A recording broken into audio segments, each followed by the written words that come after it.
Okay. Are we live? Yes. Yes, we are. Saribot is here. We're good. Okay, let me just do the initial things like muting and all of that before I forget. I forgot the other day. I forgot the other day.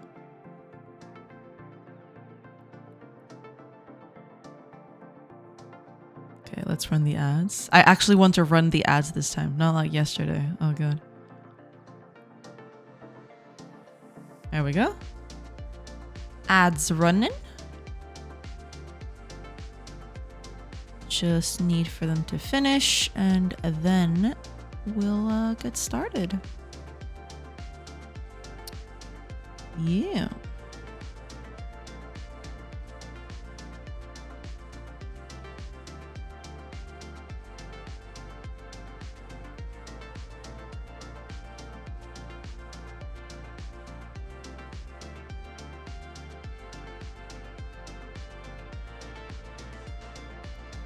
Get started in a bit.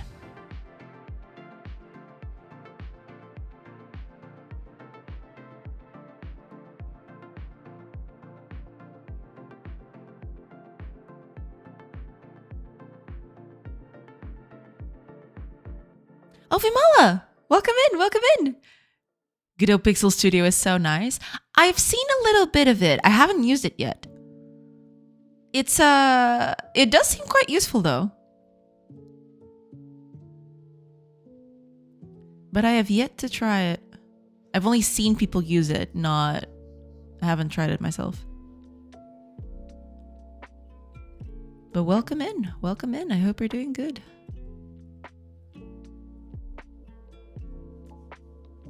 Hiya Fire, welcome, welcome. Jay Chad, good afternoon. Happy Friday for everyone. Happy Friday, happy Friday. Hope you're doing good today. Hope this Friday is treating you well. Yeah. Over here, we're all good. Just waiting for the ads to end. And then we can get started. One more minute and we should be good to go.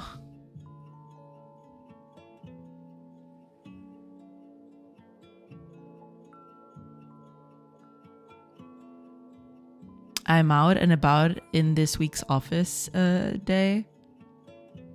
The heat? Oh god, I am so sorry to hear that. Yeah. Yeah. Fortunately, I'm not feeling it that much yet. But I see the sun creeping up on the window. So, yeah. Soon enough, I'll be feeling the heat too. Don't worry. It will come. It will come, I'm pretty sure. It'll help me making my 2.5D game. That's awesome. That's awesome. That's pretty good. Yeah, that's awesome. That is pretty good.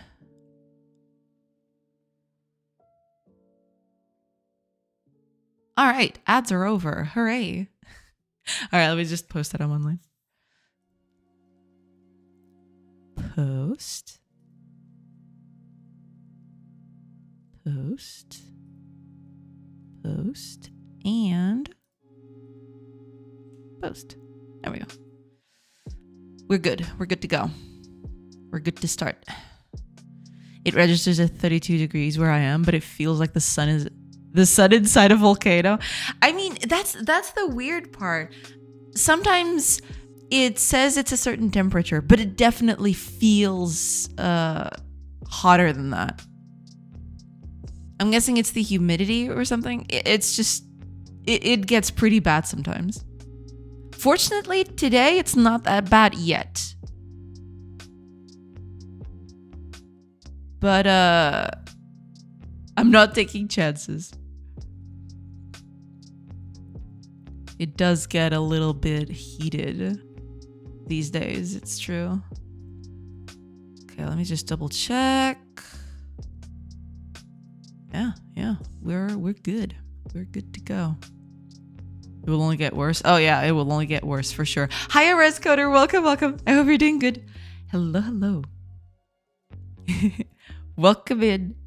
Oh, and Nix. Welcome in, everybody. Welcome, welcome. I hope you're doing good. Hello, hello. Hope everything is good.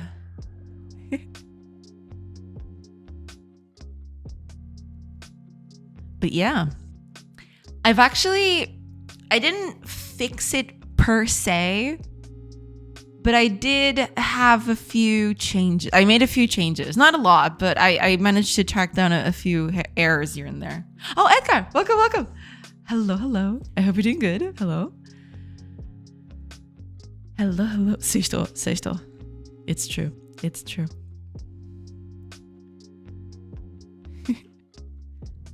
Hello, hello.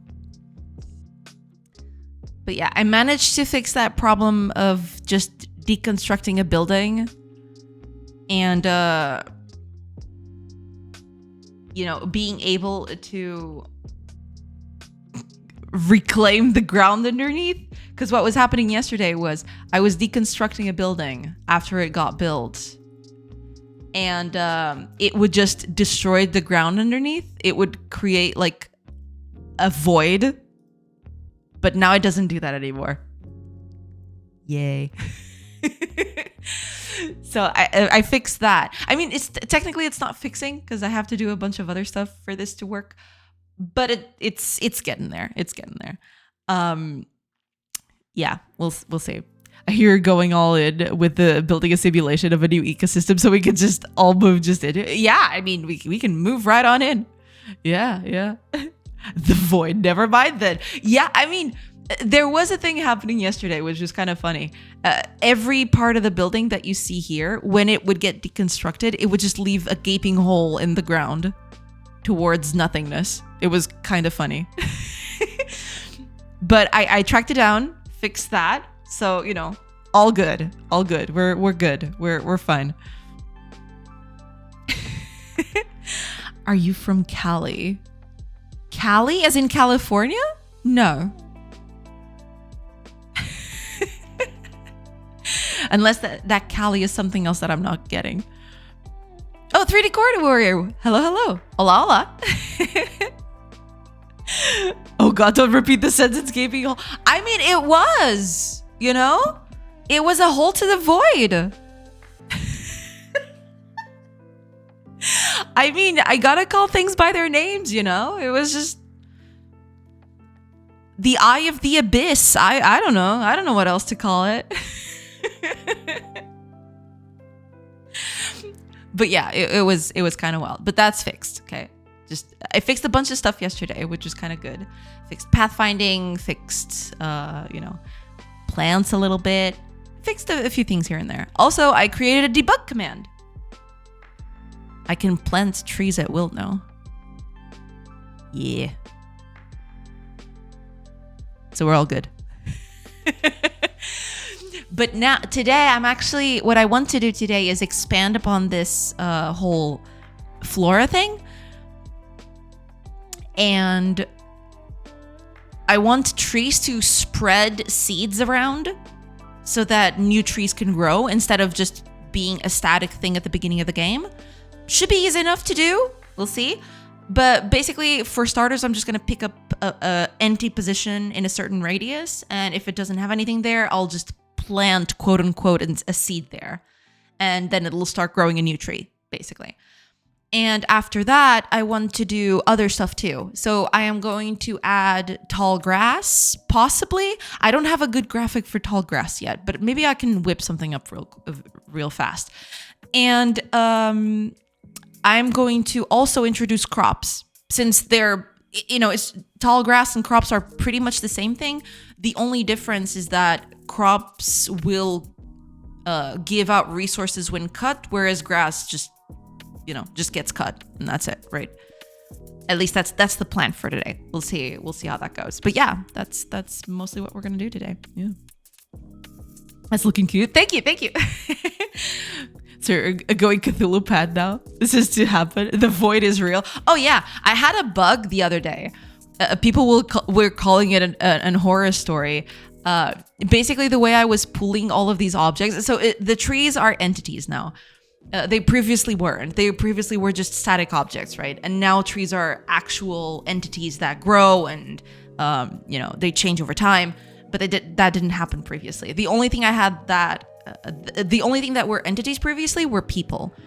And I had a bug where the entities would kind of get scrambled in order.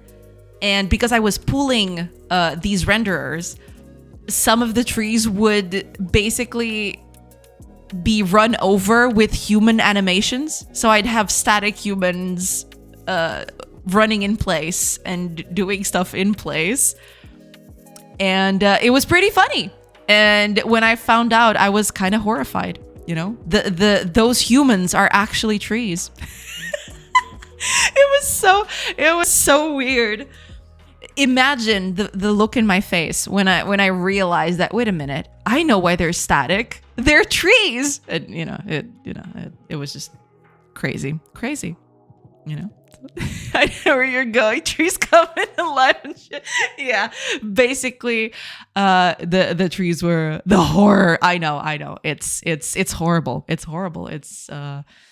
I kind of didn't want to give the game away so quickly. Y'all thought I was gonna make a kind of cozy, kind of chill colony sim, but turns out I was gonna make a horror game. But now that the jig is up, I can no longer pretend. Boo.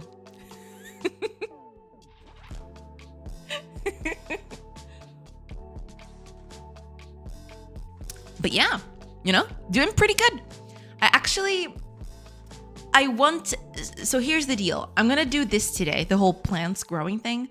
I wanted to do a more in-depth, some more in-depth changes to code a little bit, because I am running up against some limitations and I wanted to change a few things because of this whole new entity structure thing. But I've realized that the code changes for that are probably going to be a little bigger than what I can tackle today. And I didn't want to leave it on Friday for that to happen. So basically, I'm going to do this today. Plants are going to grow. They're going to spread seeds. They're, all of those things. And possibly I'll try to start it in the weekend. We'll see.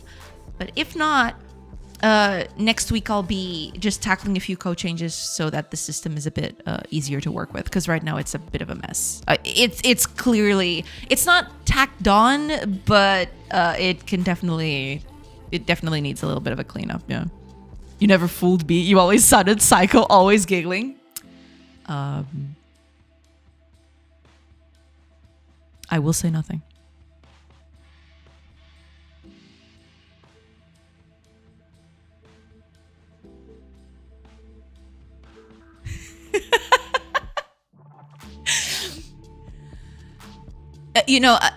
It's from giggling to maniacal laughter is only a fine line. It's a fine line, right, between giggling and maniacal laughter. So, it's part of your charm, though. Well, thank you. I try my best. Well, I don't try. It just, I am just like that, but, Do your evil anime laughter. They deserve to hear it. No. I'm good. Thank you. I like my dignity. Thank you. Maybe one day.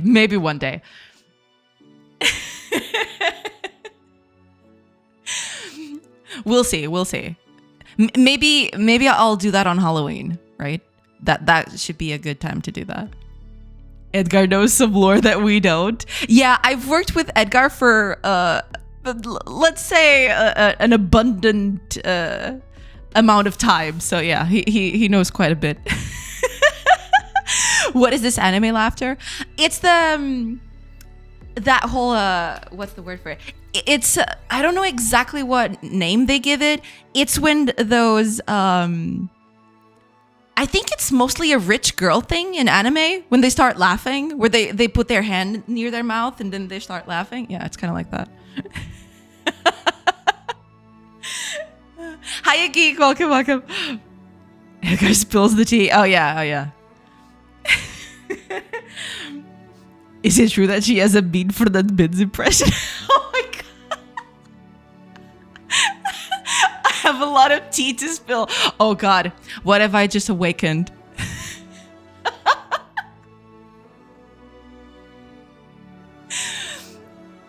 Oh, my God.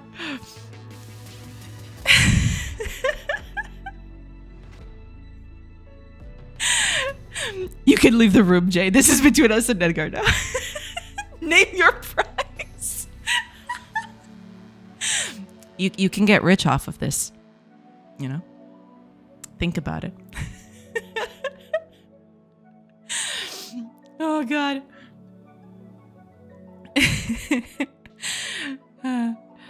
Should I open a PayPal or a crypto wallet? I mean, just do it fast, all right? It's a one in a lifetime offer.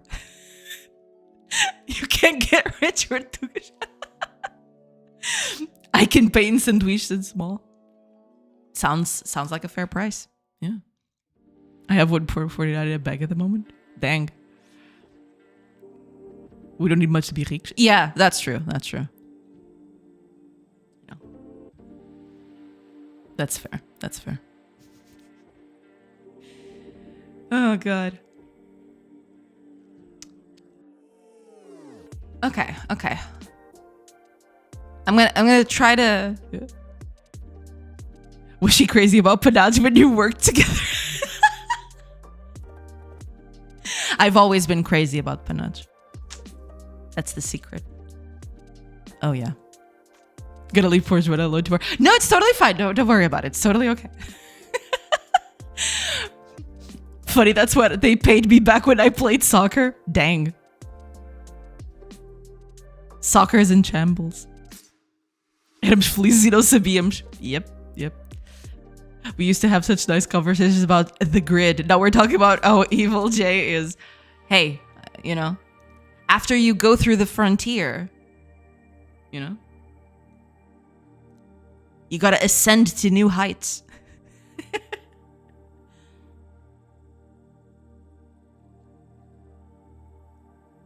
Never beat your heroes.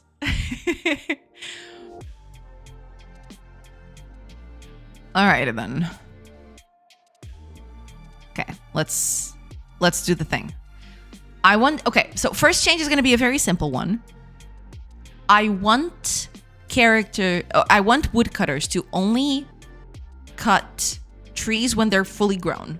And right now she's cutting everything, you know? Small trees, big trees, anything in between. You know, and I don't want that. I want her to only cut trees who are actually fully grown. Yeah. I'm between work calls right now, waiting for a pig. So if I disappear suddenly, I was not paid off or threatened by Joanna. Okay, okay, gotcha. That's oddly specific. But that's totally okay. That's totally okay. If you need to go, that's totally fine. Don't worry about it. Don't worry about it. Okay, let's do the thing. Especially in the sequel. They're always evil then. True. Wink. She signaled off screen, deal with him. You didn't see, but I looked off to the side and I snapped my finger. And that awakened the enforcers. They're on the way to his house right now.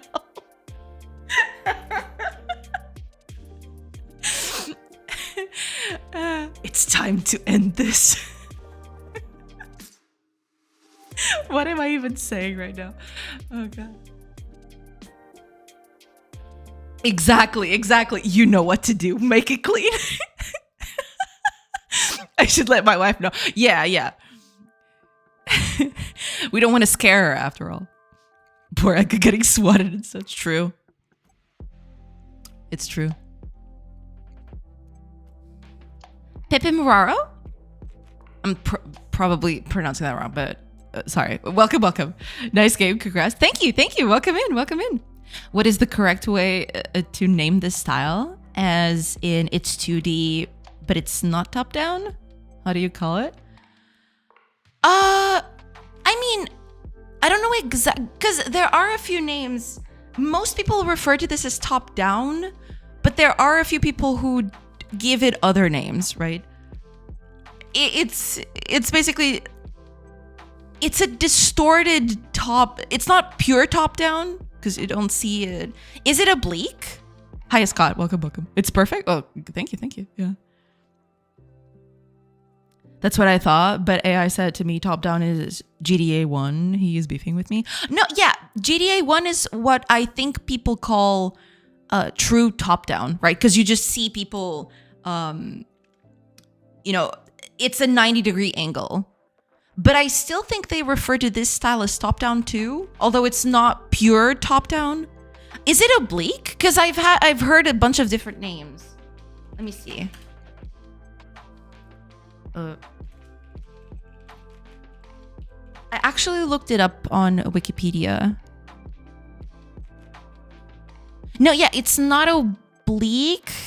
It's complicated. Okay, let me see here.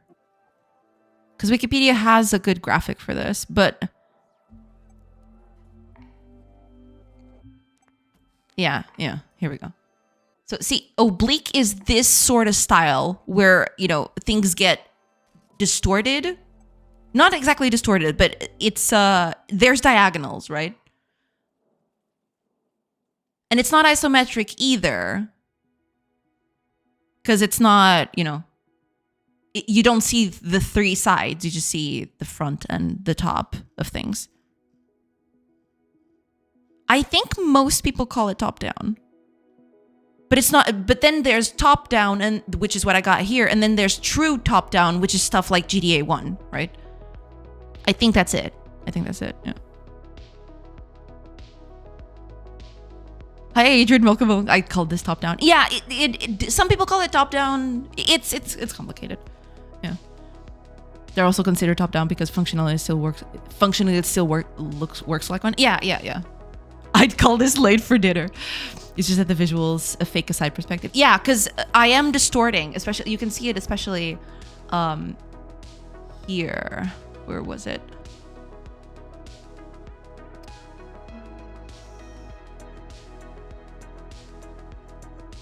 Basically, the walls, the angle of the walls is not the same thing as the ground. Does that make sense?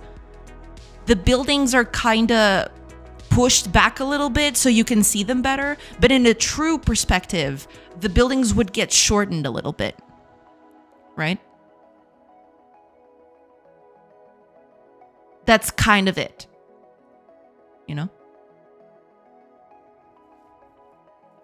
It's more top down than a side scroller. It's not isometric either. Yeah, it's a bit.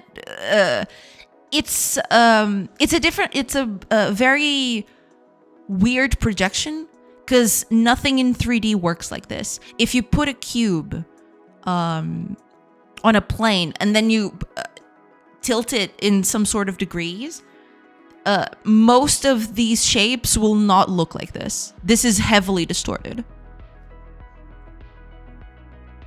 Things. Because I'm writing a guide to commission a 2D game, but I don't want them to give me GTA 1. Yeah. You don't want that to be true top-down. Yeah, basically. Like Cavalier. Is it Cavalier? All those names are kind of... all those names are kind of just messing in my, mixed in my head, I guess, a little bit. No, because Cavalier, from what I see here, from what it says here, Cavalier is this one. It's heavily distorted and it has a diagonal angle, right? Which is the depth is projected diagonally, basically. Technically, it's a parallel orthographic projection. Yeah. That might be it. Yeah, it's one of these. I think it's here, basically. It's on this side. Hiya, nickname. Welcome. How's it going today? Doing good. Just getting started. If I write, hello, I'm looking for somebody to make me a parallel orthographic projection, game devs are going to roast me. Parallel orthographic flat projection. Gotcha. Cavalier is another angle of isometric. Yeah, exactly. Yeah. But yeah, I mean, I think if you, for example, type top down in a search engine, I think you're going to get the most kind of examples you're going to get is from stuff like you see here. Let me check. Yeah, it gets you stuff like this, basically. I just searched top down in a search engine, and this is the kind of results that it's giving me. So I think, in a way, a lot of people associate this with top down instead of true top down, which is seen directly from above, right? Stuff like this, for example, as well, right? This is the kind of stuff that I'm getting. And you can even have, this is not what I'm doing, but there's, I mean, technically this isn't top down, but it's giving me, because it has a different feel, this one. This is kind of the whole Zelda thing where you can see all the walls around. It's kind of like the room is seen from above almost, but everything inside it, characters and, decorations and everything, those have kind of like a top-down projection, It's kind of like a mix. And if I Google it, true, it looks like that. Yeah. Most of the stuff that I think people mostly associate top-down with this kind of perspective, not the whole GTA 1 thing. I don't think. Yeah. I really don't like that view. It is a little weird. Because there's a lot of conflicting angles here. There's the room, but then everything inside it is trying to go up. There's a bit of depth to it, whereas it shouldn't because you're looking at it from above. It's complicated. It's a weird thing, but I've seen worse things. As far as I'm concerned, even this image you showed is top down. Yeah. Anything from top to down is top down. Yeah, no, but there are different ways to express it, right? In terms of angles and everything. But yeah. Yeah, they all fake even more stuff. Everything is in profile, but the walls are using a single point perspective. Yeah, exactly. Yeah, a lot of games combine and fake perspectives for functional reasons and use some tricks to make it all blend. Yeah, exactly. Yeah. I've seen worse, haven't we all, sis? True. But sometimes you gotta make some questionable decisions for stuff to work, but that's okay. We'll manage. Okay, let me then, I'm gonna do the whole characters can't cut small trees, but to do that, where is my,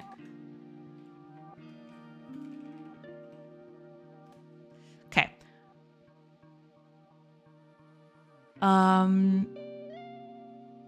Man, I really need to go over this code. I'm feeling the the dread here. Okay. I want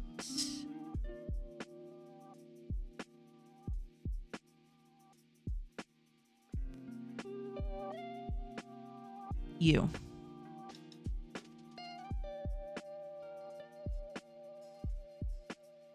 Because I am, if I remember correctly, I'm changing the graphics based on, well, not the life cycle, the age. That's right. There we go. Okay. There we go. Okay. That's exactly that. Okay. I'm actually done. This was not supposed to be like this, but that's okay. That's fine. I think this is in the controller, right? Yeah, it is. I think it's here. Yeah, here we go. Okay. We're getting the entity sprite. And then we do the offset of the sprite. Right. So let me... here we go. Okay. Yeah. So a tree is considered fully grown at 50 age or more. Right?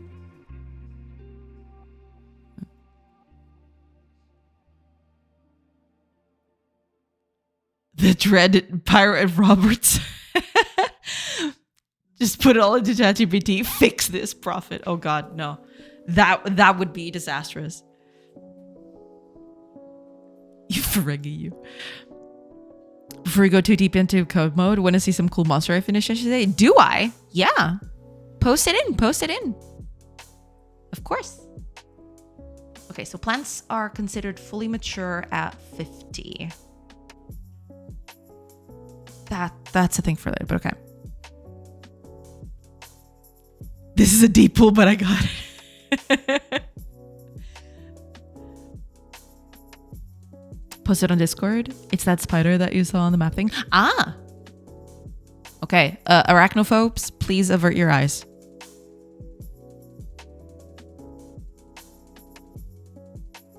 You have been warned.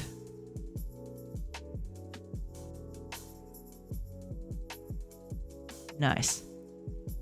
Man, I love these illustrations for the characters. They look so good. Yeah, but it's looking pretty good. The spider is looking pretty spicy. Are those emeralds on its back? Is this an emerald spider? It's looking pretty good. I like it. Is it animated in the game, or is it a static thingy? Because the legs kind of give it a good movement feel, so it's kind of nice. Earth thingy, elemental crystals and such. Gotcha. Okay. Yeah, but it's looking pretty nice. I do like it. Can I ask maybe one more cheeky question regarding Godot? Sure, ask away. Feel free. Don't worry about it. Just has a breathing effect, going up and down a bit. Yeah, no, but that might work. Because it does look pretty good. I think in motion, if it goes up and down just a little bit, yeah, that works. That works pretty well. Me likes. Okay, we're called. Bye. Have a nice one. Thank you so much, Edgar. Thank you so much. Thank you. And enjoy your work call. Talk to you later.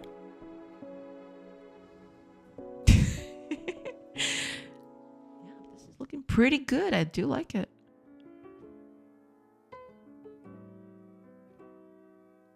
Survive. We can protect you from her. Oh God. Yeah. Work call. Yeah, but it's looking pretty good. Seal of approval right there. I like it. Okay, arachnophobes, you can look now. But that's looking pretty good.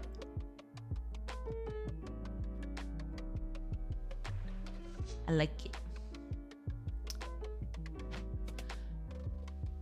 You. Okay.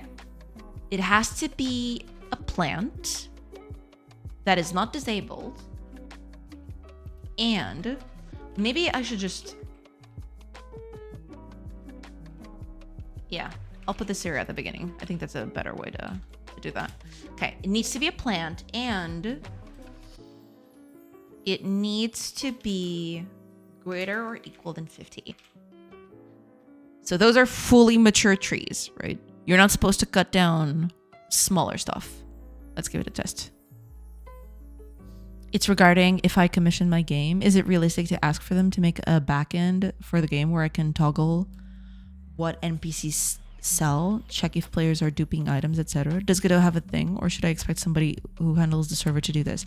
I'm assuming you're working on a multiplayer game then, or at least an online game, right? For doing that? And when you say commissioning your game, I'm assuming you're talking to coders, right?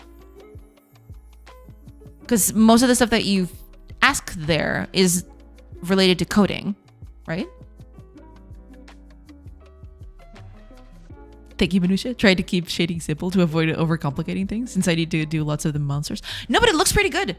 I think the art style is pretty good. It's spot on, I think. It's detailed enough where you can, know exactly what it is and what it's doing. But it's also it's very simple. It's pleasing to the eye. I like it. 2D top-down multiplayer. I'm in the process of making the guide, but I want it to be realistic. Gotcha. I mean, make a backend for the game where I can toggle what NPCs sell, check if players are duping items, etc. I mean, Godot does not... I don't think Godot has a thing for that. Because you will have to do, code your server on your own, like a back end of sorts. Yeah. But I mean, if you're asking them to provide you with a template for that, I mean, yeah, that does sound feasible. If you're asking someone to do that for you, yeah, that is a feasible thing to ask. Duping items is... depending on what you're asking, because duping items can exist in various forms, right?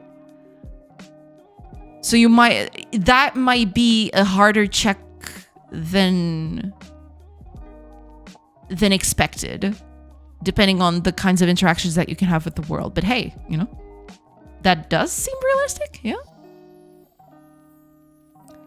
More than likely, you'll need to have a server component programmed just for your game. This isn't done by who handles the server. Some sort of back office, but isn't built in any engine. Yeah, exactly. That makes sense. So I guess I would get them to make the game and another to make the back office. Yeah, you'd probably want that. Yeah.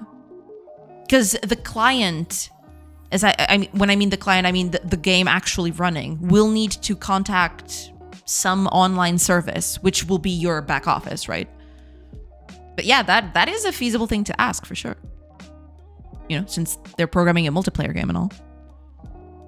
It's feasible, but they will perhaps charge extra since it's its own thing. Yeah, possibly, yeah.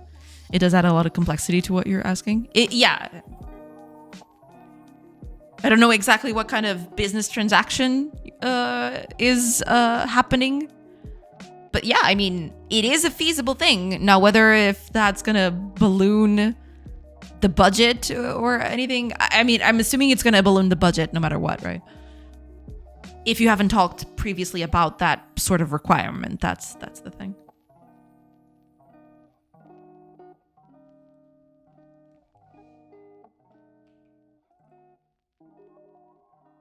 Oh, I don't know the ages of them. Okay, let me put up the age on the over here. Here. I want to put in the age.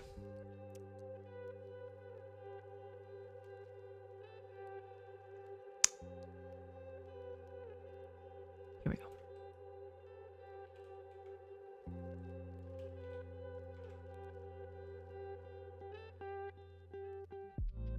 All good?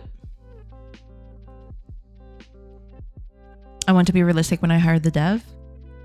They make me a ton of make me a ton of complicated features. No, but yeah, I mean, if you're gonna ask for a multiplayer game, you will need some sort of backend for that to work, right? So in a way, it's kind of built in to what you're asking, but also you need to be very meticulous as to what kinds of stuff you want to have access to, and also what kind of operations you want to do on your backend, right? Because that may add complexity. But you need to be very specific about what kinds of things you want the backend to do, right? Because otherwise you might run into stuff like the programmer not assuming that that's a needed thing when you actually want that to be in, right? You want to be very specific about the kinds of things that you want it to do, yeah. Because also that will also factor into the budget as well. So you want to be as upfront and as descriptive as possible in that regard.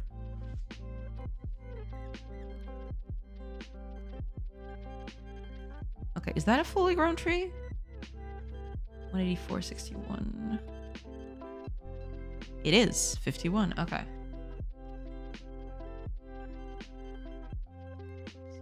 5. 52. Okay.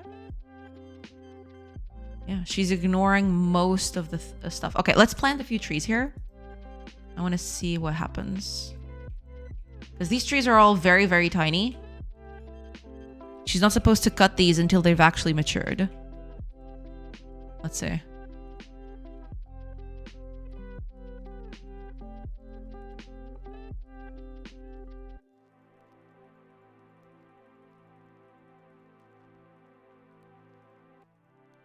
Perfect. Yeah, and now she's gonna start cutting these trees. Okay. Pretty good. Pretty good. Okay. First thing down. Okay, now she only cuts fully mature trees. Everything else is left alone. Which is exactly what we wanted. All good. All good. Okay. With that, let's make trees. Trees and other kinds of plants like this. I want certain types of plants to spread seeds when they're fully mature, right?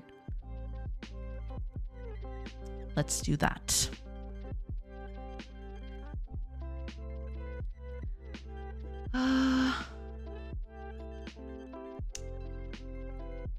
I'm wondering, because, yeah, this is part of the whole thing that I was talking about.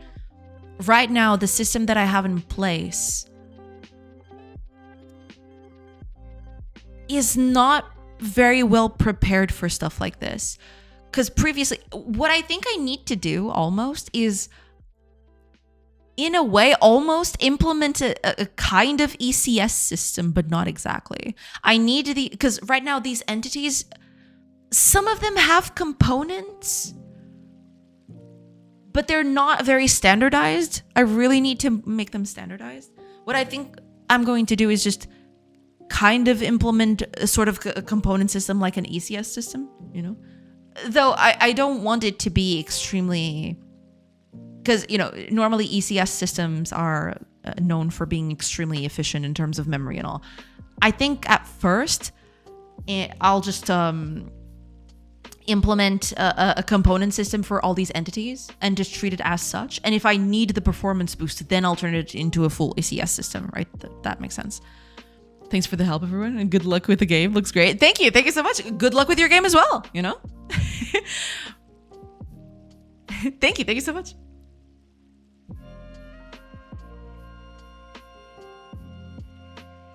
But yeah, for now, what I'm going to do, which is not going to look very pretty, is I'm just going to pick up our entity data here. And yeah, I am going to add a variable here. I shouldn't do this, but eventually I'll change this later. Okay, so private.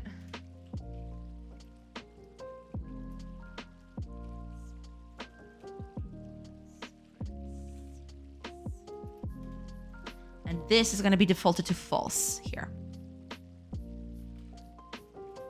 Now, this is the kind of thing that I wouldn't need to check if I had components. Basically, if I gave this entity a component that, you know, a component of spread seeds, right? Then I wouldn't need this at all. But, you know, for now, we're going to treat it like this. And eventually, I want to do the whole transition to a more robust component system. Because I think that's going to help in the long run. But for now, I just want to test it out and see if it works. So it should be fine. Okay. I'm defaulting this to false in the constructor. Perfect. So now, on trees, specifically, so that would be here somewhere. No, wait. That would be here.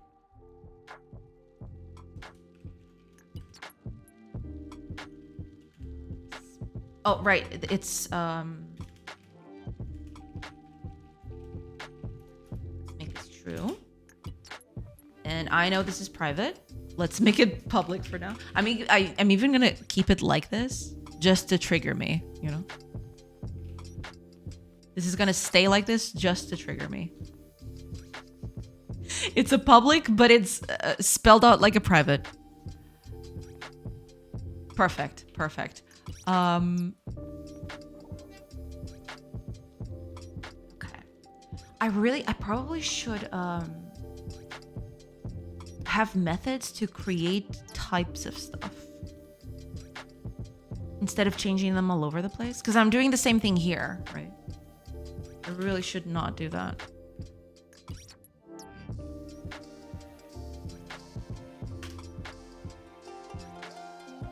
But we'll get to that.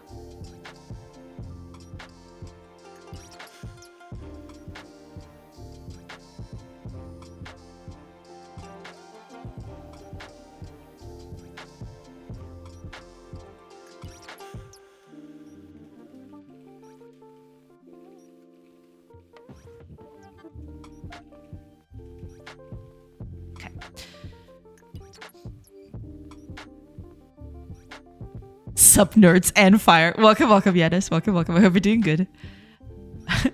I wish my stakeholders were as considerate as you. Yeah, true. You don't see that every day. Okay. Now, with spread seeds, what we're going to do is, I think we've got a thing around here.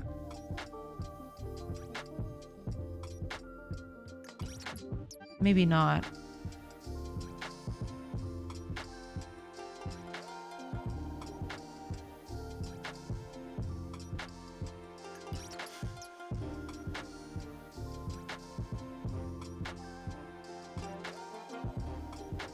Right. I could do this here, but I'm going to... I mean...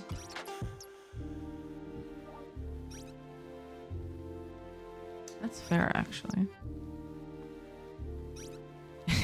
I don't want to be that guy, to be honest. I want a game, but I understand how complex it is. Well, that's good. That's pretty good. Why am I being attacked yet again? You're not a nerd. You're a weeb. That's why. Oh, God. Okay. Over here. Yeah, because I'm doing all this. This is really dumb. The whole way I've structured this is really dumb. But... you know, because this should be in its own thing.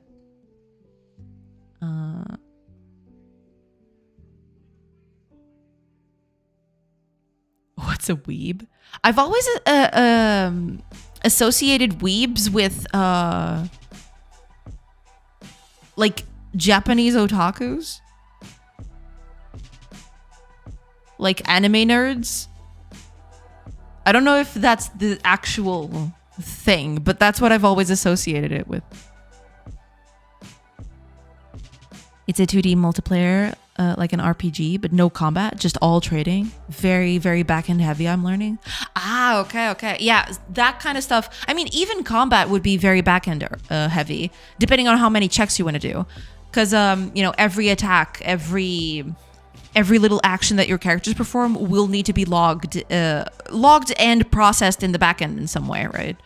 But yeah. Same. I think weebs are anime nerds. Not my thing at all. Okay. So there you go. Fire is not a weeb. Fire is just a regular old nerd too. One of us. True. No, yeah. I mean, in those kinds of games, if you want to prevent... I mean, it's both to prevent a lot of weird stuff happening, but also, you know, to keep everything fluid and to prevent cheating and stuff. But you need a lot of communication with the server back and forth, right? So you can keep a cohesive state of the game, basically. Your game is much more of an API than a desktop game. Yeah, depending on how you slice it. Yeah, it could be... a very back-end heavy game. Kind of like those, like your Travians and your, what was the name of it? O Games? I think it's O Game, right? The one. Honestly, now did you say it? Yes, it is. Makes sense. But yeah, nothing prevents you from, doing a front end with, fancy animations and all that. What's an API? Application Programming Interface. Yeah, it's basically a way to interface with, an information server. You ask the server for information, and it'll give you information back depending on your requests.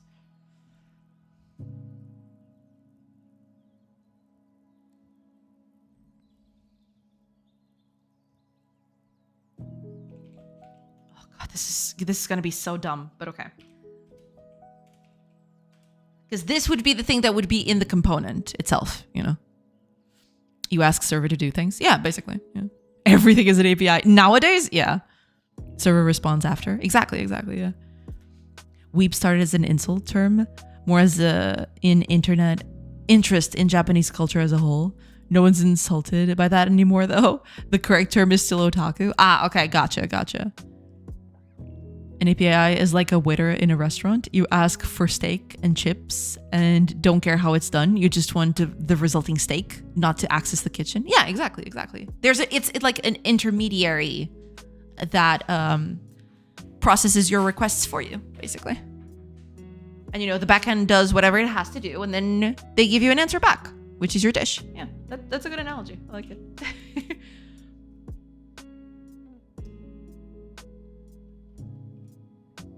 Okay.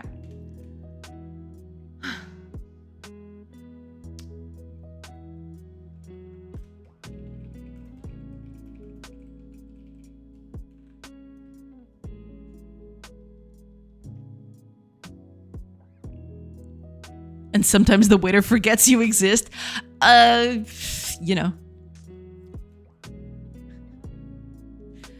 Should have used TCP instead of UDP.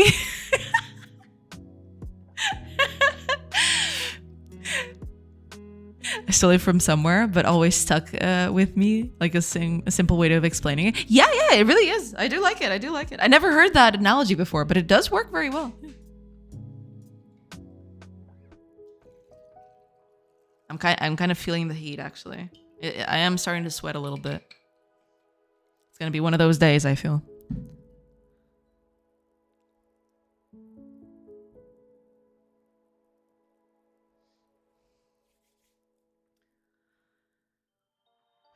Okay. Let's do... And still gets offended. If you don't tip. True.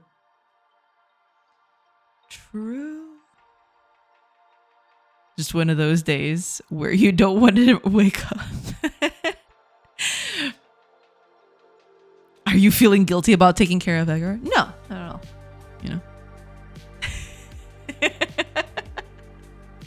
You're asking because the sweating? Is that why? I'm sweating because of the whole taking care of him? No, I'm good. Zero qualms about that one.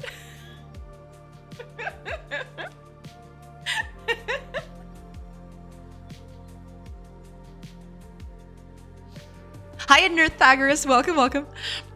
Today is the day I didn't want to wake up to. Yeah, it's some days are like that. But it hopefully it'll get better over time. Okay.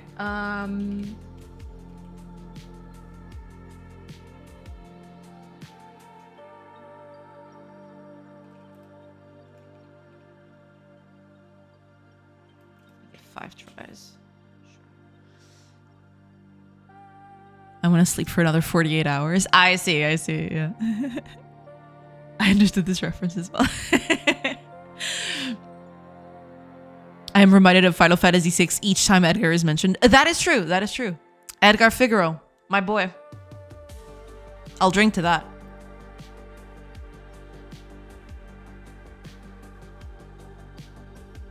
Edgar and Sabin. Let's not forget Sabin, Sabin is pretty cool.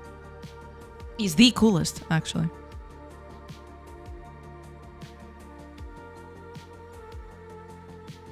I played Final Fantasy VI for let's just say a stupid amount of time, you know. So I might be a little biased on that.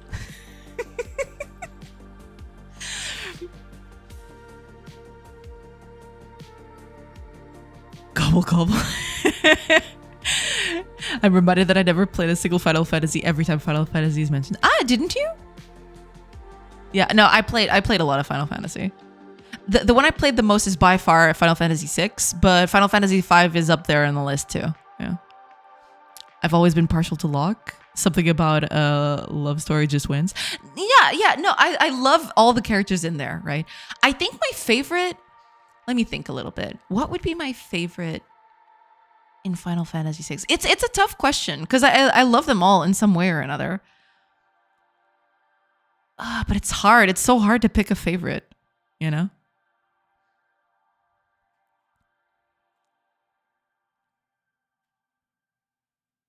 If I had to pick...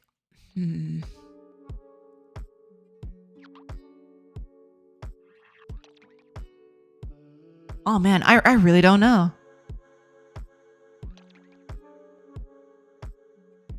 I am truly stumped. I don't know what I would pick. I guess Sabin? But even then, there are other characters in different regards that I enjoy more. But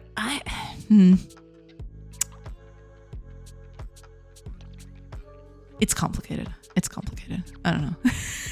Locke is pretty good too. I mean, I don't know. They're all pretty cool. I don't know. They're all my babies. Okay.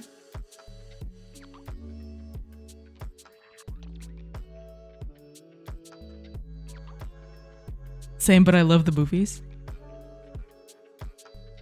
Oh, Final Fantasy? Okay.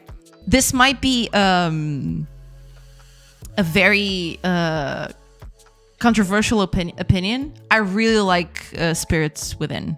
Okay. I know it's very out there in terms of Final Fantasy and everything, you know. But I loved the movie back then, you know. It's just I really liked it. I don't know.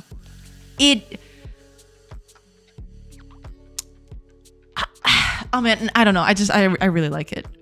And you know what I see a lot of influence of Spirits Within? Do you know where I see a lot of influence that movie had? Mass Effect.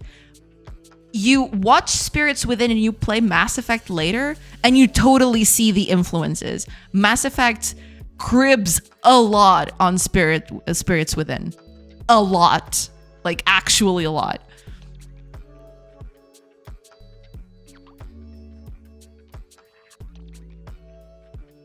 Hi, Suyash Codes. Welcome. I hope you're doing good. Welcome in. As funny as coincidences go, I'm working on a server in Edgar with the code of 006. Ooh, nice. I like it. Of all the Final Fantasies, though, Zell is my favorite. Just a joy boy wanting his hot dogs. Zell is cool. I didn't play Final Fantasy VIII up until the end, but I did enjoy the part I played. Of all the characters in Final Fantasy, oh man, that one's even worse. What would I pick out of all the Final Fantasy characters? That one is really, really tough. Oh man, I really don't know.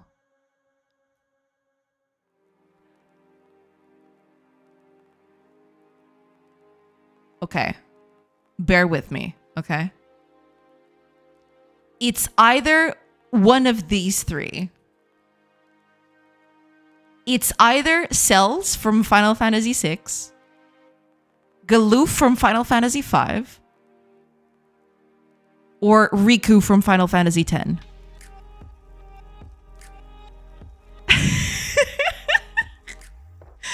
Oh man, I don't know. It's all out there. Oh no! Wait. No, I know what it is. Never mind. It's none of those. It's Rydia from Final Fantasy IV. Rydia, okay? Rydia is the coolest gal. I love her. I love her to death. If anything would happen to her, I would kill everyone in this chat and then myself. Oh, man.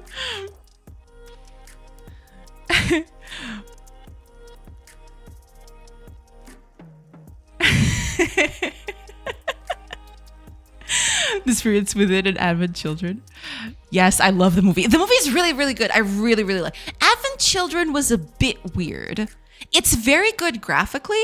In terms of visual style, it's out there, right? It's really, really good. But in terms of story, it's a bit iffy. I didn't like it very much. It felt very disjointed in a way. Whereas Spirits Within, it's, you know, it's its own story. You don't have to know anything previously. It doesn't, you know, there's some BS, but it's very contained, I guess. But yeah, I really like Spirits Within. I really, really like it. I get it why people find it weird. No, me too. I think people find it weird, and I kind of get it, but I still love it. But I think it's a fine movie. Yeah, I do like it too. Yeah. You have to play to the end, go through the credits. Zell's cam at the end is just yay. He's really good. I do like Zell. Zell is pretty cool. Wow. I'm just kidding. Okay. Hi, Juan. Welcome. I hope you're doing good. The psycho is really strong today. I am just, it's just a joke. Okay. I'm just kidding. You know, it's a joke. Hiya, Deb Scott. Welcome. Oh, also, ads are starting real soon. I will take a quick break and then I'll come back and hopefully, you know, keep on working with this. Hiya, Deb Scott. Welcome. I hope you're doing good. Final Fantasy stories are a bit weird. Yeah, they've always been a bit weird. But in a way that they're kind of, you know, that they're nice, you know? They're nice to go through. At least the ones I played. I don't know any of the newer ones, right? I don't know any of those. But the old ones, yeah, they were fun adventures to go through. Yeah. Advent Children's a style exercise in music and animation, but I like it a lot. No, yeah, in terms of visuals and stuff, I really, really like it. In terms of story, it's just a little weird, you know? It's just very weird. But in terms of visual spectacle and audio spectacle, it's out there. Oh yeah, it's really good. Oh, okay. Quick break, and then I'll come back and I'll read the chat, and then I'll keep working on this. So I'll see you on the other side of those ads. I'll see you in a bit. Pew. Crap. I forgot. Pew pew. I'll see you guys in a bit.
Hello, everybody. I've returned. Welcome back. Welcome back to the show. Okay. Let me catch up with Chad. Oh yeah, we were talking about Advent Children. Yeah, I in terms of visual and audio spectacle, love it. In terms of story is a bit iffy. But yeah, in terms of visuals and audio, it's there. It's really, really good. Why Rydia for you? I'm a sucker for tragic backstories, I guess. Plus, I love the fact that this doesn't happen. I don't think it happens with a lot of other characters in Final Fantasy at all. I don't think. I don't know if Rydia is a singular thing, but the whole fact that you see her growth as the story goes on, it's really, really cool. Plus the fact, she's a summoner. She's a badass. She's green, okay? Let's not discount the fact that she's green, and I love green. And, her whole getup, her whole her visuals, yeah, I'm here for them. They're really good. But yeah, it's a combination of everything. If I wanted to go with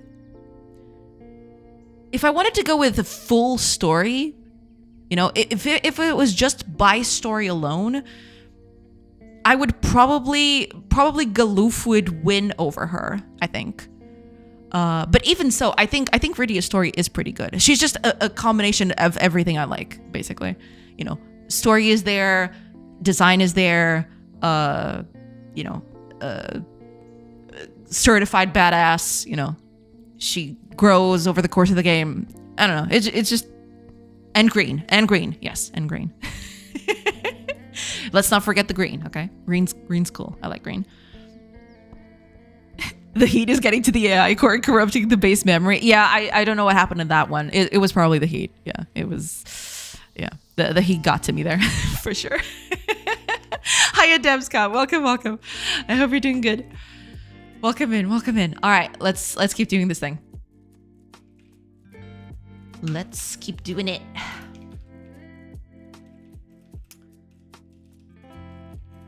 Okay. Let's do I have access to the context section? I think it's this. Which one has the random? Random. Perfect. I am immortal. I have inside me the blood of kings. Sup, legends. Hey, Rillerkopf. Welcome. Wow, what an entrance that was. What an entrance. 1 and 5. No. -5 to 5. And let's do the same thing. So it's going to be a square, but that's okay. We'll be okay. And 0 at the end. Okay. So final position. Oh, this needs to. So final position is going to be our entity data. Region plus random add. Okay. And now we're going to check if there's a tree on there. So context session, manager, input, entities.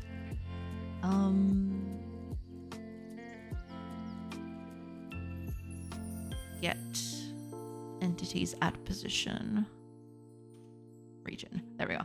I want that one. That song was the intro to the show Highlander.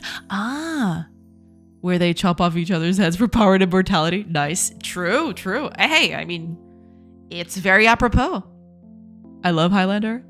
I have to rewatch it. I rewatched it so long ago that I basically remember nothing except, there can be only one. Yeah, that's the only thing I remember from that movie now. I need to rewatch it again sometime. The whole movie has basically, left the system.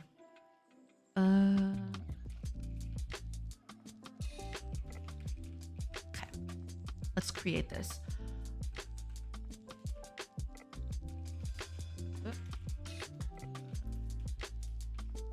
Oh my gosh.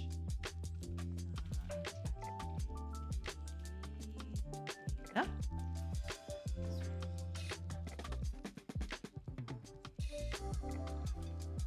Oh my god.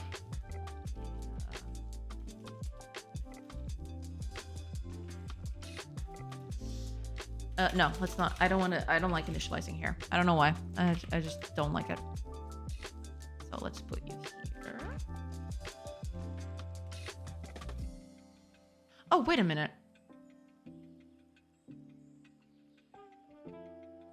Oh. Yeah, because I'm on a manager entities. No, but I still need to do it anyway, I think. Because if I...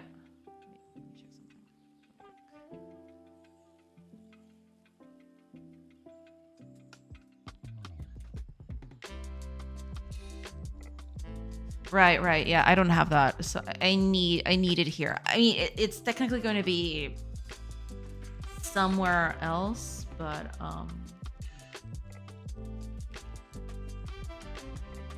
I don't know what that autocomplete was doing, but okay. Okay, so now we go over here. Here we go. Get that. Cool. Wait, so yeah, I'm literally here. But okay, since I'm gonna move this code away from here to a component, I'm gonna keep it like this. It's fine. Clancy Brown was the antagonist from the first movie.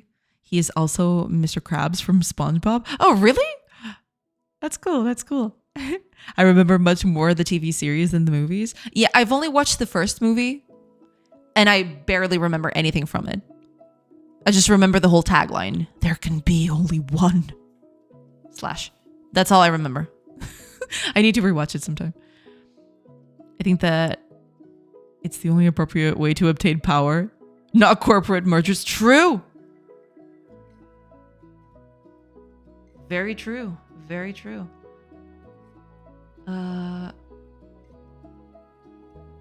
Okay. So if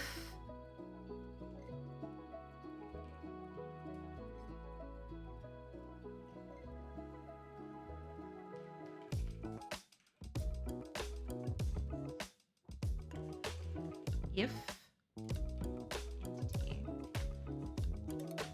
life cycle is enabled and entity type is a plant, that means we can't do it here.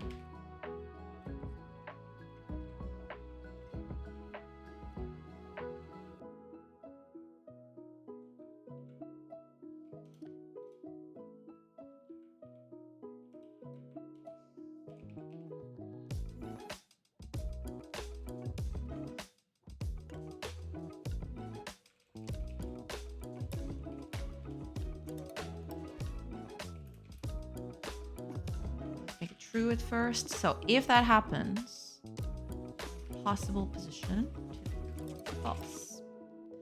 And we can just break out of here. Cool, cool. Now,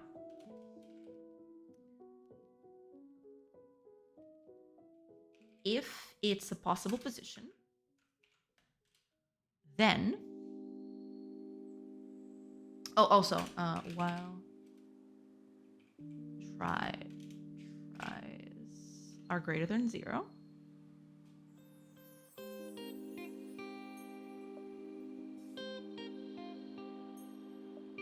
okay, yeah, while tries are greater than 0, that's what we're gonna do, right?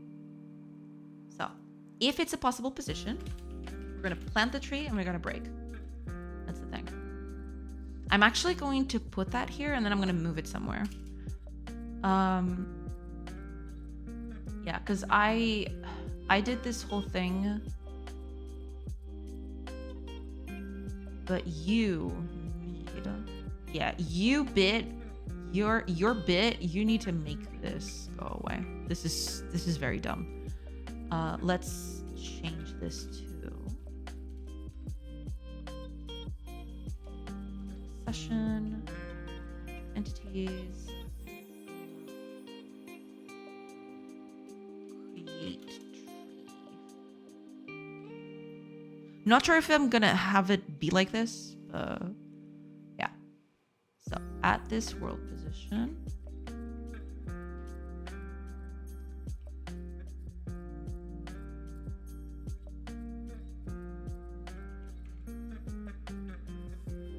at this region position, H. That is irrelevant, and the other one is fine. Okay. Create that, please. This is going to be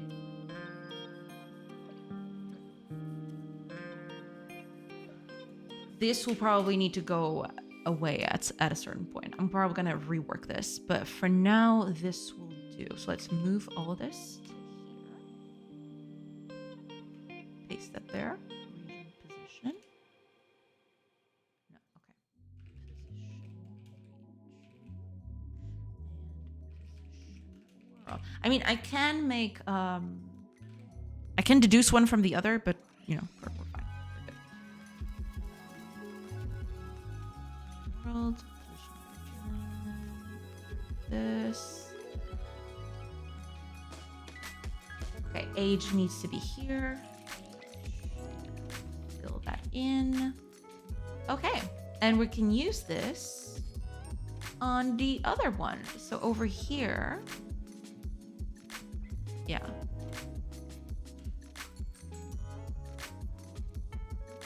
I want to move this somewhere else, but okay.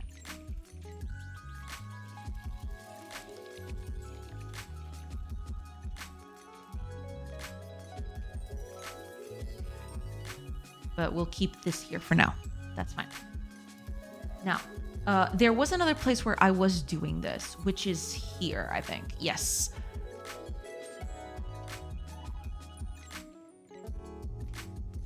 Create a tree at world position, agent position, and age. Like this. And that's that. That's it. Cool. So that way we can always call this, because I would need to call this a third time, so it would be kind of dumb, you know, to do that. Oh, did I?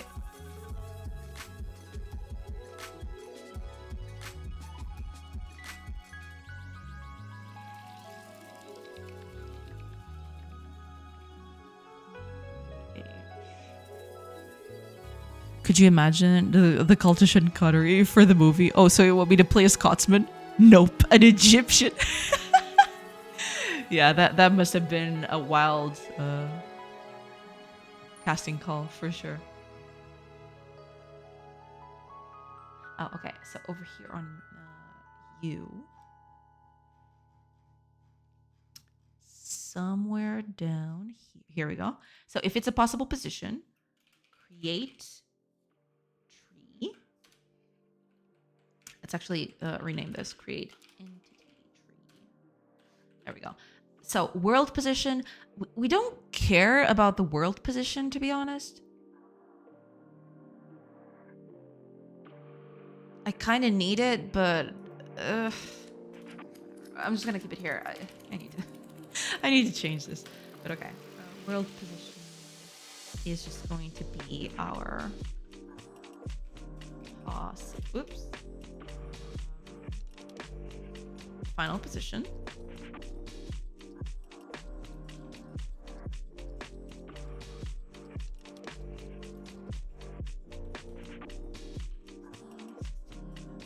No, it's floor. Okay.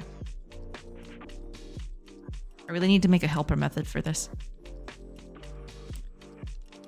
That's my favorite part of the movie, Sean Connery's inability to not be Scottish, or any movie. Yeah. Yeah, pretty much. Guy couldn't, couldn't do it.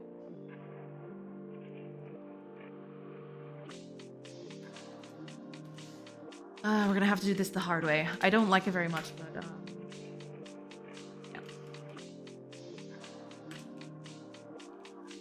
14. I mean, this is already technically an integer, so we don't need to do that. Floor of final position. At 16. Oh no, it has to be floor to int. Never mind. It has to be this. Yeah, I forgot about that. Okay, let's do that.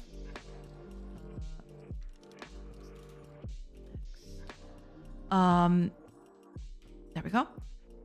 That's the first one.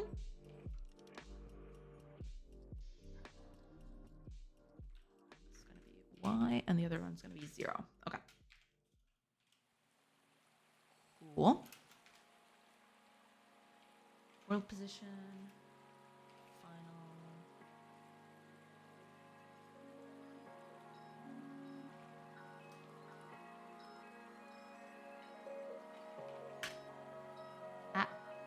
Got the O. Okay. And age, we're gonna make it 0 because we're spawning in a new tree, right?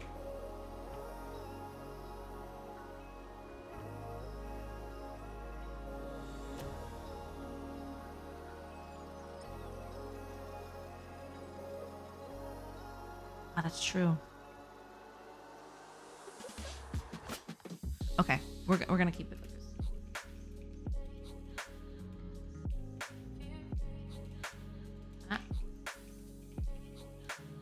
Okay, I'll figure that one later. But okay, let's see if this is working.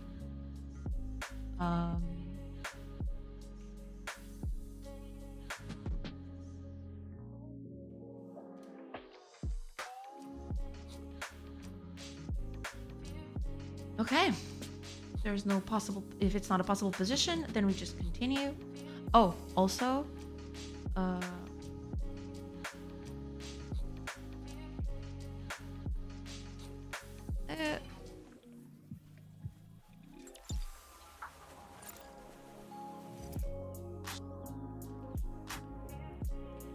could do this as a for loop, but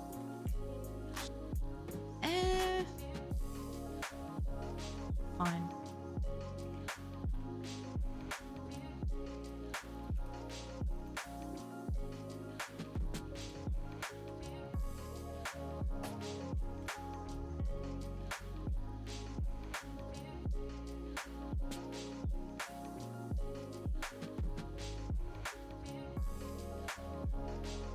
Fine.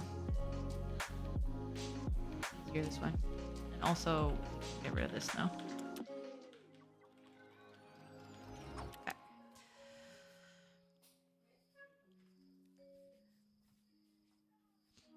It's like one of my favorite lines from a movie, Men in Tights, and like some other Robin Hoods. I can speak it in an English accent. Another movie which I need to rewatch at some point. Also, I know I'm evil because of Men in Tights. The tongue clicking scene is my go-to way of teasing my best friend because he can't whistle. Ah. Very nice. I have to rewatch that movie at some point.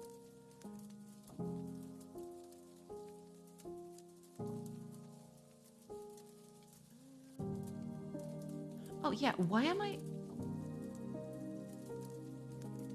be here instead? Why would I even need the... Okay, yeah, this was totally upside down.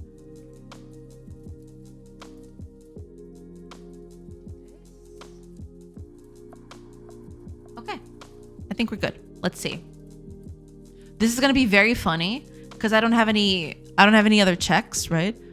I should probably have something like a replanting period, but right now the trees are just gonna put a new tree in the world every hour. Every hour there's going to be a new tree from every tree. So the trees are going to spread out pretty fast.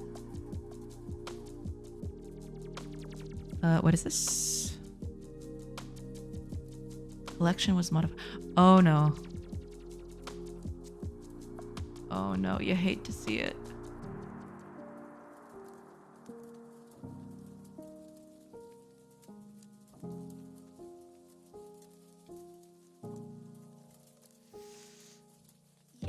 Yeah. Okay.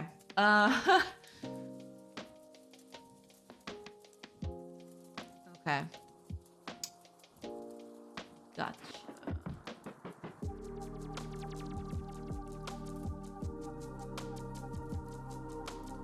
Yeah, I really need to move this somewhere else. Just make a template of them. No, the problem is, I could do that, yeah.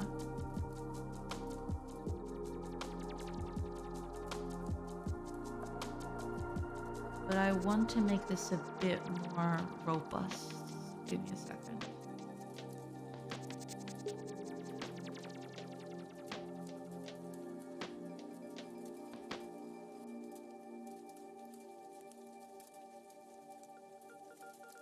Ooh, this one's gonna be a toughie. It's easy with the to list. Yeah. But I want to try and see if I can manage to do this without having to recur to that.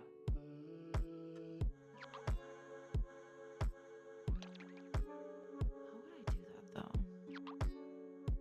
I'm running through every... Well, I'll have to do... Yeah, okay. Fair enough.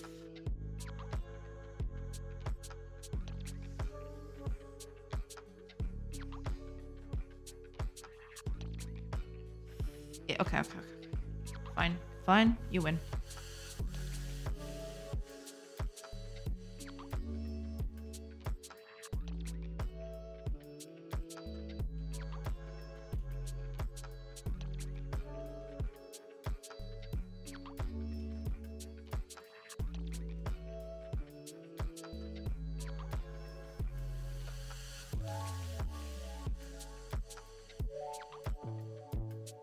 Wait, we don't have access to 2 points.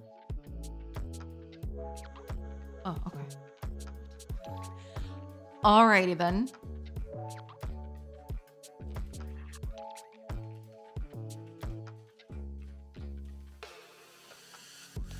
Okay.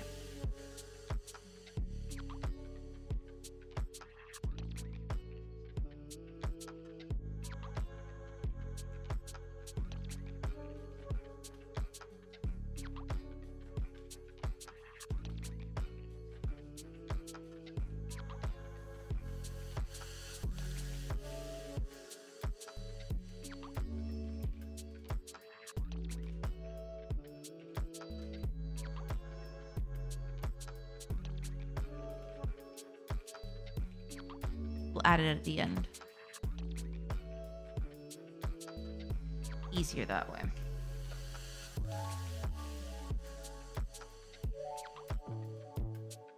I could even, I wouldn't even need this, because technically new trees would always start at 0. So technically I could just do this instead. Yeah, I don't need this last bit. It's just useless.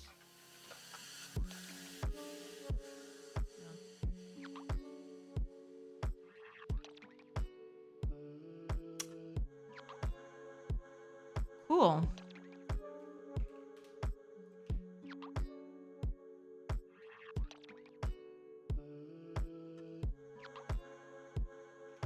Hopefully that fixes the issue.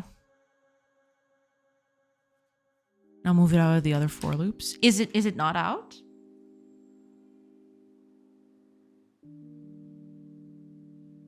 Oh, it's not. You're totally right. Thank you. Yeah, this needs to be done here instead. And you need to be here. There we go. Yeah. Totally forgot about that. Thank you.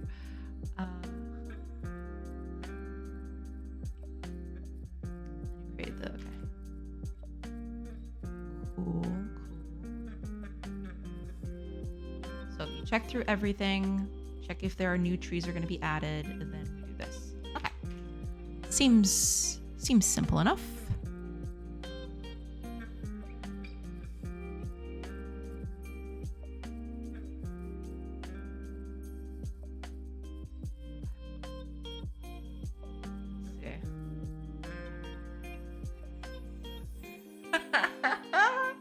Yeah, I need to check for walls and stuff. But that is very, very funny.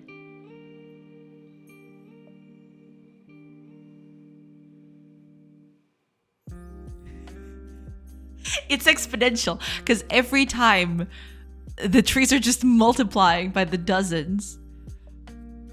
That is so funny. Eventually, you know, the world will just get overrun with stuff. Hiya, Voidy! Welcome, welcome! I hope you're doing good. Oh god, this is just insane. This is insanity.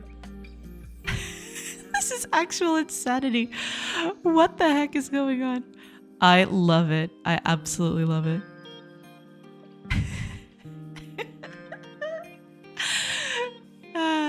Okay, I need to tone this down a little bit. Wish we had a way to plant that much trees in real life. True. That'd be very, very nice. Oh man, but it's so funny because this thing is just gonna grind to a halt. There are gonna be so many trees. I need to make it. I'll probably make it a random thing, right? It won't spawn every time. It'll have a low chance of spawning every hour. Because man, if I do it like this, we just don't. That is true. Yeah, we could just, but we can't just make them grow this fast. But you know, oh man, it's absolutely everywhere. I love it. Look at that. What a beauty. Okay, I need. Ooh, it's kind of screeching to a halt. Holy crap. Okay. Let's make it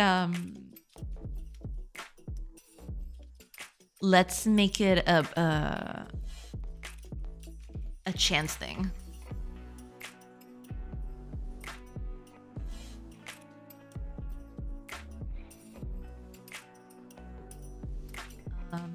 Do I have a...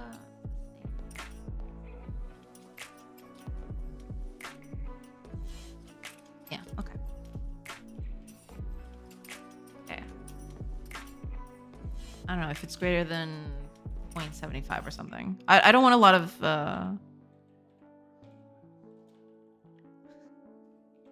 No, wait. I want the actual opposite. If it's lesser than that, then we continue.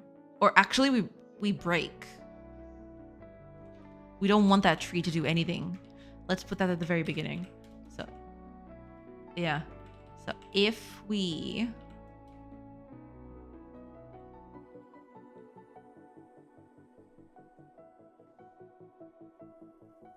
No, it's not break that we want.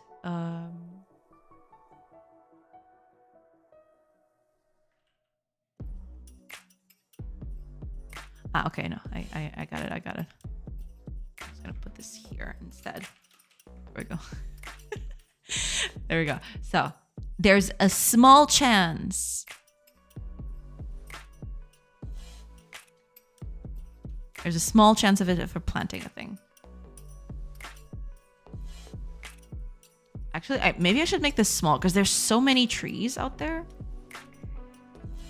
I'm gonna make it a smaller chance because there are bajillions of trees all over the place. Then we create the trees. Okay. Also, we need to...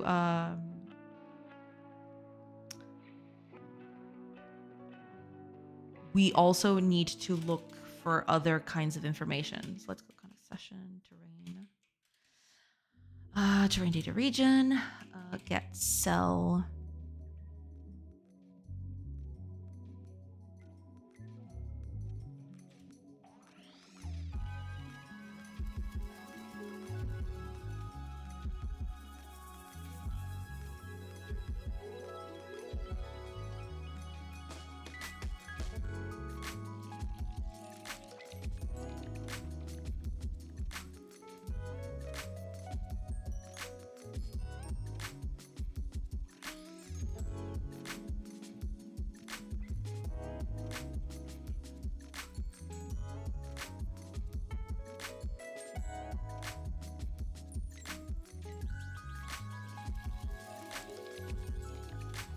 Oh, we don't need that one there.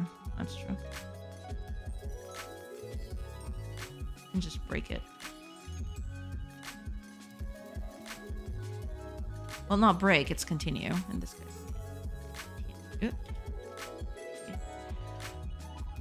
Okay, we want this.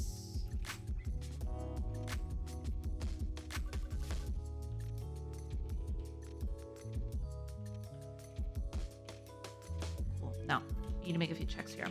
So if cell region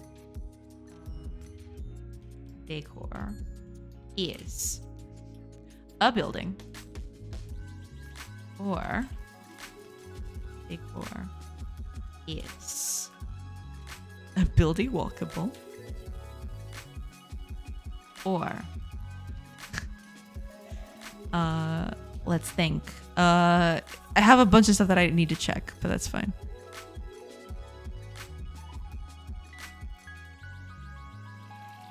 Oh no, it's not decor in this case. The decor are just those two, sure. But I need to check the base as well.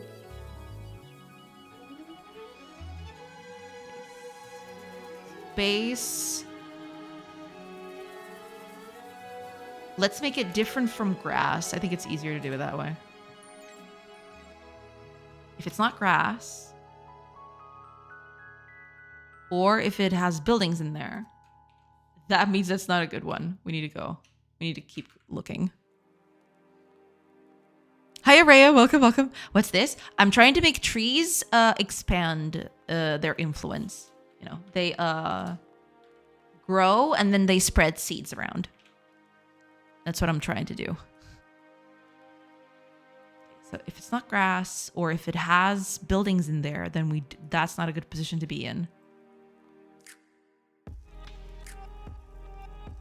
Okay, that should do it. trees expanding their influence. So you're creating an Instagram for them. Yeah. You know? Okay, I'm scared, but let's do it. Okay, immediately there's a thing. No. What's the problem? Oh, that's right. Okay. If it doesn't find it, then it continues.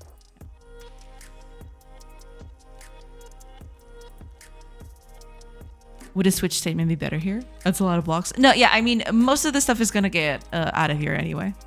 I'm just making a very... Ooh, even then, that's a lot of trees. I need to up the chances. I need to make the chance even smaller. Because it's just untenable. Okay, let's make it very, very small. Let's make it absurdly small. Because if not, there's just way too many trees. It's checking different things. Yeah. But I mean, I can streamline it a little bit. I'm just not doing that right now because I just want this to work. So. Okay. I might make it even harder for trees to spread out, but...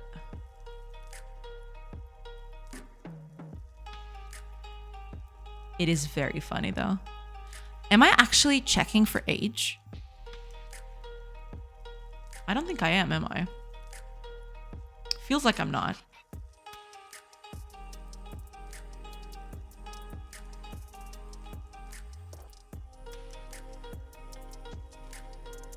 I only want them to spread seeds if they're fully mature.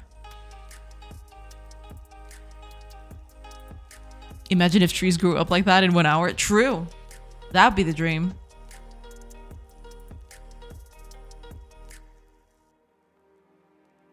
Okay, there we go. That way they don't spread out as much.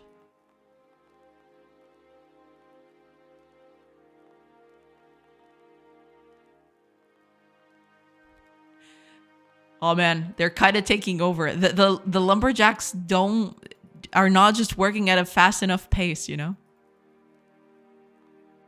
It's getting run over. It's so funny.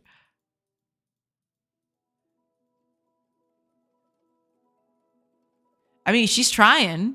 Yeah. Hello, muchachos and muchachas. Welcome, Kulpo. Welcome. Bamboo grows like this in days. Bamboo? Yeah. Another Kulpo. Yeah. The trees are getting out of hand. Yeah, they do that. I need to decrease the chances. The chances are already slim, but I need to make it even worse. Let's make it, I don't know, 75. I'd go on a limb and even say this, you know? I don't want them to spread around all that much. At some point, I'll probably do some sort of a timer. Timer as in, you can't spread seeds, or rather, when you spread a seed once, you'll have to wait a certain period of time until you can spread a seed again, right?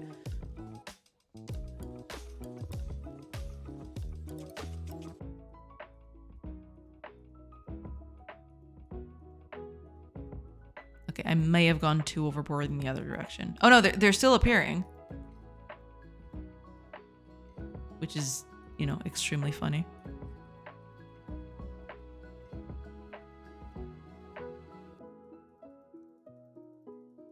I don't think the lumberjack can... I don't think she can keep up with it, to be honest. Oh man, the game is grinding to a halt. Holy crap. It's very funny though.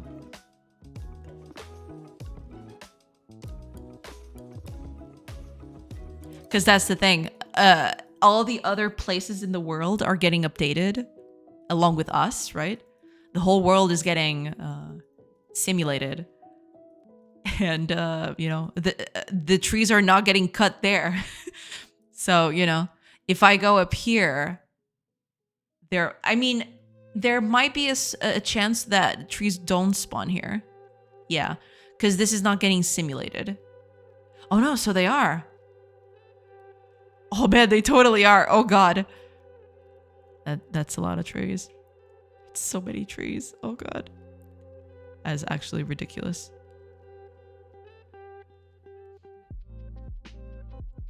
Yeah. I'll have to do some culling here.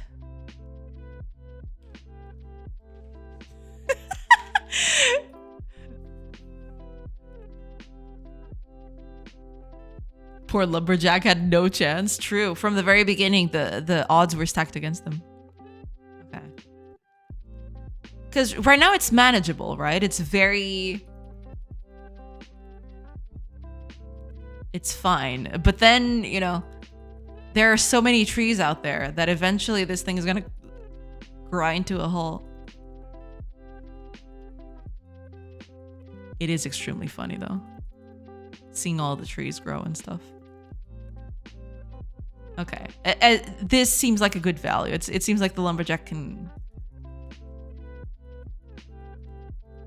Yeah, seems like we're good. Okay. It's getting a little... It's getting a little heavy.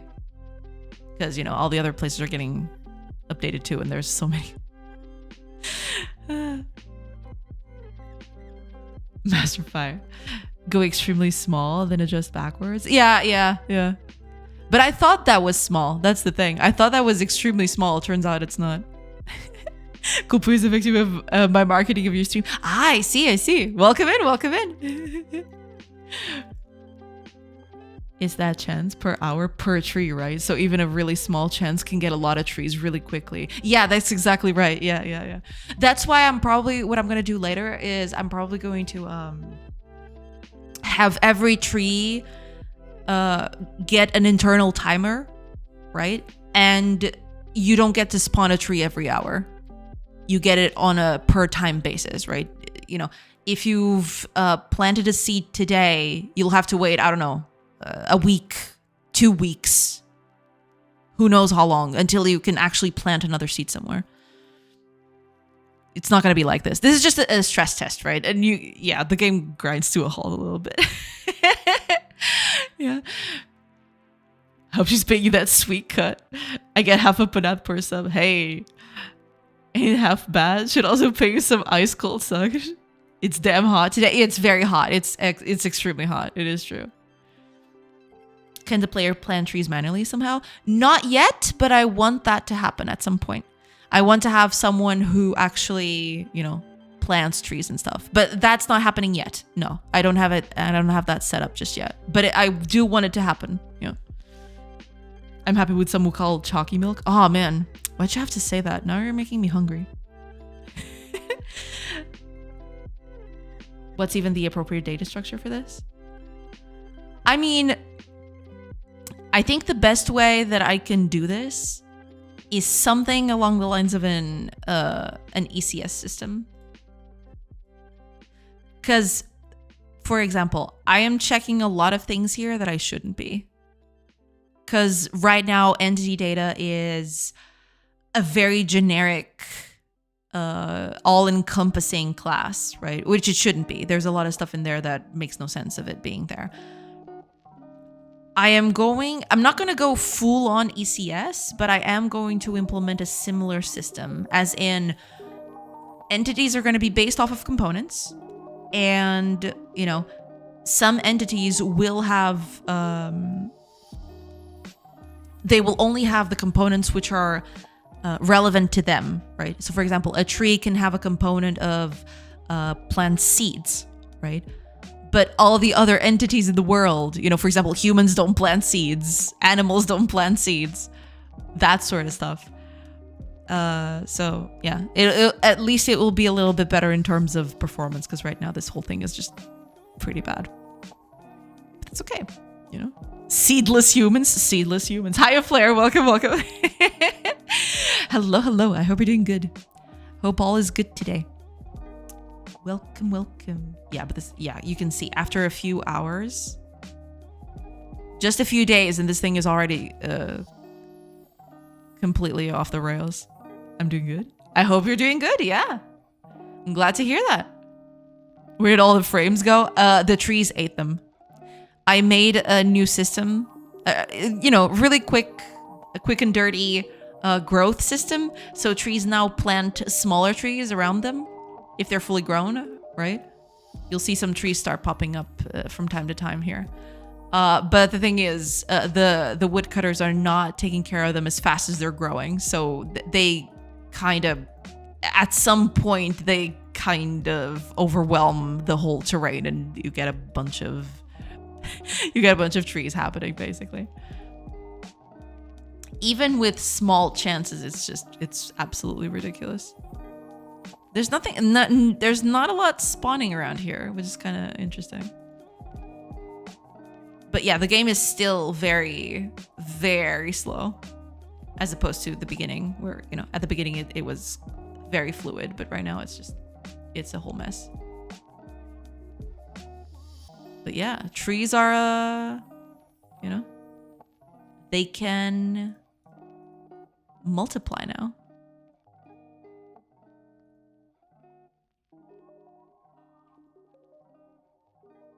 How are those trees still growing over there? Oh, I think I know why. Before I cut them, they're spreading a seed somewhere. The return of the treepocalypse. Yeah, I mean, at the end of the day, this game is treepocalypse. The return, you know? The trees will eventually take over. Yeah, because over here, it seems like the woodcutter is doing a good job, right? It is cutting the trees and it's stemming the tide. But the problem is, you're just one person here. There's all of this terrain where trees are growing right now. And no one is there to cut those trees, you know? That's a bit of a problem. So, yeah, it gets overwhelming very, very quickly. Oh, but it does seem to be a bit better now for some reason. Seems like to be a bit more fluid. I know what this game needs. Fire. I know. Yeah. You know, there is actual evidence that these tribes that lived, you know, in here, in, you know, the whole region of Portugal and Spain, there's actual evidence that they would torch entire forests just to make way for farms and crops. Yeah, they managed to get evidence of that. So yeah, at some point maybe fire is on the menu, who knows. Oh, there's actually another village here. I didn't even notice.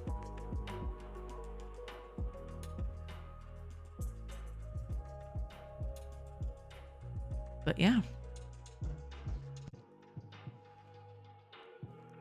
Burning whole forests to build fields. This is why elves always hate humans. Yeah. It's a thing as old as time, I think. Because, well, back then, it wouldn't be that bad if you burned a forest, right? Because there were so many forests out there. Nowadays, when you burn a forest, it's kind of bad because there's, you know, the forests zones are dwindling. But back then, there were so many that burning them wouldn't be that bad, right? And there weren't that many forests getting burned anyway. So you'd have a whole amount of trees and stuff.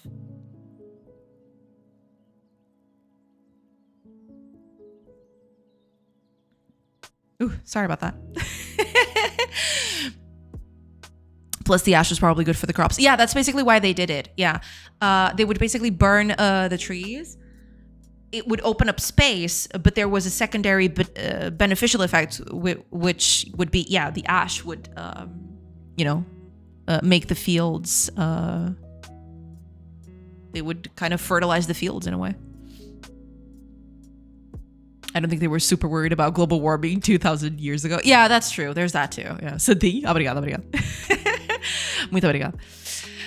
Muito obrigado. But yeah, that was, no, but it's not even that, you know, back then, there were far less humans, far less humans who put out noxious gases towards the atmosphere, right? So, you know, burning a forest, sure, it's bad, but given the time, you know, it's okay. You know, there were other forests in other places that would, you know, pick up the slack from the trees that would get burned that time, right? Nowadays, it's not so. Yeah, nowadays it's you got to preserve those trees, man. Those trees are important. You can't just run them all down. Because there ain't no trees in other places to, you know, account for everything else. They're all getting decimated. I find it funny, though, that it feels a bit more fluid now than when I left. There's probably a little bit of management here that I'm not doing correctly. There's also the bit that I wasn't I am not technically deleting the tree classes or the instances of those trees. I keep them, but they're disabled, right? If I just deleted them outright or put them into the pool and reuse them, that would probably improve performance by quite a bit. But I'm not doing that. I'm just disabling them and putting them to the side. So, you know. Streamer is deforestation apologist confirmed. None of that. Far from it. The actual opposite. I'm just saying, back then, you know, cutting a few trees or burning a few forests wasn't that bad because there were more forests around. Nowadays, that's not the case. If you burn a forest, there's no other forests. So, you know.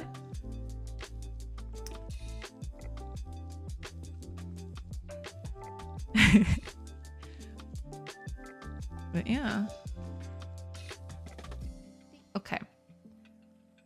I am going to turn this off for now until I move them into a more performant component.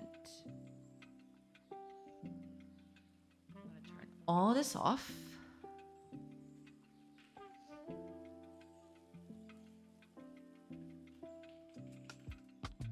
Because this whole thing is grinding the game to a halt, and I need other stuff to.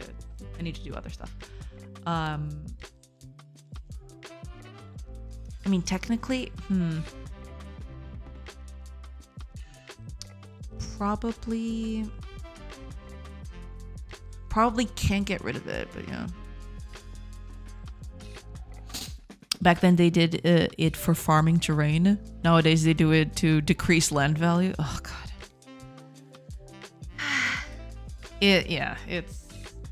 It's disgusting. Stream now getting political. I mean, yeah. What the next? I'd do it, you know? I'd do it. What the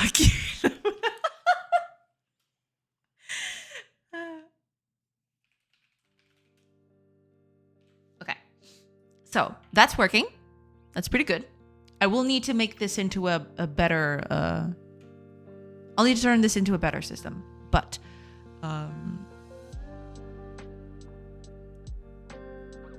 at least it's working, you know?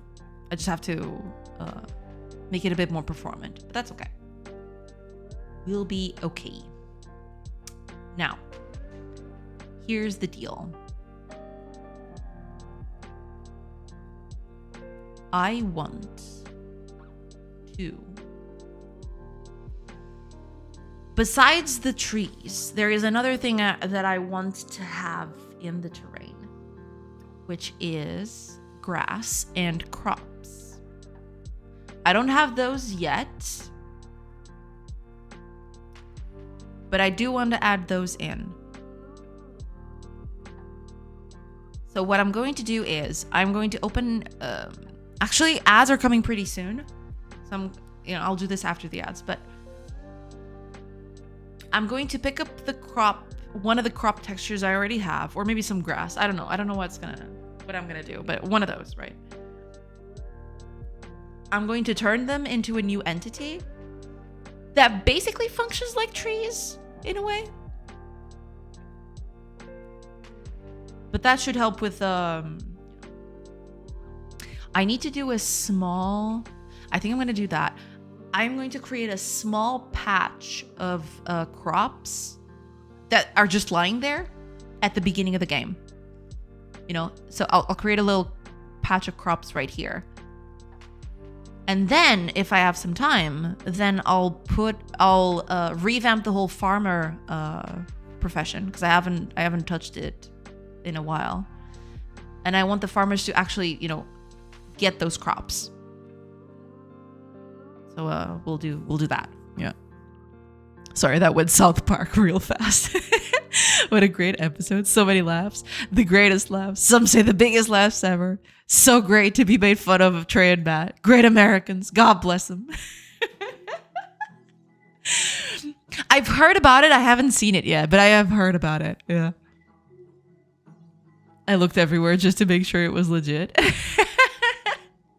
I have to see it. I've just seen that it exists, but I haven't seen the episode yet. Also, ads are starting pretty soon. I'll take a quick break and then I'll come back. Do not show it on stream. Why? Is it that bad?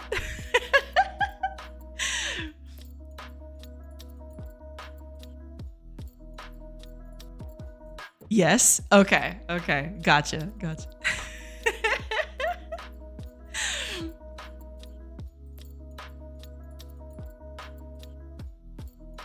It is very, very, very not safe for work. Gotcha. Okay. Interesting. But all right, I'll have a look at it later, I guess.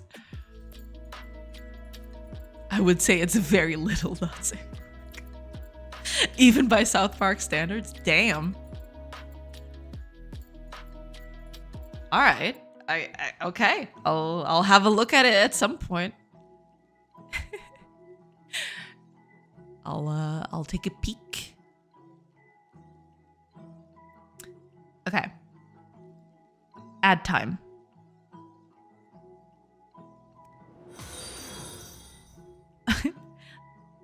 Zilsup, thank you so much for the follow. I'm really sorry about the ads though. But yeah, okay. I'll take a quick break like I mentioned with the ads thing, and I will see you guys in a bit. So hopefully I'll see you on the other side. Pew!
Hello, everybody. I have returned. All right, let me just catch up real quickly. Is it there? Okay, let me just see. Okay.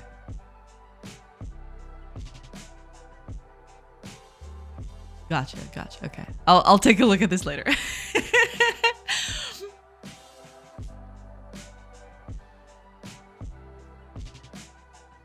Hiya, Zilsup. Welcome. I hope you're doing good. I want to start learning C#. Any recommendations? Yeah. Fire's question is pertinent. Do you want to do C# for GameDev? Do you want to do C# in general for software development? Because depending on that, I can point you to different things, right?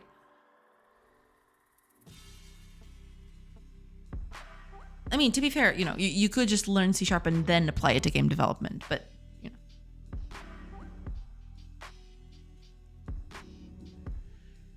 Okay, let's do crops. Let me just open up a sprite here real quick. I want to. I'm gonna do. Oops. That was all about. Okay, give me a sec here. I need to open the files that I had. I think they were the ground ones, but I'll have to check. You. I think it's this one. Yeah, it is. Okay, here we go. It's this thing. Yeah, I'll just use this thing. It's fine. There we go. I am going to put this on the sprite. Oh, I need to open up the sprites too. Give me a second.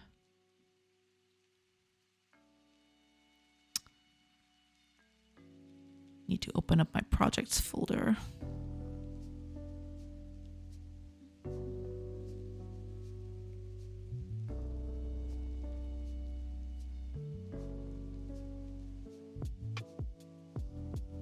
There we go. Okay. Oh, I already have it here. Oh, I totally forgot about that. Okay, never mind then.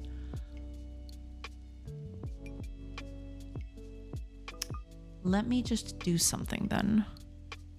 Because I want to have some sort of... Oh, no, you know what I could do? I'll just use this for not grown, not fully grown. And then I'll use this for fully grown, you know? It's not supposed to work that way, but just bear with me. It's supposed to be a test anyway. Okay, let me go over to Godot. Now, I don't think I have those here, but I can. Let's duplicate this.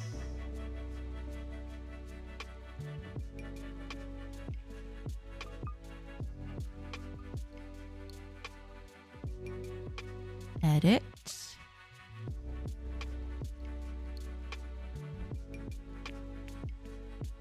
Oh, that's right. Okay, hold on. I don't want margins on this. I was doing margins because they all had different sizes and stuff, but no need for that. No need. Okay. Which one is this one? Oh, this is barley. Okay. Which is this one. And the other one is rye, right? Yeah, rye and barley. Okay. Let's do that. Duplicate. Rye. Edit. Done. And duplicate again. And barley.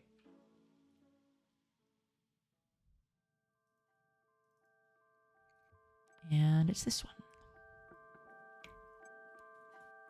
There we go. Okay. Cool. Okay. Now that we got this, I want to plant this stuff on the world. To do that, I think I'm going to make a new decorator just to plant these things.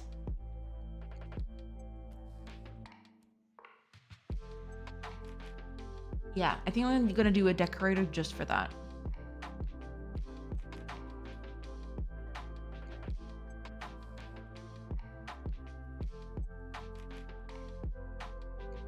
I'm basically just going to duplicate this.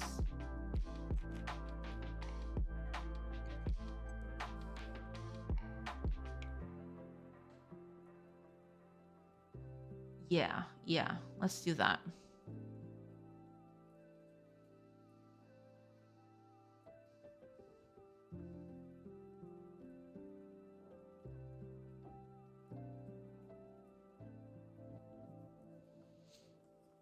Did you draw all these assets yourself, or can you get stock assets online somewhere? You can get a lot of stock assets. Initially I was using these. These are stock assets from Kenny. Let me get you the website.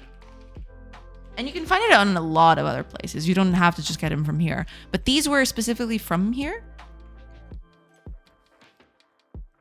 Nowadays, I'm trying to get rid of these, right? These were just the placeholder assets. And I'm making all of these, from here on down, it's my stuff.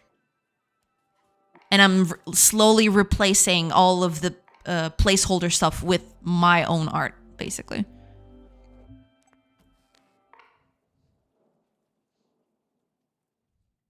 But yeah, that's pretty much it.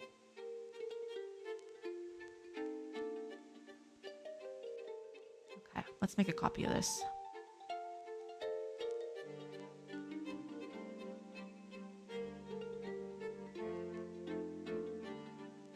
Let's make a copy of this. I'm actually just gonna put it here.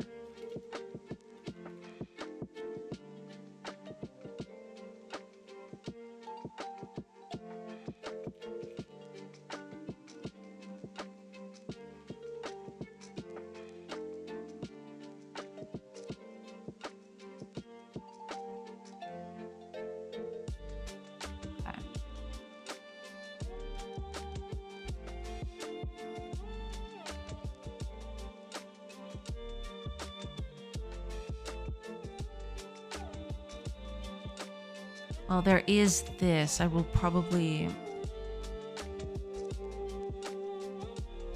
have to do something else here.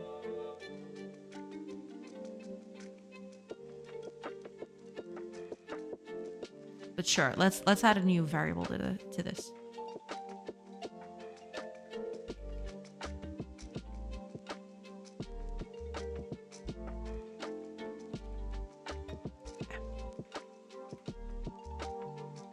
Now.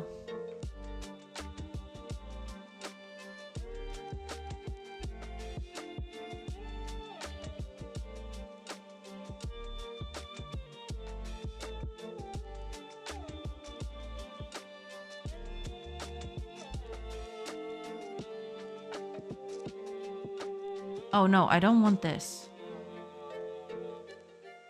I don't want this at all, actually.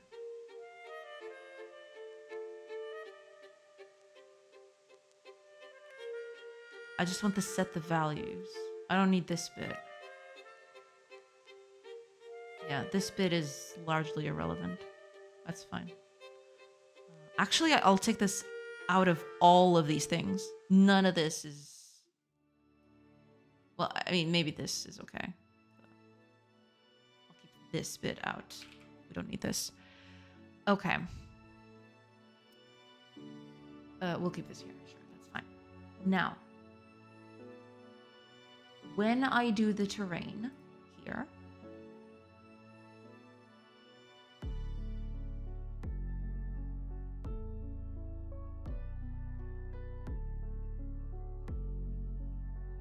let's do something interesting. Watching you code is like watching a bird of paradise do its mating ritual. I don't know what it's actually happening, but it looks like a good time. Well, at this point, this code is kind of becoming like a very complex system. I do need to improve this a little bit. But yeah, you know, coding is fun. Getting stuff to work, you know, seeing stuff happening in the world, that's pretty nice.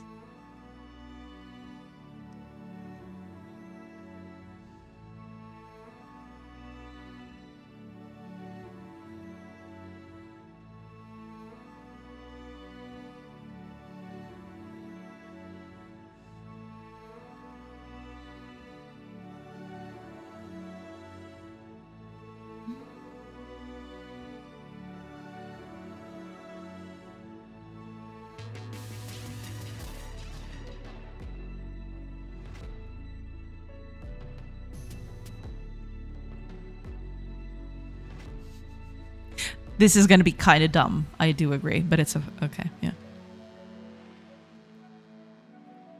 Well, no, I can't look at this code anymore. Why? I know it's bad, but you know.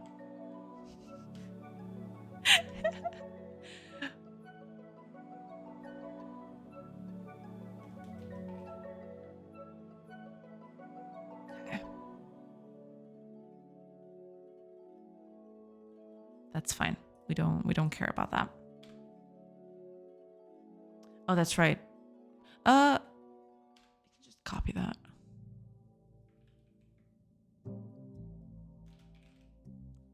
It's a sort of mating ritual. Well, you know. Okay, let's not do position world anymore. That's real dumb. I can just get the... I can just get that from the position of the region. You know?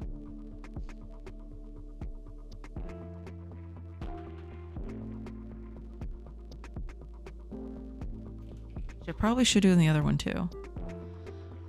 But that's okay.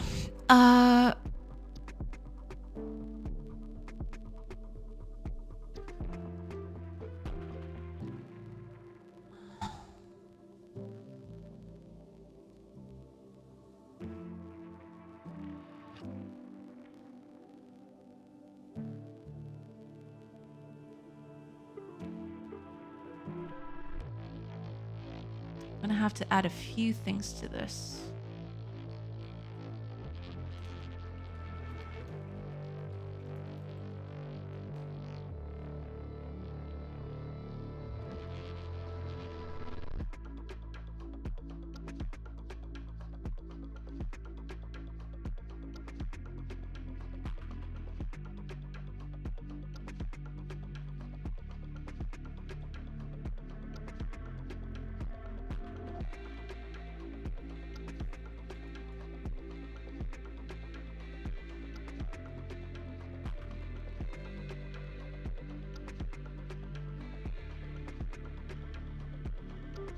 I need another variable for this. I don't like it, but I have to do it.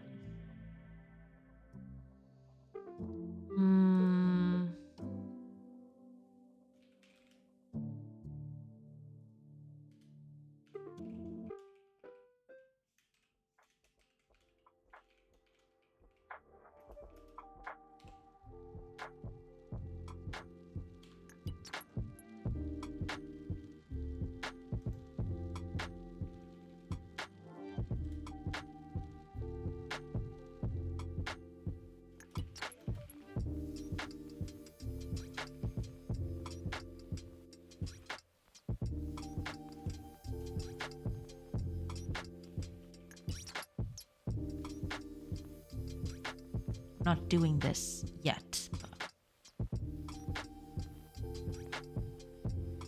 We'll get to it.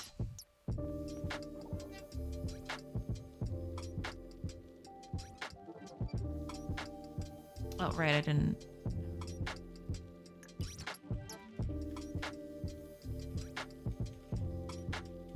And I need to do the same thing up here on the tree.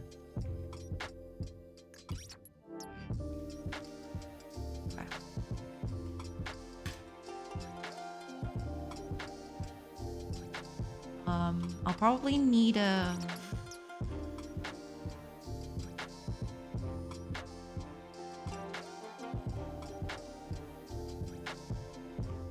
Probably need a clip for this. An event, I mean. Sure.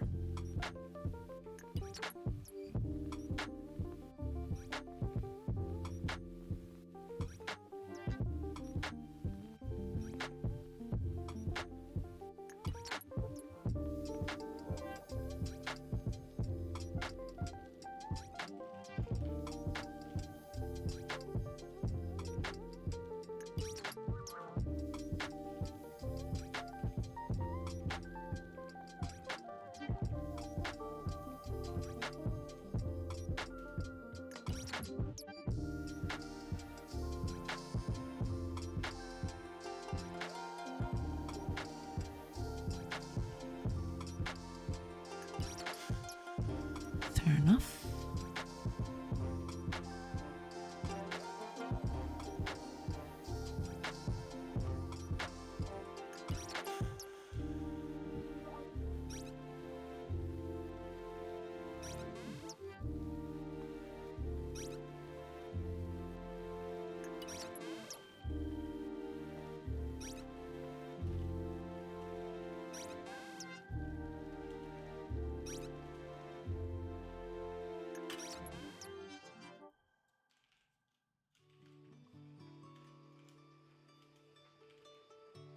Not sure if I'm going to use these, but I'll keep it here just for completionist sake, I guess.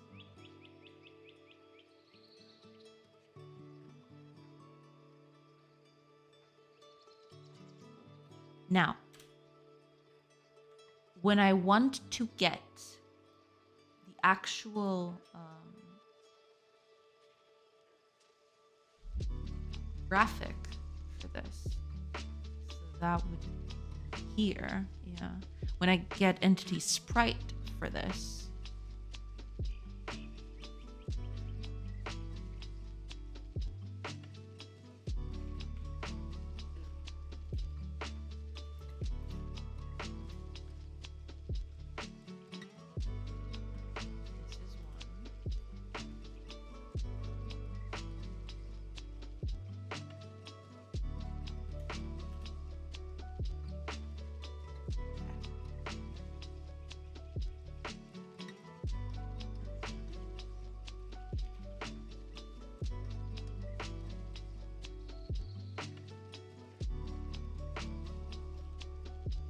let's do the exact same thing. It's fine. And then we'll do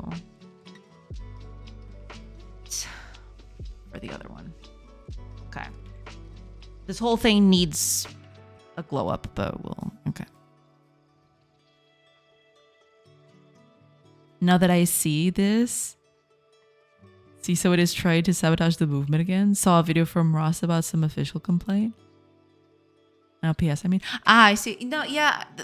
I'm assuming that a lot of lobbyists and people like that are going to, you know, start working towards it, I suppose.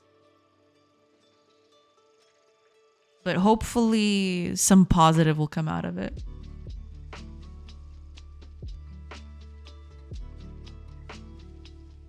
Okay, is that going to be enough? Let's find out. Oh, no, it's not going to be enough. Because I haven't set up... The crops are not doing it. Yeah. It's definitely Ubisoft. Oh, Ubisoft in conjunction with a lot of them. There's a huge lobby of gaming companies trying to shut it down. Yeah. It's not just Ubisoft. You know. It's a lot of people, unfortunately. A lot of companies are lobbying against it. Here we go.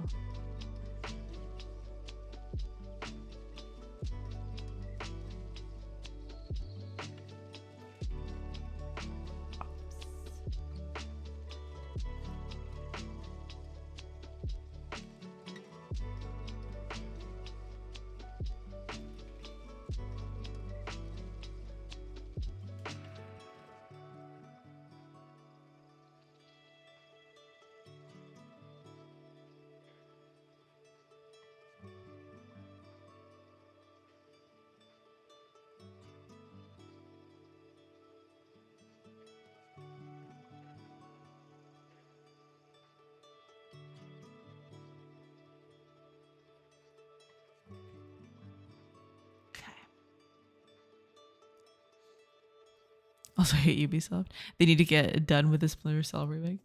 Yeah. I did play, I think it was a demo of Splinter Cell quite a bit. I actually enjoyed it, you know? The whole stealthy thing. I never played the actual game, the full release, but I did play that demo quite a bit, I remember.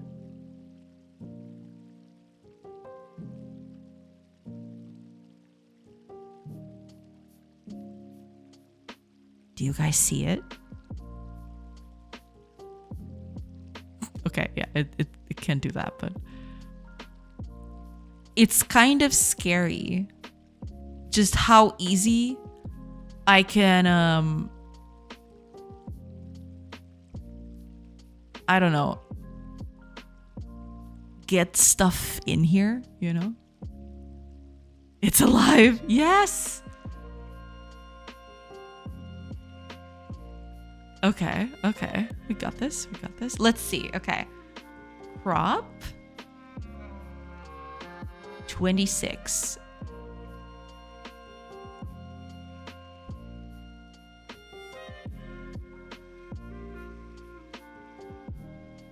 $36.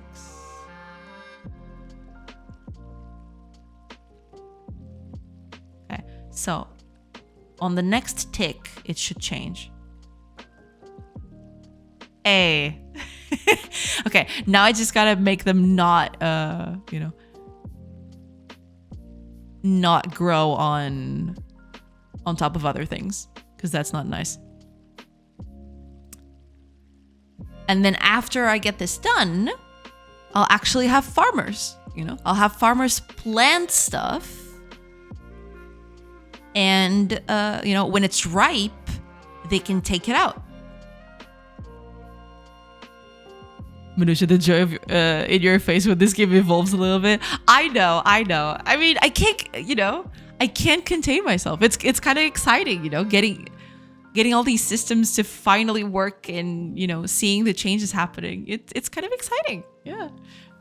Now create genetically modified grains so the villagers get weird genome-related diseases. No, that was not a thing at the time. So we can we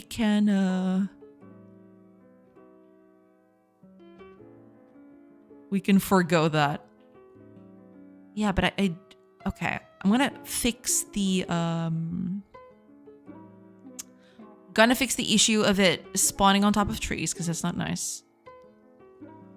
But other than that, I mean, eventually I don't want it to just happen randomly. I want them to grow in little clumps, or at least at the very beginning, I want them to be, you know, little clumps in the field, right? So that it looks a little bit more natural, you know. Also, I shouldn't spawn behind trees where it can't be seen. Yeah, I mean, there's a lot of problems with visibility. I know. I have to fix them, but well, you know. Also, there's a bit of a problem with layering here, which is not nice. Wait, I think they're kind of offset, aren't they? Oh, they totally are. Oh no. Okay, I made a mistake. Give me a second.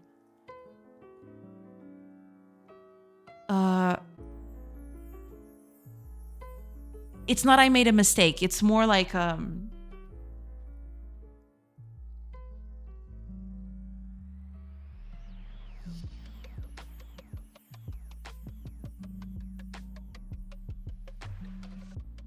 these are incorrect.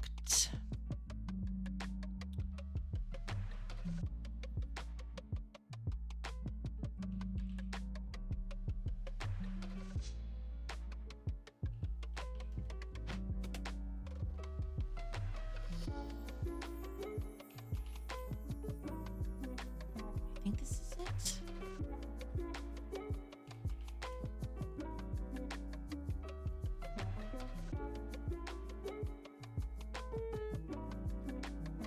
Okay. They are a little off. Yeah. But I think that was my fault. Okay, no. I really need a grid render so I can see what the heck is actually going on. It does look a little bit off, doesn't it?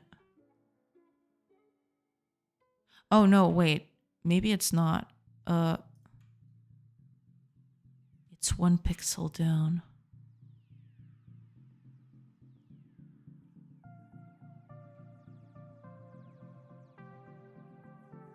It's hard to tell. Oh, no. Oh, it is correct. Okay, never mind. Okay, now they're positioned correctly. Okay. They were a bit... So, here's the problem. The whole renderer, or the sprite renderer, it needs an offset so that things stay on the ground correctly.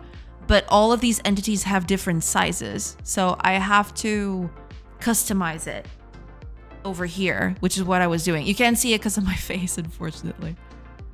Oh, I can just do this. But yeah, I have a thing right down here where I can set the offset for this specific texture. And, you know, this was still being treated as an oak. And the oaks are far, far larger. That's why it was offset so much. But now it seems to be okay. Now, here's the thing. I don't know if it's growing. I don't see any overlap happening anymore. I wonder if that's fixed or it just didn't happen this time. I don't see it happening, but that doesn't mean it.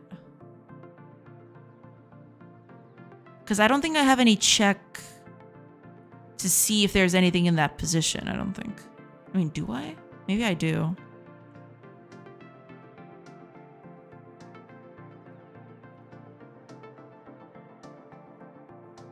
Doesn't seem like it's happening though.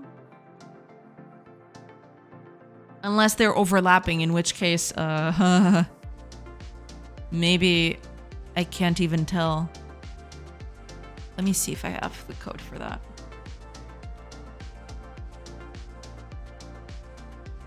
Oh no, it's not here.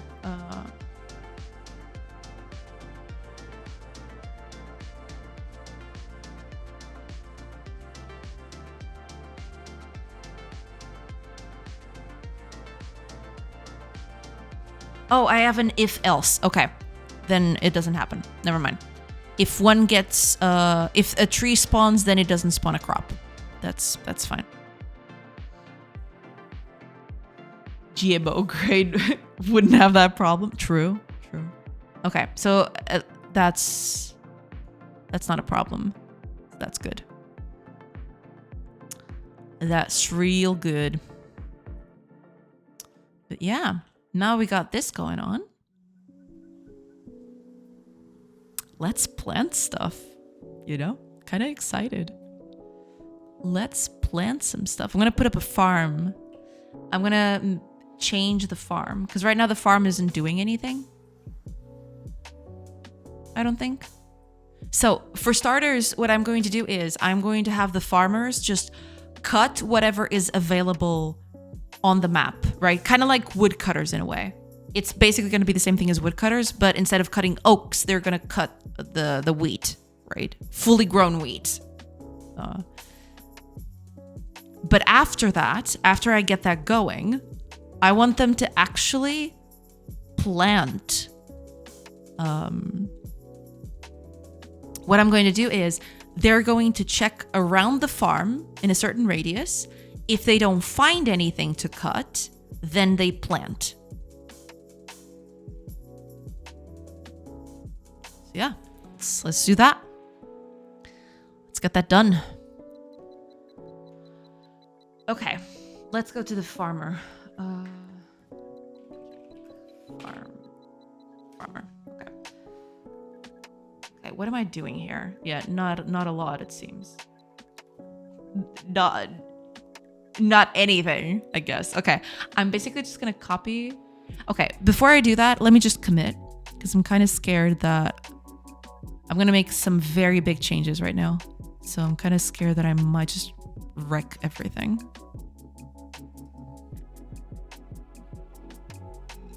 Let me just...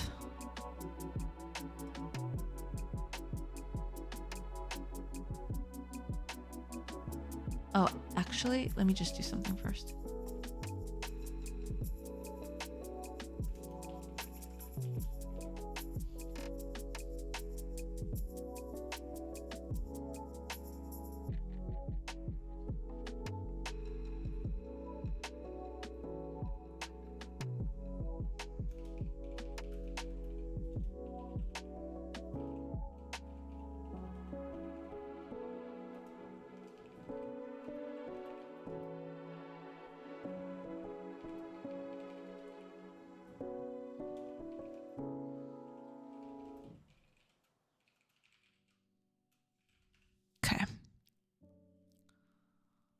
Let me just get this thing going.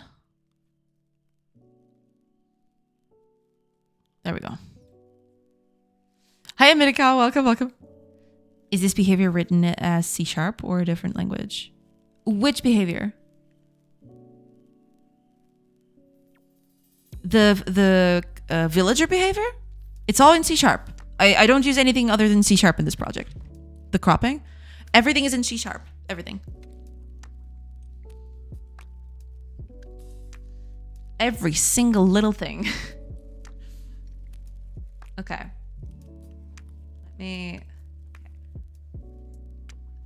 I'm going to need something very close to this. Oh, also, I have to change wood cutting. This tree thing, it needs to be a plant.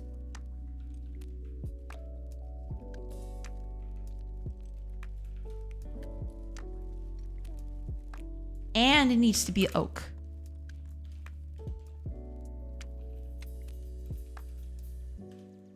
Right? Because we don't want woodcutters to cut the crops.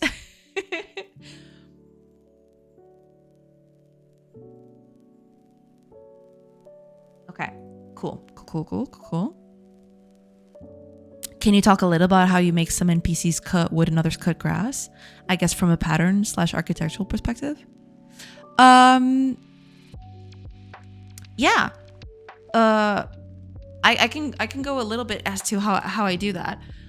So right now, each villager has what I call... I can actually show you. Give me a second. So each villager has basically what I call a mind. right?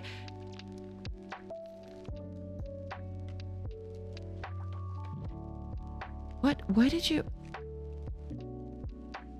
Okay, sorry about that. I don't know why it held that message. Anyway. What the heck? Why would it even? Okay, anyway. No, but not derailing at all. It's fine.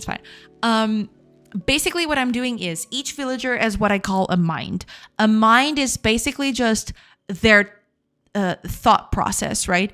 Think of it as your decision making, right? So if I open up a mind, I can show you. If I open up a mind, I can show you. If I open up a mind, I can show you. What the heck is going on? Hang on.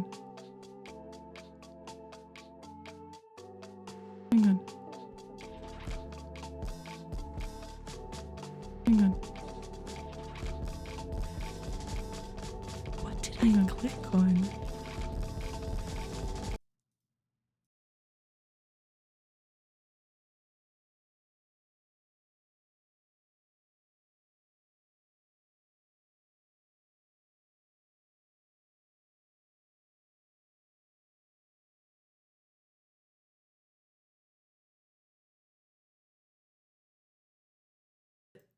Okay, I got it.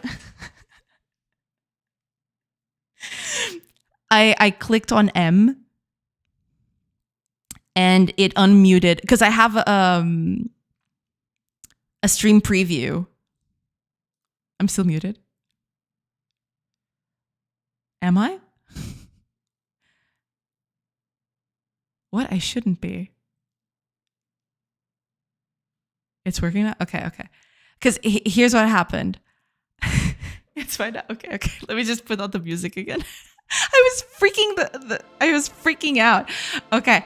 No, the problem was I was trying to type, but I had the browser open. I was in the dashboard for the stream and I unmuted the stream preview.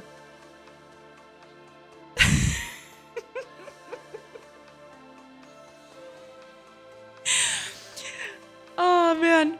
Okay, but all right, mystery solved. Anyway, sorry about that. Anyway, okay. Anyway, mind. So each villager has what I call a mind. A mind is basically just their decision patterning process, right? I can open up the mind here, the villager. Here we go. So every entity has this. Oh, Benno, thank you. Thank you so much for the follow. Welcome in. It couldn't be more perfect. It started looping when I opened up a mind. Yeah. And then it started echoing. That was so freaky. That was really, really freaky. Because I didn't realize at first what was happening. It was insane. But yeah.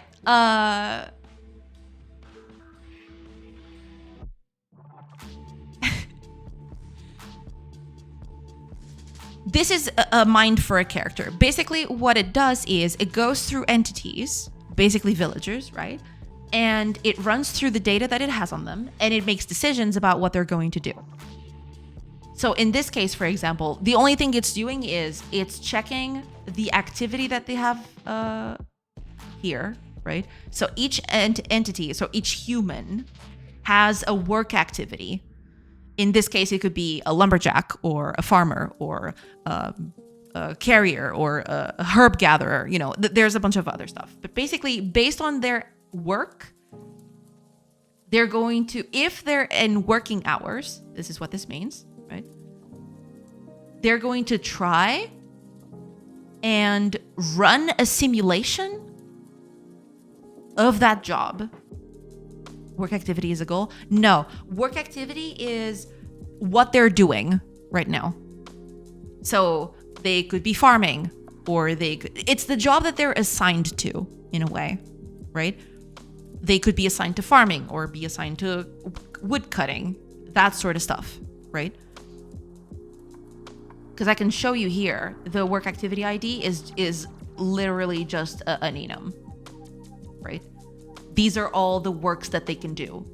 They can build, they can fish, they can cut wood, they can hunt, all of that stuff, basically. And what it's doing is, based on their activity, the activity that they're associated with, they're going to try and run, if it's working hours, right? It's going to try to run a simulation of it, which is what happens here. This is the simulation. This get result, it's basically just telling me, okay, if I do this activity in the next hour, what is that going to give me? And this is it. It's basically, for woodcutting, it's just, okay, are there trees near me? Yes. Can I cut them? Yes. Then this is what I'm going to do.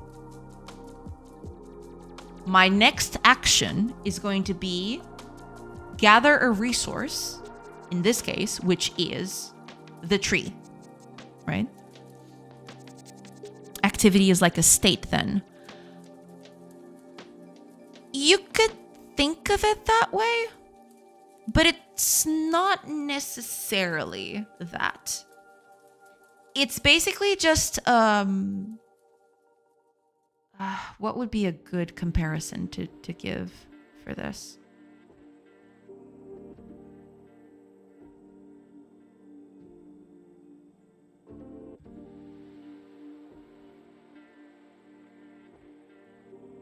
Do you have an idle activity? Yes. No, I don't have an idle activity.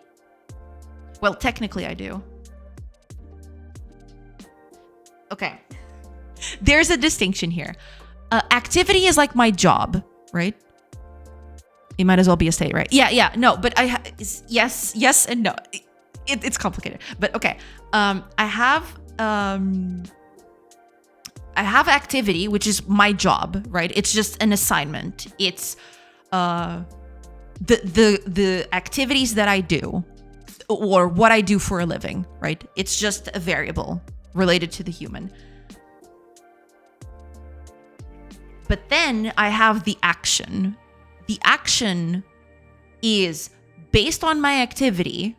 What am I doing now, right?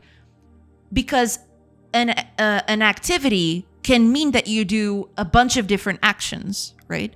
So, for example, I might be a woodcutter, but I can cut wood, I can carry wood, I can, cut stumps, There's a lot of actions that I can do within a certain job. Does that make sense?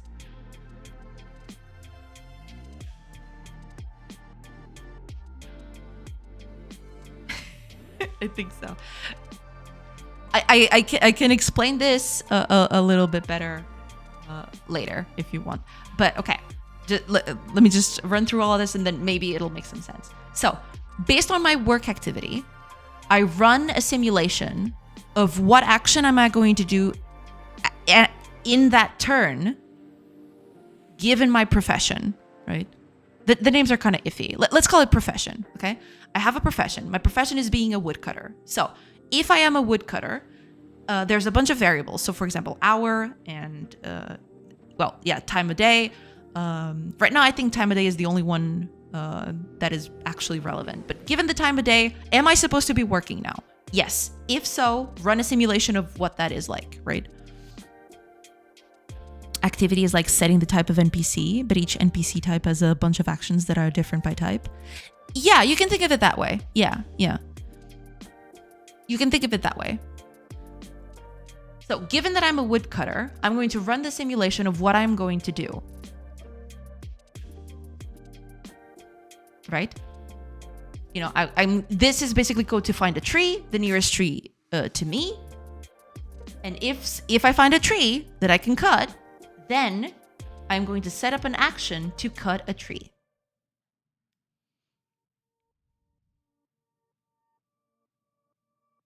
But this is where it happens. When I am a woodcutter, I am specifically looking for trees. See here? Try get tree. I am specifically looking for entities near me that are plants and oaks. This is where the filtering happens. So for example, a farmer, instead of this kind of filter of entities near me, it's going to look for plants that are crops instead. Does that make sense?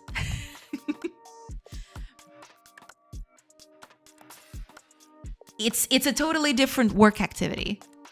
Because this is wood cutting. This is the process of, this is the simulation for cutting wood, right?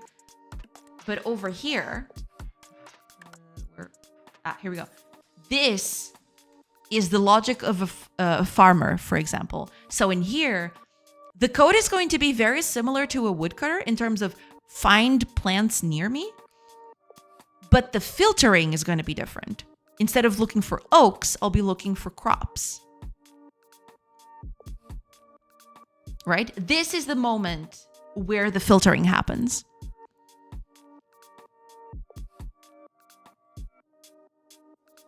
Each job is going to look for different kinds of targets, basically.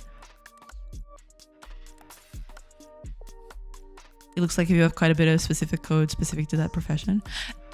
I will probably have to improve this a little bit. Yes. It's not even that it's specific code to a profession, like try get tree. No, yeah, I could. There are ways that I could do to make this a bit more generic. That is true. Yeah, this is kind of a relic of the past. To be fair, I have done this, and then I realized that I could have done this a better way. It could definitely improve this. Yeah, for sure, for sure. I get it, I think. Okay. Thank you. No problem. If you have any other specific question, let me know. But yeah, that's the gist of it. It's just, a character has a profession. That profession will give me or will guide me towards the algorithm that I'm using for searching for stuff or to dictate what I'm going to do next. That's basically it.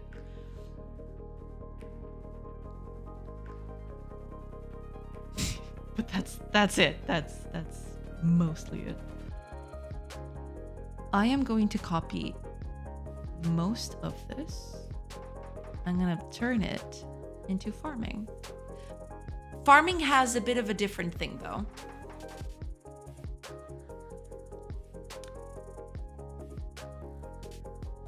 Yeah. So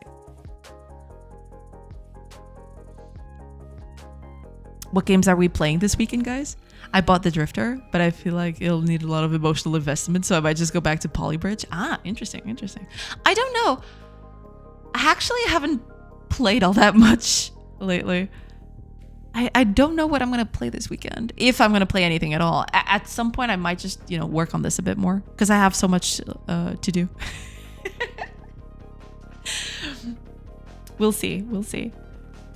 I haven't played anything all that much lately. I've read the GameDev patterns, and I tend to try and map things to the patterns listed in that book. That makes sense. Yeah, you should do that. For sure. Yeah, but you are correct in the sense that this could be improved. Yeah, for sure. It's just, well, I wish I could go back and redo a lot of things, but unfortunately, time is limited, so sometimes some stuff slips through the cracks, basically. What did I miss? Did we fix world overforestation? I turned it off. I turned it off until I find a more performant way to do it, basically.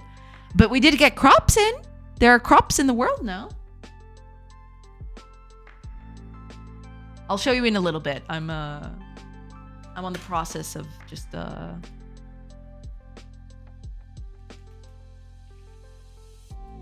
in the process of getting this done. Yeah. Fixed it by removing it. Nice. Yeah. I just commented it. Eventually I'll get back to it, but I just wanted to see if it worked. And it does, so it's okay.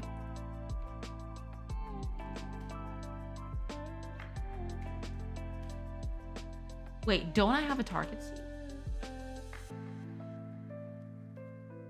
Oh, I don't have it.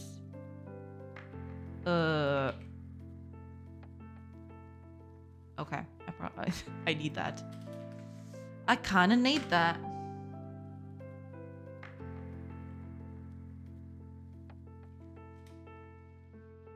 Okay.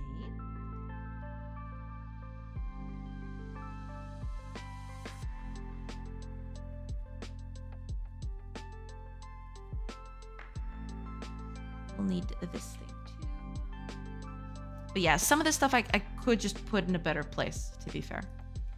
But, you know, I'll have to do that at some other point. Ah.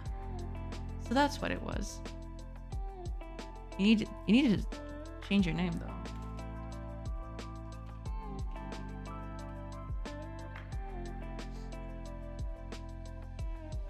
Does the IDE have a symbol renaming tool? Yeah, it does. It does. Yesterday, I fixed something that I had on my to-do list for a year. I had no idea how to do it. Out of nowhere, when I was doing something else, I was like, wait a minute.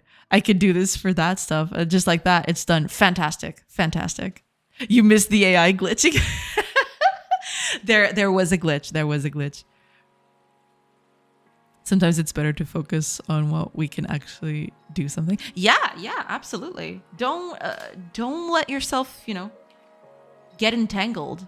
Just move on to something else, and eventually you'll find an answer. Absolutely.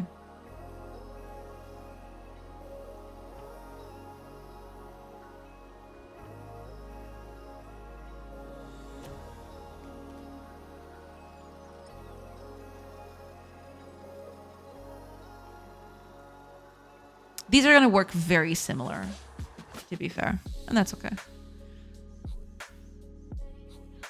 Ah, okay. Do I have that here? Yeah, I do. God. I haven't touched Farmer in a while.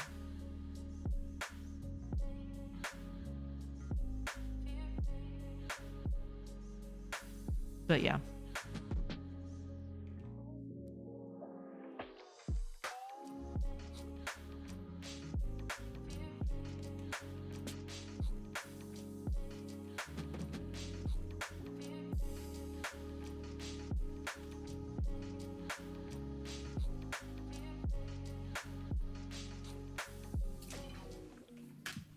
Okay. I need to fix this too. I totally forgot about this.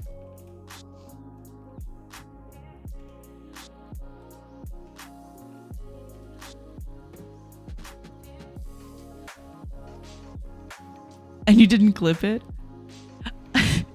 I saw what happened to Edgar. I got the message. Poor Edgar. He was a nice dude, but he knew too much. True.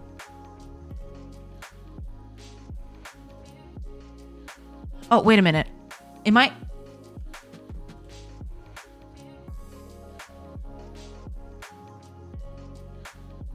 Okay. There we go. Oh, ads are starting in about 30 seconds, and I'll do a quick break once that starts.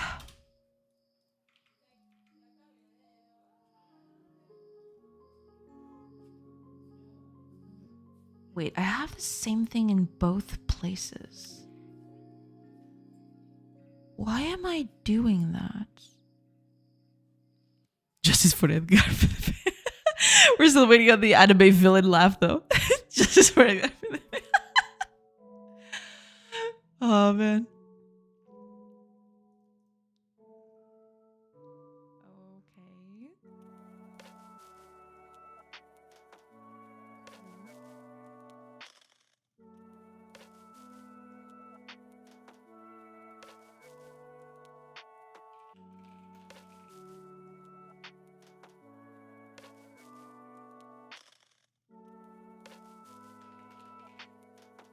Oops. What did I do?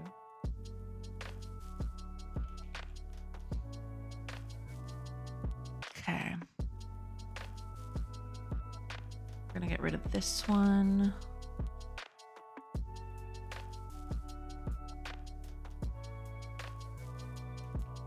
Wait. So this is going to be it for now.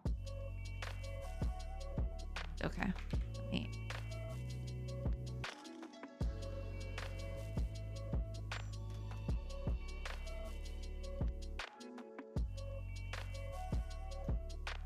Add this here. All right, ads are in progress. I will take a quick minute, and I will see you guys in a bit. Stay right there. Pew.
Hello, everybody. I have returned. Hello. Saved by the ads. Will not forget the laugh, Manouche. Still waiting on that, Manouche. Wahaha. Got it. Okay. Boa tarde, Dona Jo. Boa tarde, Reef. Boa tarde. Boa tarde, meus queridos do chat. Aw. Reef Edgar. I didn't know it, but it was always sad when a whistleblower is silenced. He had dirt on Jay, so suddenly he had to work, but we all know Jay made a call. He'll be missed. He's fine. He's totes fine. Let's make yellow for this one. Light yellow? Light yellow. Okay. Yeah. So right now, it's only gathering the crops. It's not planting them. That's for later. But that's going to be in a bit. Okay. That's cool. Now, let's see. Will they actually gather the crops? I don't know. Hopefully so. But yeah, we got crops in next. You haven't seen it yet. I was there when it happened. I didn't see anything, Jay, promise. All right. You can live. I'm kidding, okay? Before anyone just goes ballistic or something. Wow. Edgar, what a true patriot, a great American, so many whistles blown. People always told me, wow, how does Edgar know so much? Because he doesn't believe in fake news and crooked neck stories. Thank you for your attention to this matter. Oh my God. God bless America. There you go. Why am I being called out? Wait. I don't know.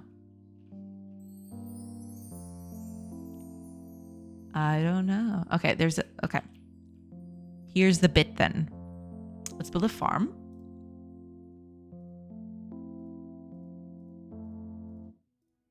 Done. Now,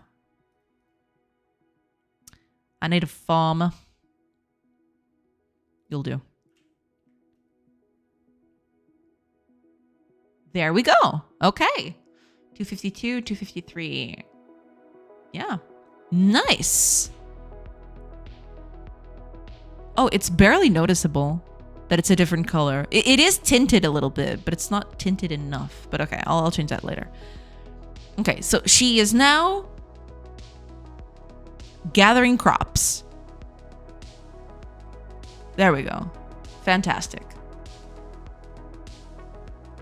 She's just gonna grab the, the fully grown ones.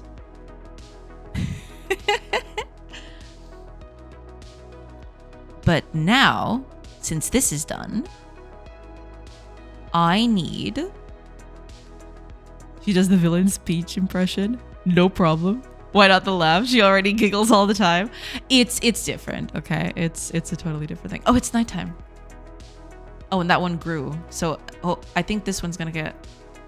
Yeah, this one's gonna get This one's gonna get chopped.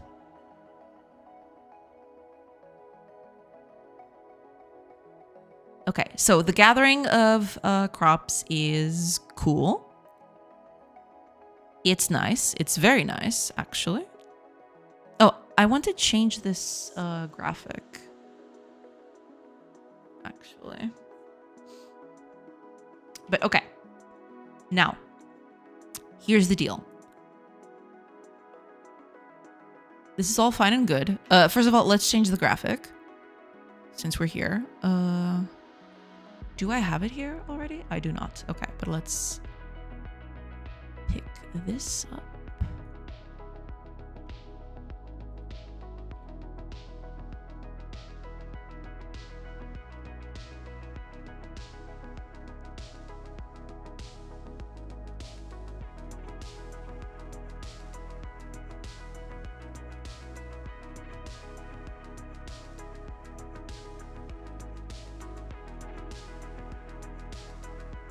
That'll do.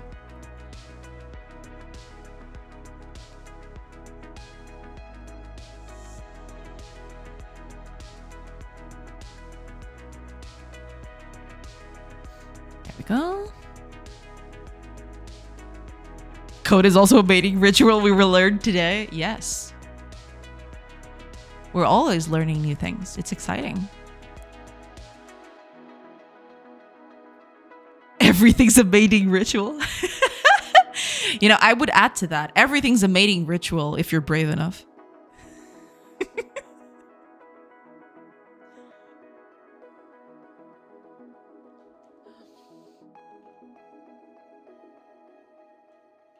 Okay. Let me.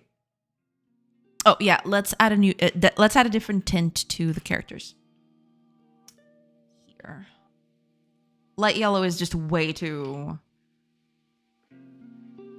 Let's just do yellow. Sure.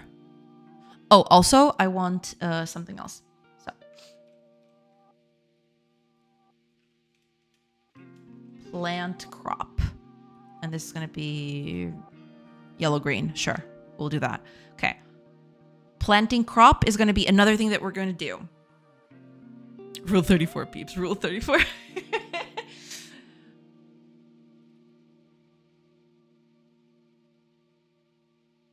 Okay. Now, we need the farmers to basically plant crops. We don't have that yet, but that's what we're going to do. Now,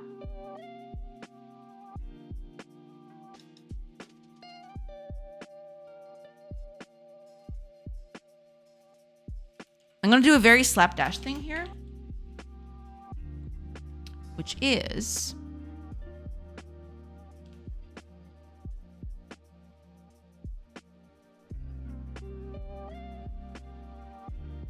yeah.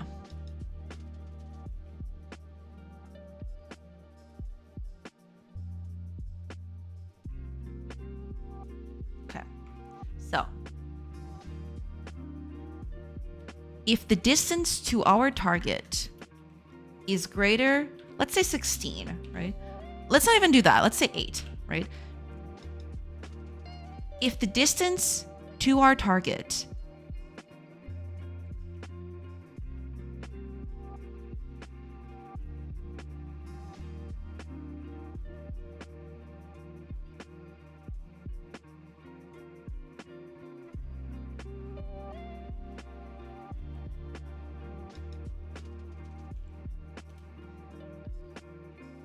if the distance to our work position is greater than 8, that means that it's too far. So instead, what we're going to do is we're going to create a new type of action.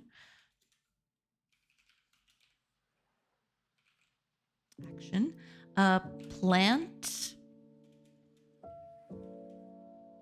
Let's just say create entity. Is that generic enough? Because I could do plant a thing.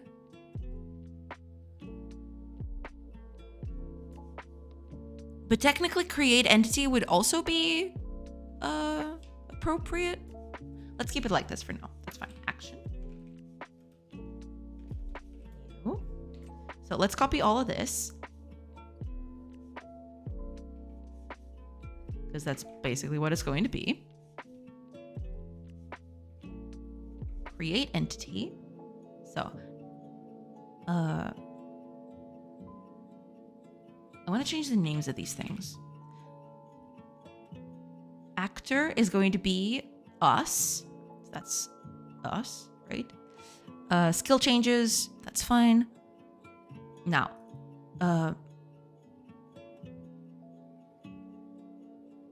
creation position, and that's going to be, oh right, we need to find what position we're going to plan in.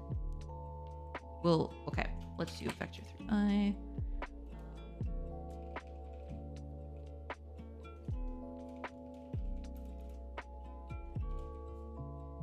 Yeah, let's start with 0 and then we'll get to that. Plant crop. No storage, and no resources gathered. None of this is relevant.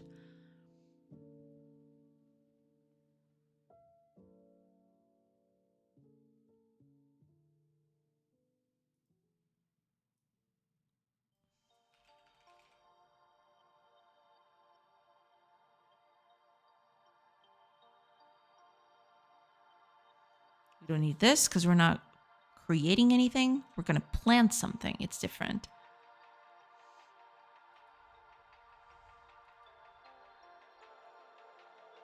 Yeah, resources gathered is not going to exist. Entity skill changes. Actually, I should rename this to actor skill changes. It's a better name for this. Whatever. Set it up as an action.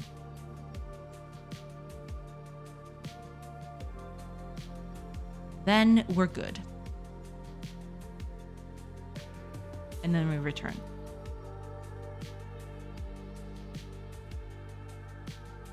Right? Easy. Easy enough to do. All we need to do now is create that action.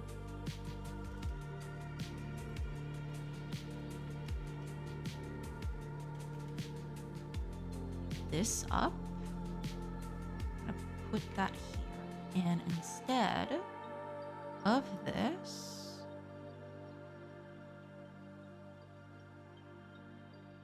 oh, that's right. I need to tell it what kind of thing I want to put in. But we'll get to that.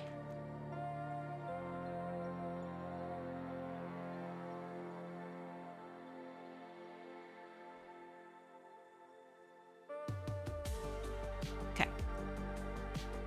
So, no resources gathered. And, oh, I'm actually going to call this actor. I think it's easier that way. Okay.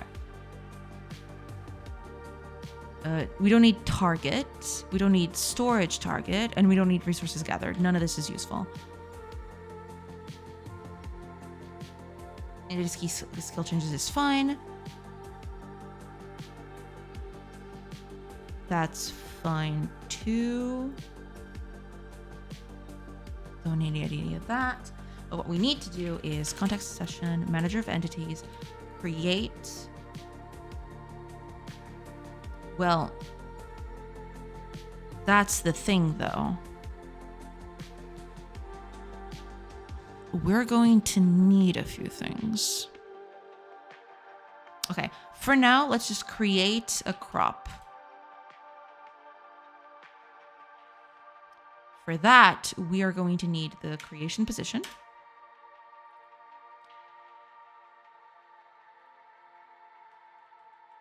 Region.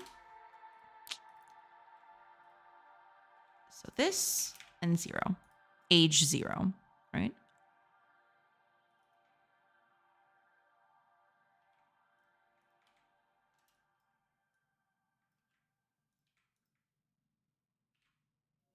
That's it. Oh, right. There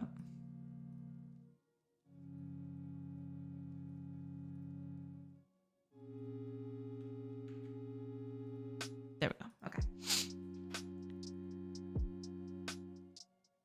Should do.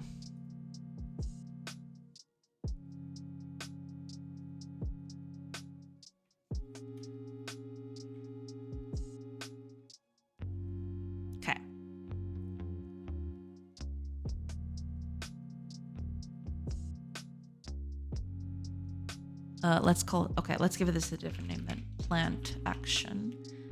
And let's call this gather action.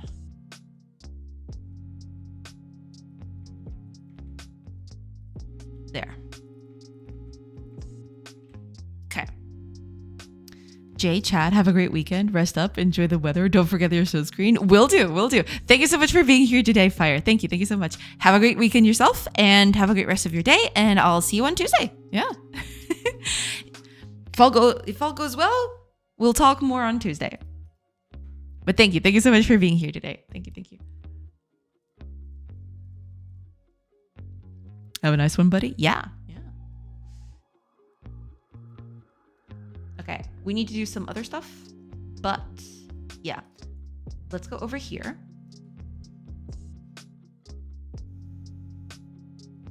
Yeah, okay, so down here, way down here.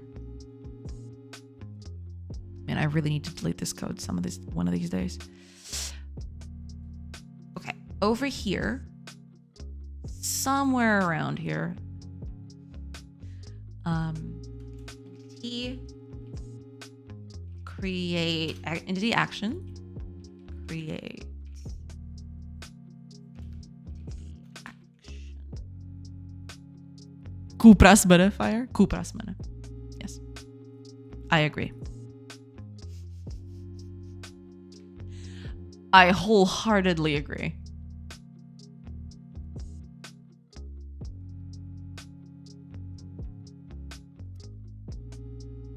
Okay. For simplicity's sake,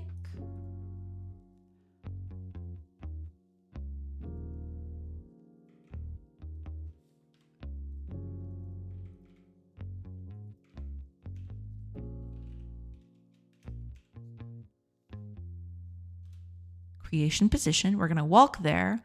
And then we're going to play that animation name. Right. This needs to be...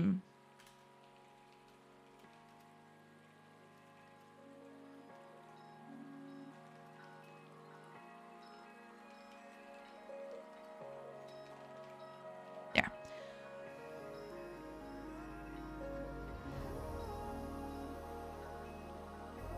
Okay.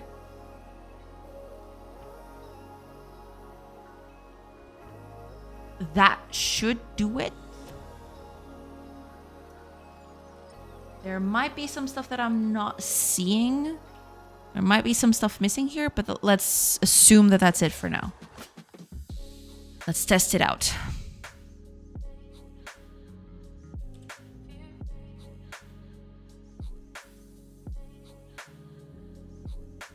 Okay, let's build up a farm here somewhere. Actually, I want to build a farm next to this, right? And see what happens. Farm. Right there.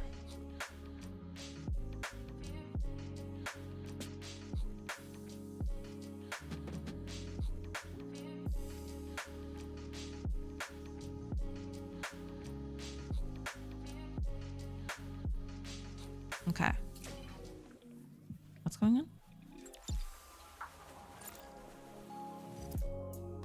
Oh, darn it. Yeah. I know. Calm down. Okay, I figured. I can't do that.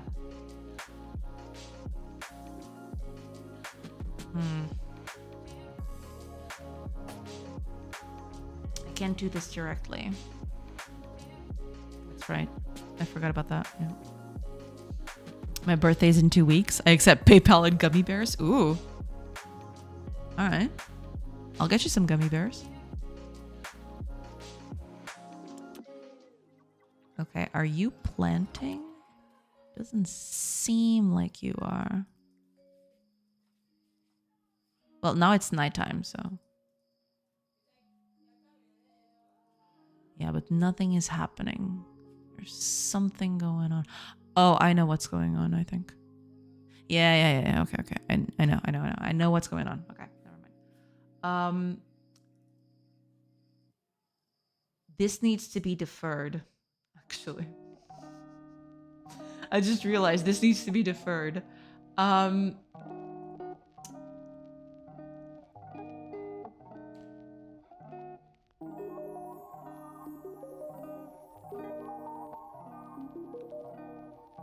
All of this needs to be deferred.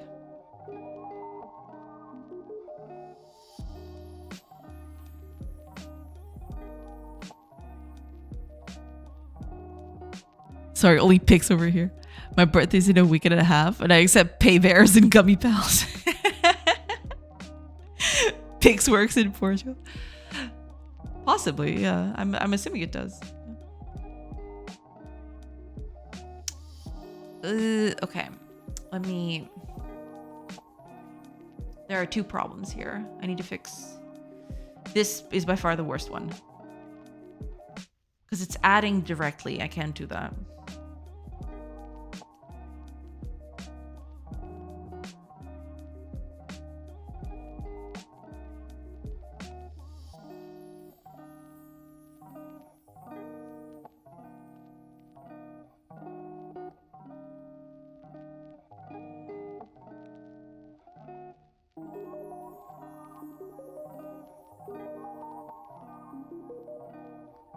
Let's do something.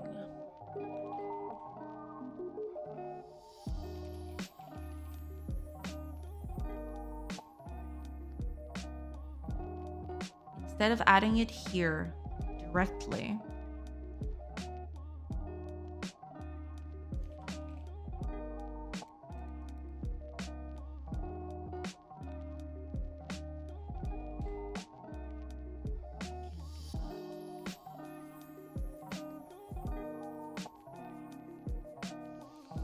I can't do that. I can't do any of this, actually. I mean, I can, but it's tricky. I'm going to have to do a few changes to this.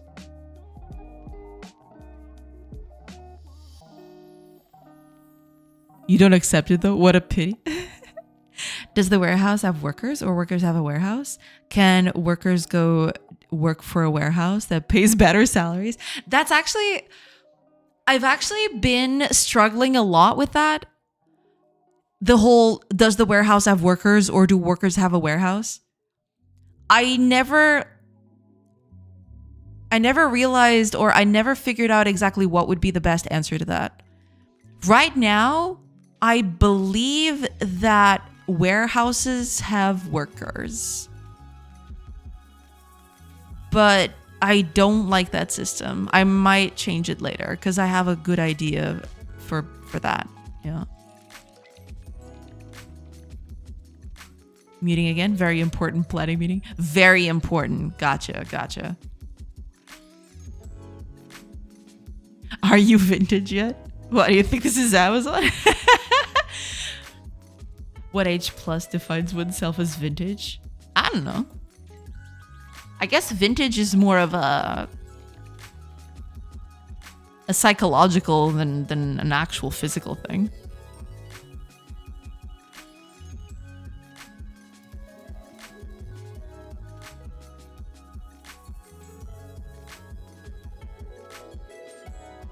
Okay, I'm gonna change how things work a little bit. I need to. I have to. I realized I've hit against a wall here.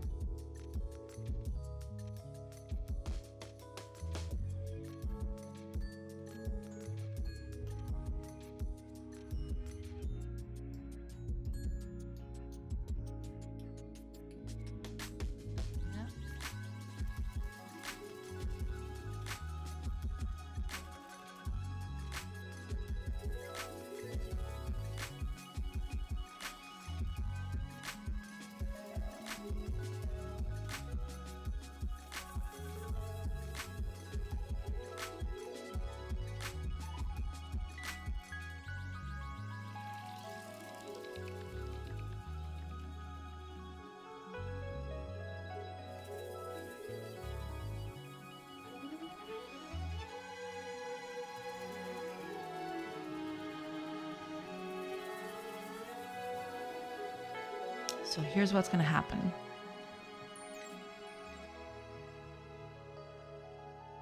I need the code for entity adding. It's this.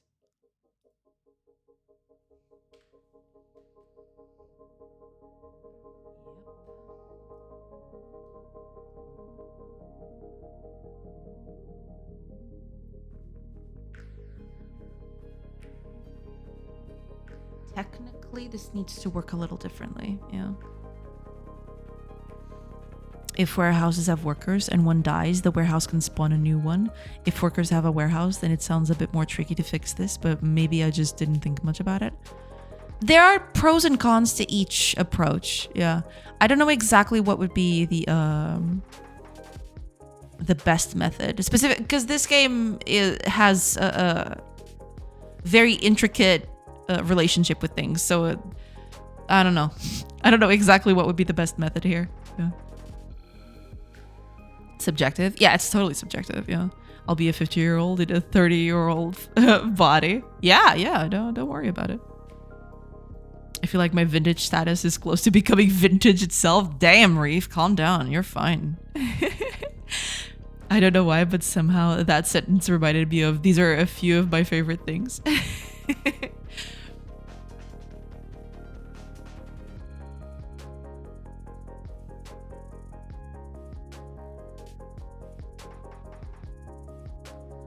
Okay. Let's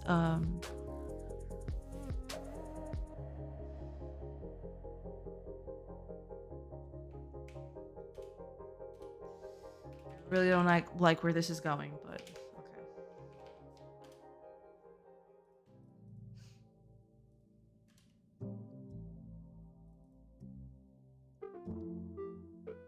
The world position doesn't really matter, does it?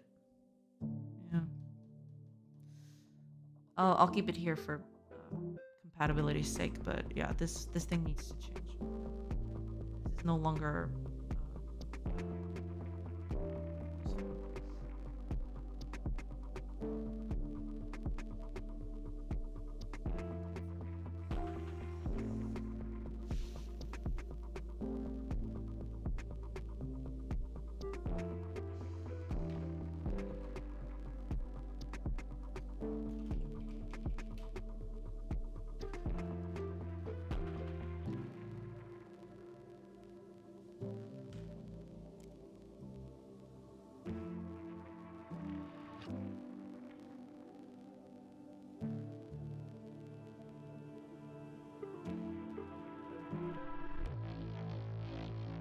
Oh, that's right.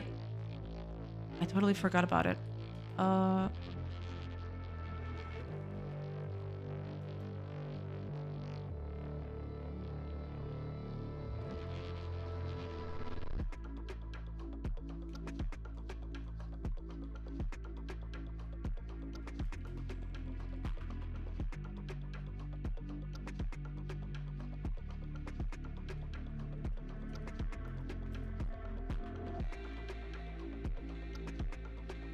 Go.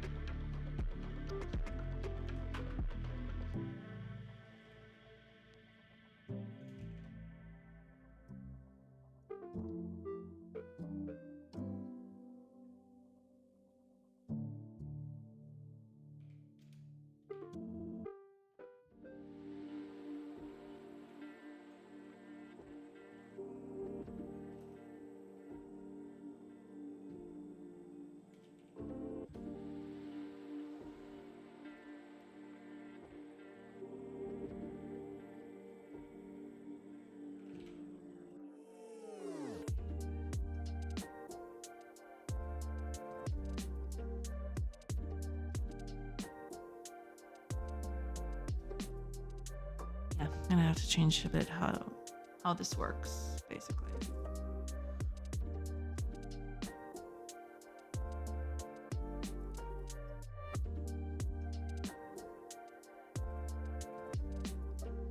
This whole thing is a mess.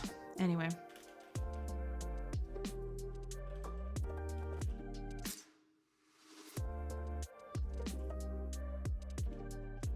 Okay.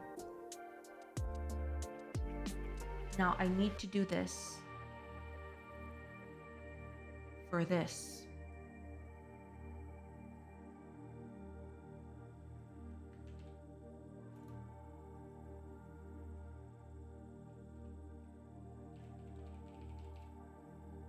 Didn't I already have that?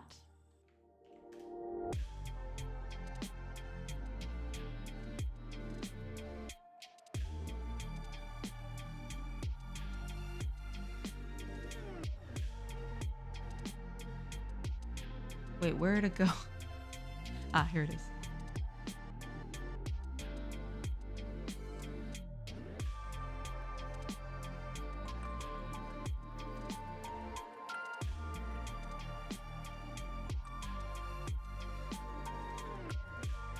Wasn't it that? It's right here.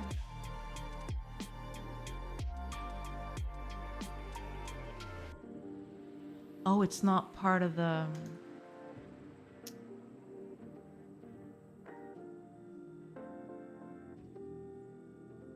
Okay, this whole thing needs a huge cleanup. This code is becoming a veritable nightmare. There could be a workers association that listens for death events and spawns a new worker and assigns it to the same warehouse. The warehouse would make more sense, but less fun. Do warehouses have more than one worker with the same profession? Yes. Yes. You can have more than you can have 2 carriers, for example. In the words of the best live action Joker, why so serious? Because this whole thing is making knots around my head. You know? It's a thing. It's becoming a nightmare. This whole code is nightmarish. I need to clean this up in the weekend. I think it's gonna be my weekend. My weekend's just gonna be just gonna be this. Just gonna clean up this mess. Is that it? I'm not sure if it is, but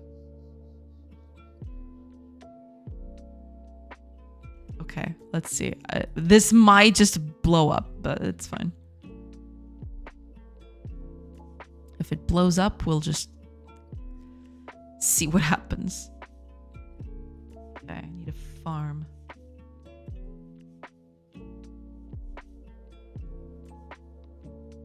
Okay.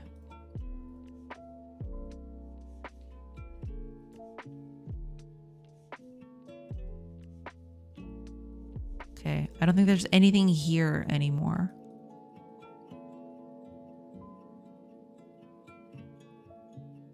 Okay, the only thing that I need to do now is the position. The position ain't correct.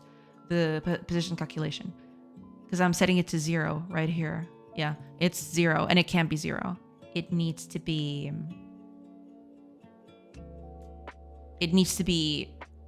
a position around the farm, basically.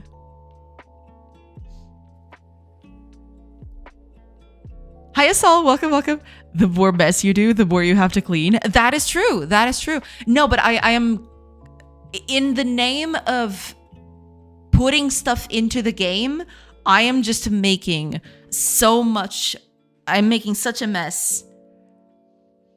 I have to clean this up. I have to clean this up as soon as possible. Otherwise, it's going to be a nightmare to work with. Don't start nothing, won't be nothing. True, true. Say there's 2 wood cutting workers. Can it ever happen that they go chop the same tree? Usually no. I mean, it can happen right now because I don't have safeguards for it. But the idea is when the first woodcutter chooses a tree to cut, they kind of, what's the word for it?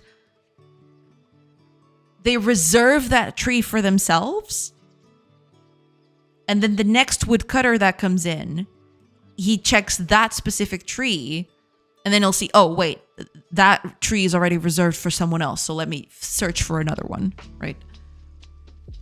That's the whole thing.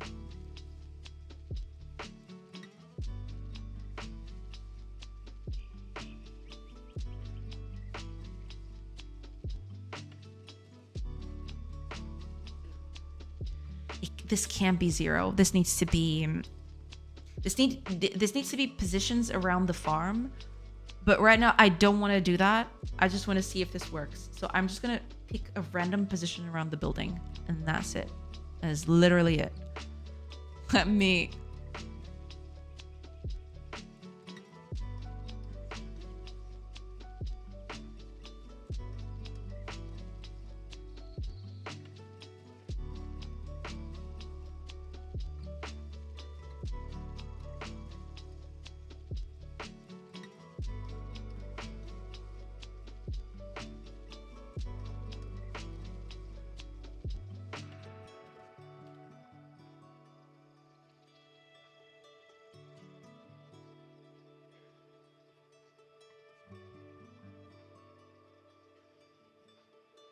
Yeah, see here?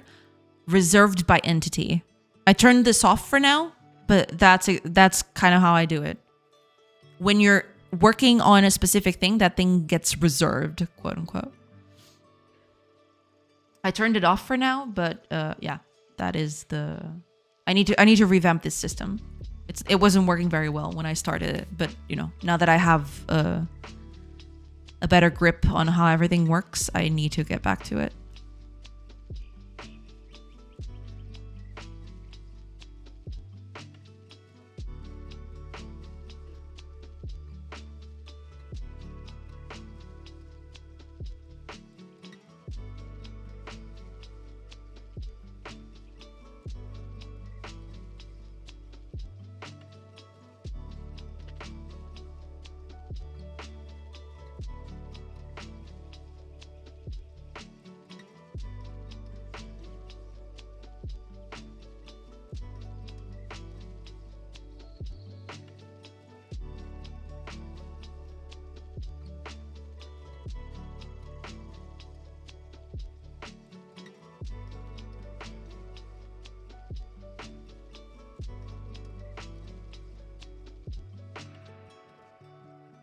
Go.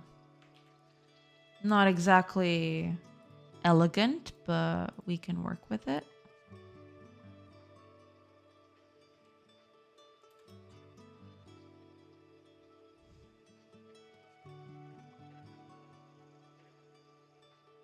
Let's make it random.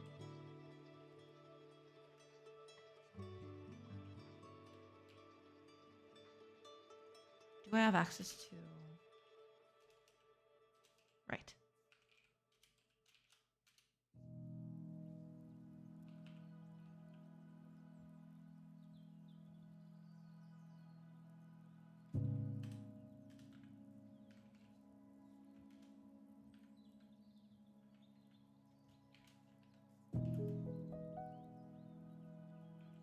This is going to overlap with a bunch of stuff, but right now, all I want is for this to... I just want to see if this works. I really don't care about the whole...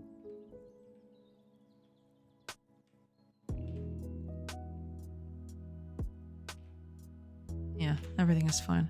Let me just see if this works. The target keeps track of who reserved it. What happens if the worker decides to go do something else and forgets to inform the target entity? Yeah, that I can't let that happen then. Yeah, because that is a bit of what was happening. I had problems with that, but I just need to not let that happen. Every time I stop working or start fiddling with an entity, I need to unregister myself from it. That's the guarantee I need. I need to unregister if I stop using an entity. Otherwise, you know, the whole system goes up in flames, I guess.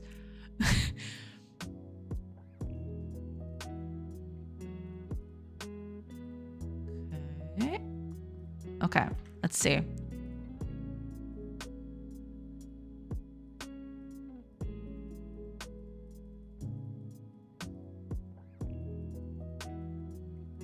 Okay, there we go. Hey, okay. It needs a lot of checks and stuff, but yeah, it's planting and collecting. Also, where's the character? Why is she not here? Hello? Oh, is she coming? Oh, she's coming. Okay. What are you doing? Are you No, you're gathering that thing. Okay.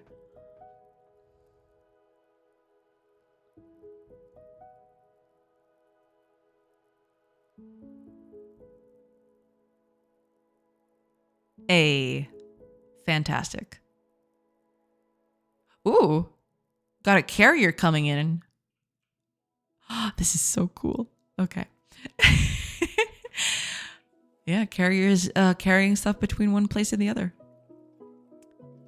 Pretty nice. Pretty nice.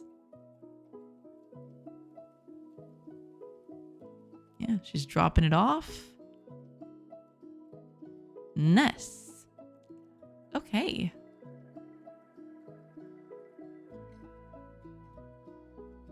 I want to see what happens when she's planting things, though. That's going to be fun. Ooh, game's getting a little choppy now.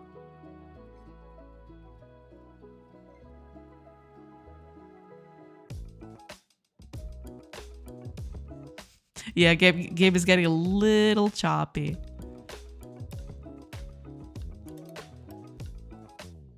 She's probably doing something. What that is, I don't know.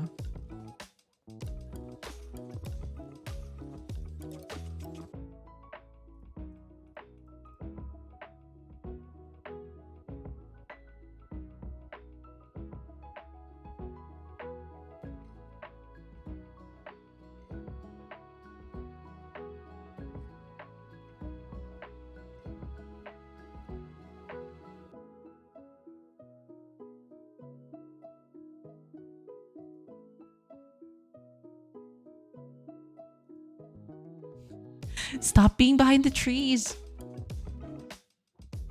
Oh, she's going home. Damn it. You know what? I'm gonna just wait for the woodcutter to just clear up all these trees so I can see what the heck's going on.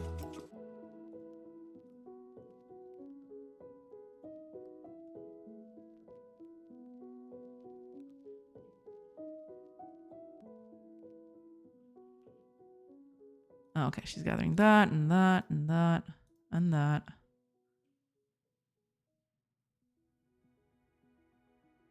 Probably around here too, yeah.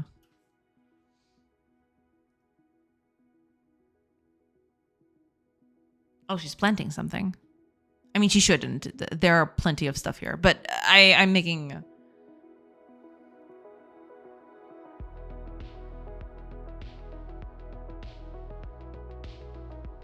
Yeah.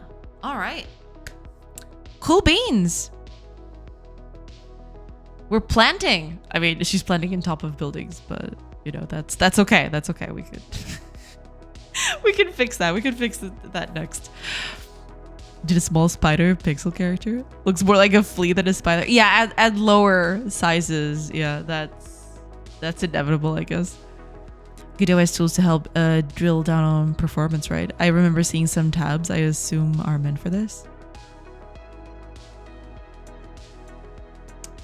Tabs?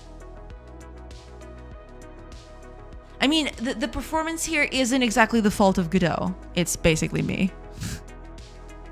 There's a lot of stuff getting calculated all at once. That's why everything is looking so choppy, because there's a lot of calculations happening here.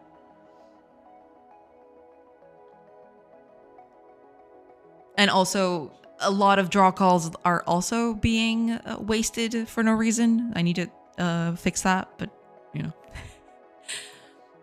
getting stuff done.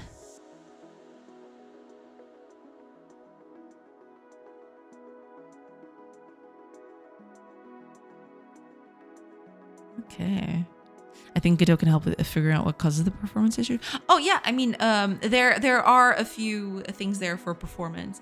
I don't think it can pinpoint the exact point in code where that happens though. I might be wrong on that, because the way I set up the project, I rely very little on Godot itself. Godot is basically just my renderer. Everything else I'm doing in C# in the in my own classes. So I don't know if Godot's performance measures are going to be helpful here, because I've had that problem before.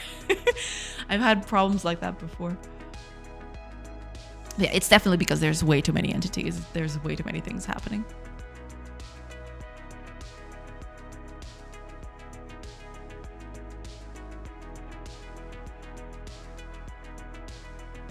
Oof. Yeah, and the more stuff grows, the worse it gets. It gets pretty bad.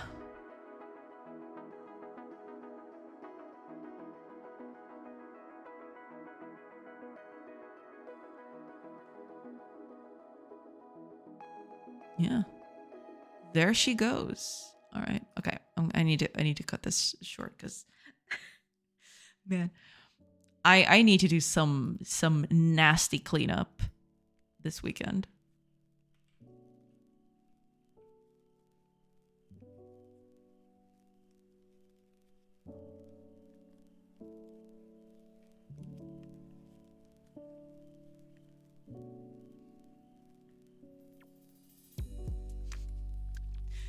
she's planting. Well, she's planting in the desert or in sand. That's not very useful, but okay. Are you creating a new game state from the previous one or updating the same object? No, I'm basically updating the same object. Yeah. It's all the same object. But the objects are still far too many. That's the problem. There's just way too many things.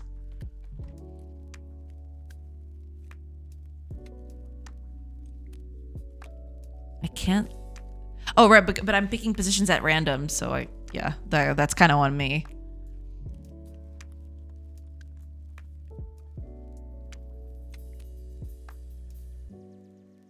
But okay, we're such a person could say there is too many cooks. True. What, is it nighttime already? Dang.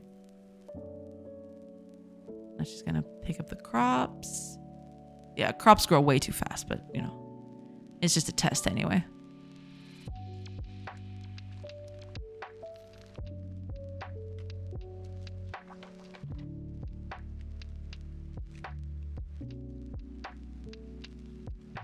Gonna plant something, I guess.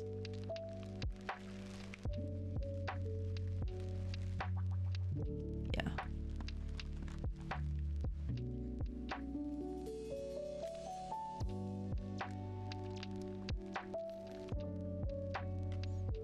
Okay, so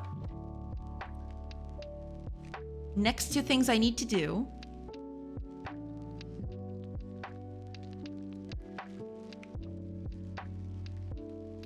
Restrict where people plant, where villagers plant stuff.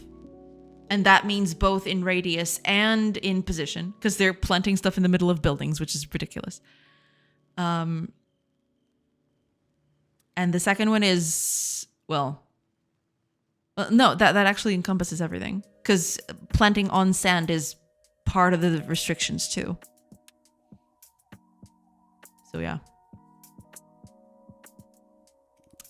Them's that.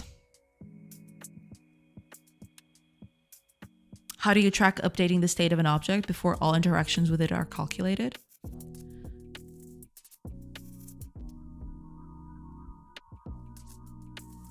Well, maybe two cutters are targeting the same tree. One is able to cut, but one next might not be able to do it if the tree is down by the time we get to calculate their action. Yeah, so usually what happens in that case,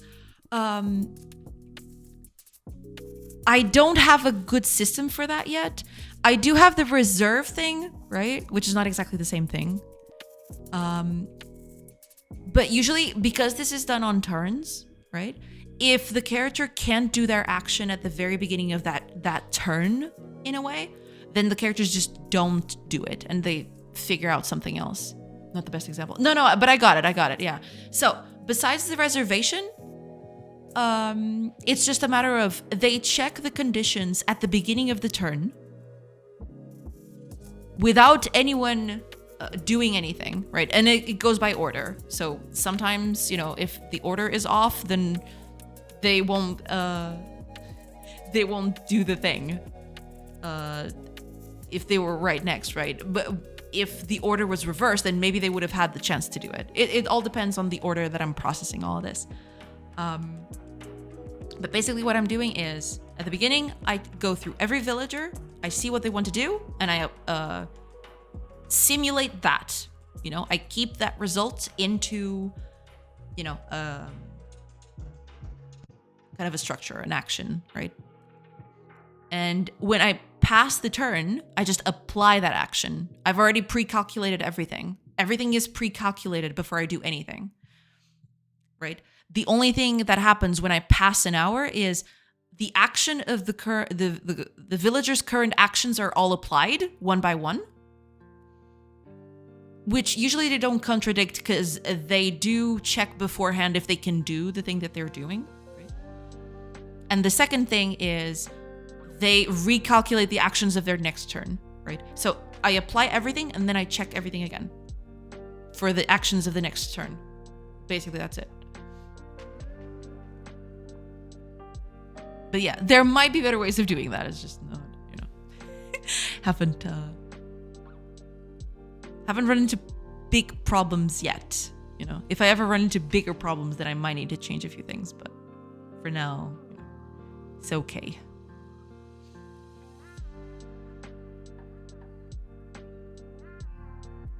But yeah, I need to limit to where the villagers go, basically.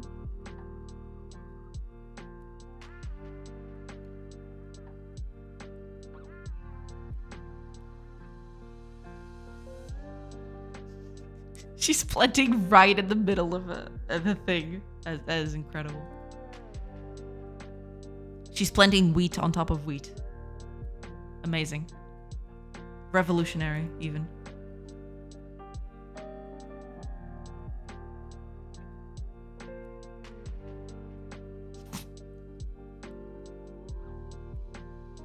That is so dang funny. The statue is alive.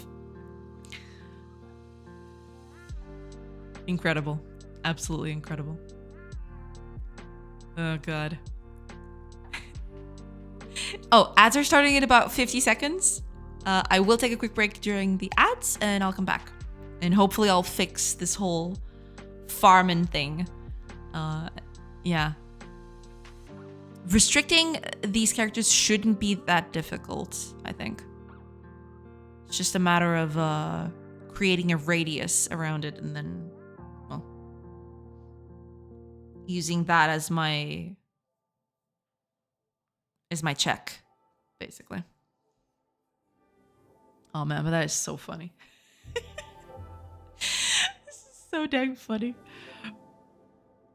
The fact that she's right on top of the statue. Should make the wheat say stuff like, I am speaking an accent that is beyond the ranger hearing. Oh man. But it's coming along. I'm very happy with it, you know? Getting crops to work is actually insane. I managed to do it pretty fast too, because you know the whole systems I had in the background, ready to tackle something like this, which is pretty neat. So it's slowly coming along, slowly.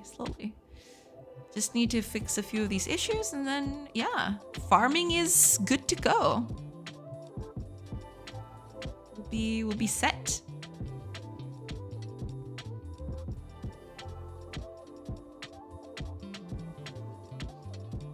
Or it's not out of the question that you might have a very minor case of serious brain damage. Dang. Brutal. Very brutal.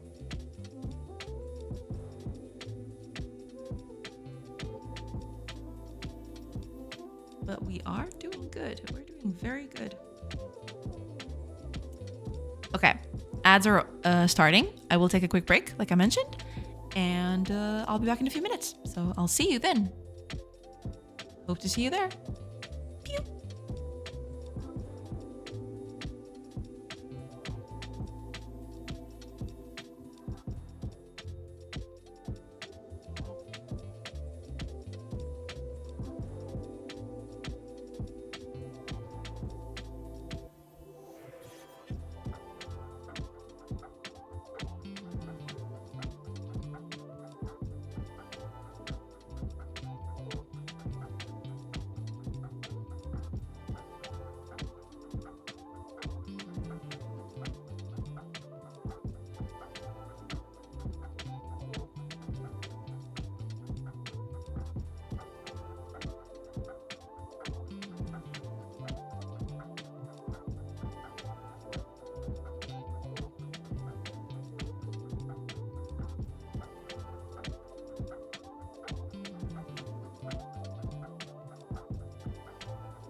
Hello, everybody. Sorry, took a while, but I'm back now.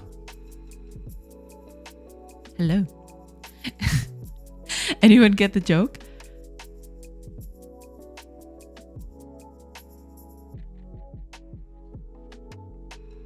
No.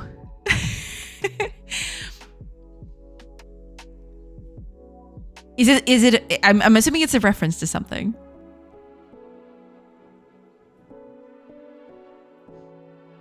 But I don't know what it is. Portal 2? Really? I don't remember that. Wheatley? Oh. Wait. I might have to refresh myself on Portal 2.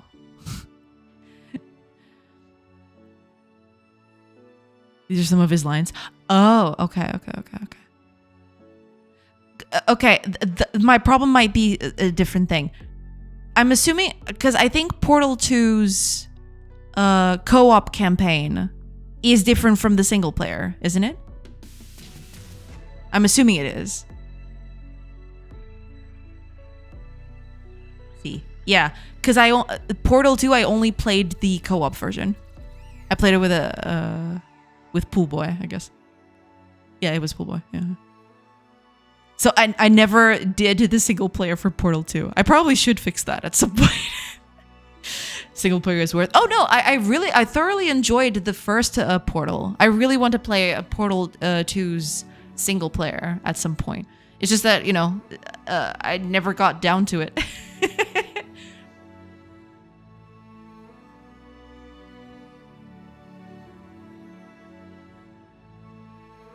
I just never got down to it. Okay. The end song from Portal 1 is better than Portal 2. Wait, Portal 2 has an ending song? Oh man, I have to hear that. Heck yeah.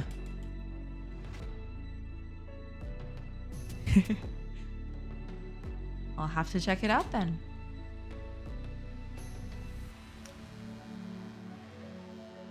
Okay.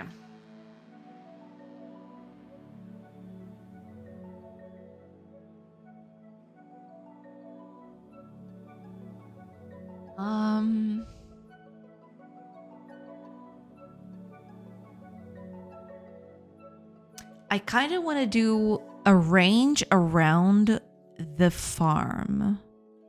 I'm trying to think of the easiest way of doing that without making a bunch of for loops.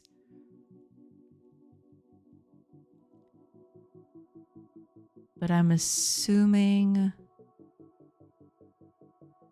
well, I could in a way do a wide search for that. I think I have that code here somewhere.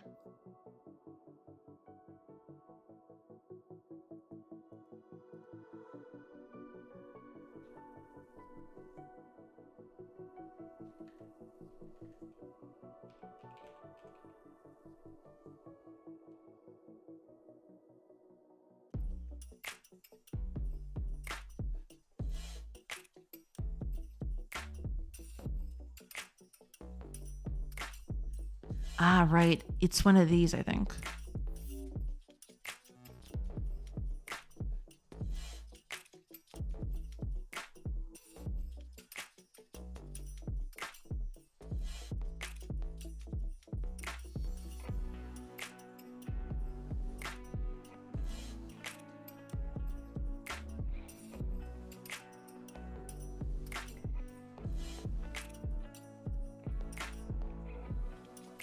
Yeah, it's right here.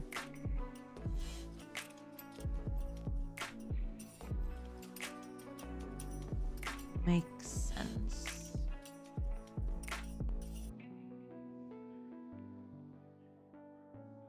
Okay.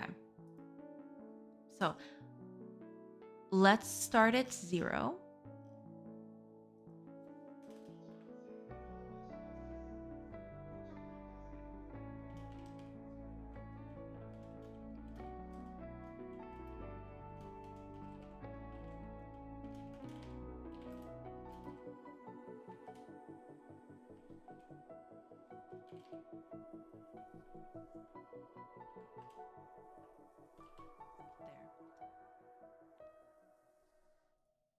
Now.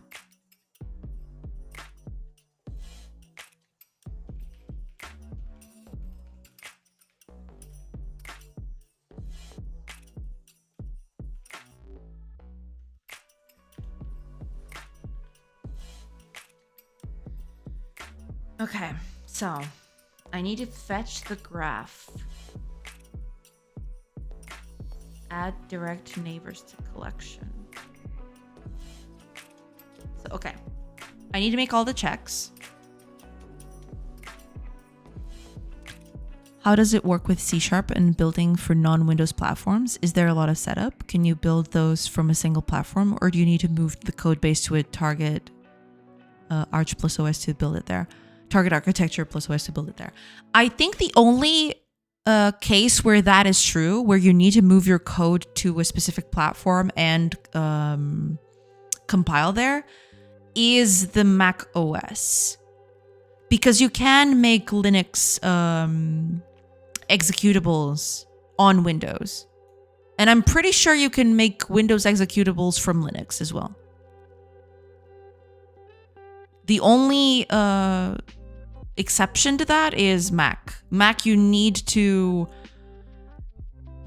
compile your project so you can open it on, what's the name of it?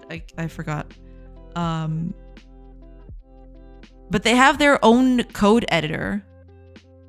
And you need to open it Xcode. I think that's it. Yeah, Xcode. You need to open it on Xcode and then compile the project there. And then you can then you get the executable for macOS.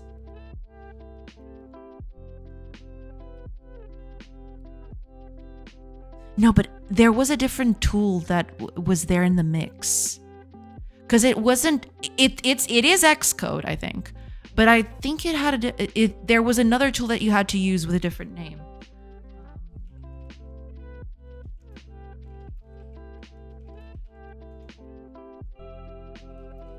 What was the name of it? I'm not remembering.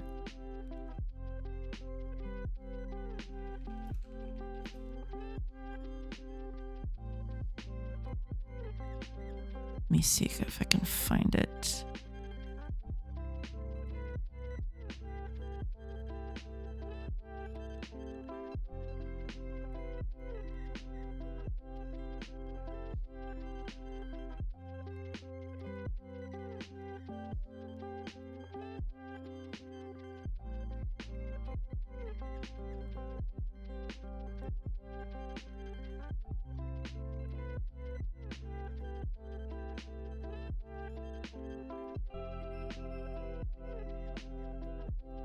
But mostly that's it, yeah. Some of the main reason my games will never be native on Mac. I mean, I will only target my games on Mac if I get, if the game is so successful that it's worth the investment, right? Because buying a Mac, is very, very expensive. It's not something that, I can't justify that cost unless, I have enough money to spare. Just checking because I'd like to publish for all possible architectures plus operative system pairs. Possible, but I don't want to buy a new machine just for this. Yeah, that's my view as well. I am not going to target Mac, at least at the very beginning, yeah. You could run a Mac on the cloud now. What? Is that a thing? Okay. That's interesting.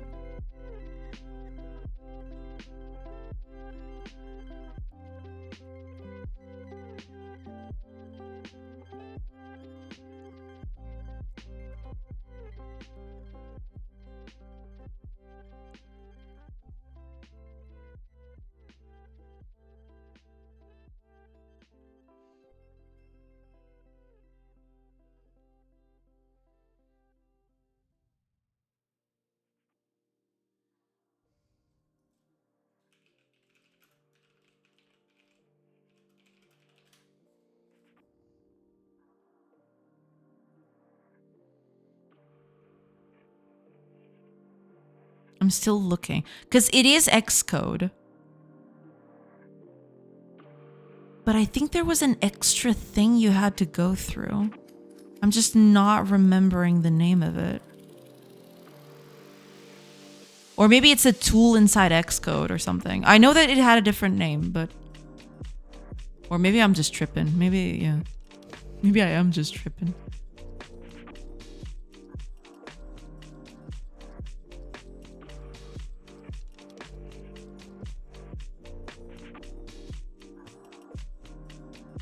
Yeah, a lot of the stuff that I'm looking for is just saying Xcode. Yeah. But I remember a different name too. But anyway, yeah, you need to go to a Mac machine, open up Xcode, and basically just compile from there, which is kind of insane.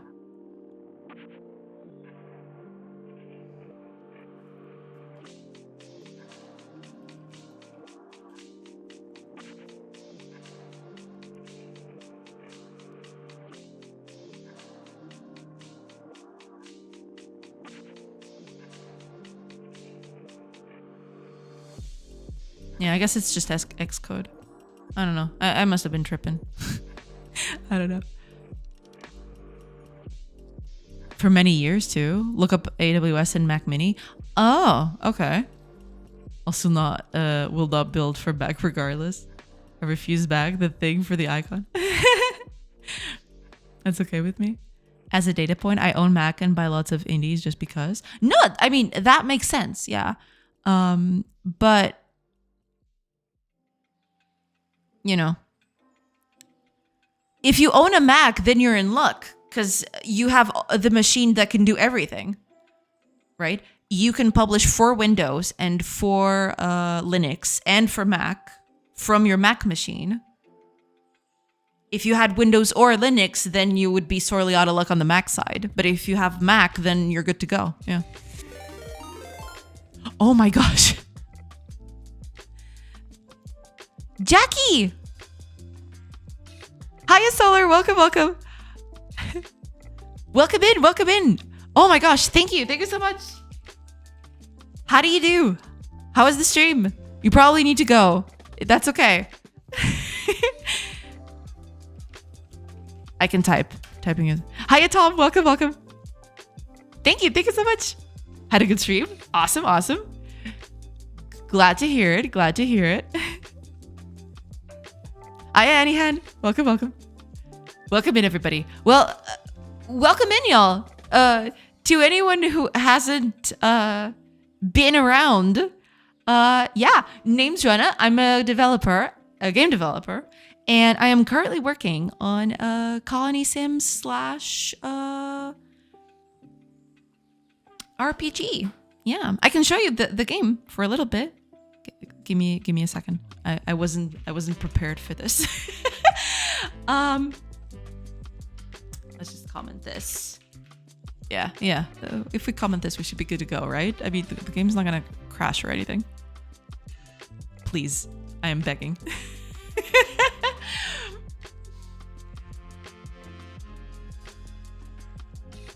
Oh God. Hiya, Snowies. Welcome, welcome. Hello, hello. So yeah.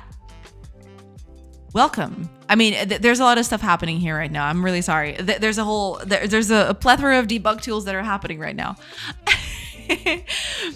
We'll be prepared. Be prepared for what? The king. True. Oh, GameDev. Thank you. Thank you so much for the follow. Welcome in. Welcome in. But yeah, I've been slowly working on this. There's a lot of debug happening that, just don't mind that. Yeah.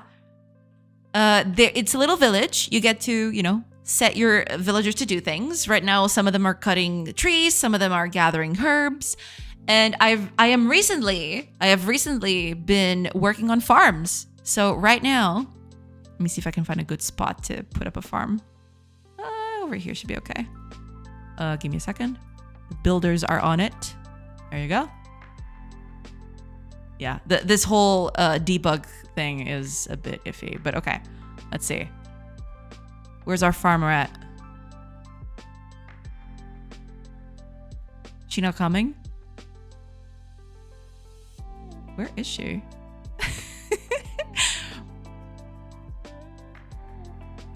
Oh, she's probably already there. I just can't see it because of the tree. Okay, never mind. Yeah, she's right there. Never mind.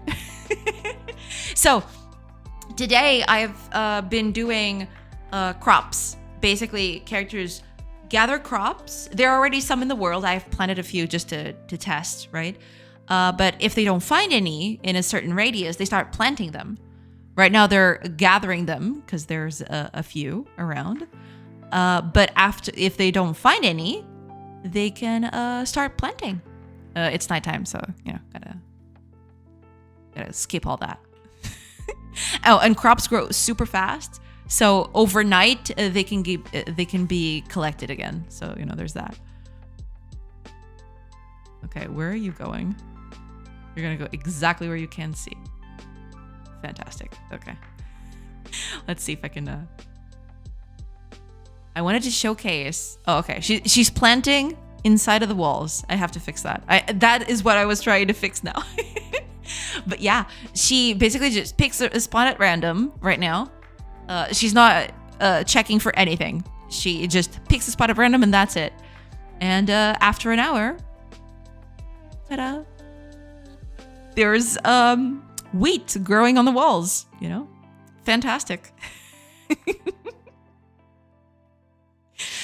Yeah, but that's basically it. Yeah, she's just picking a lot of random positions, but yeah, that's what she's doing. She's just planting stuff.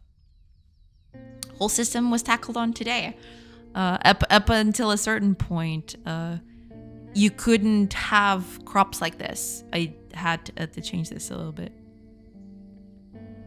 Yo, there's super into hydroponics. True. That is very, very true. Yeah, I mean, I have to fix a few things, but I'm very, very glad. Wall wheat. Exactly, wall wheat. In a store near you. If you end up using nav regions, you can check if a position is reachable. Oh yeah, no.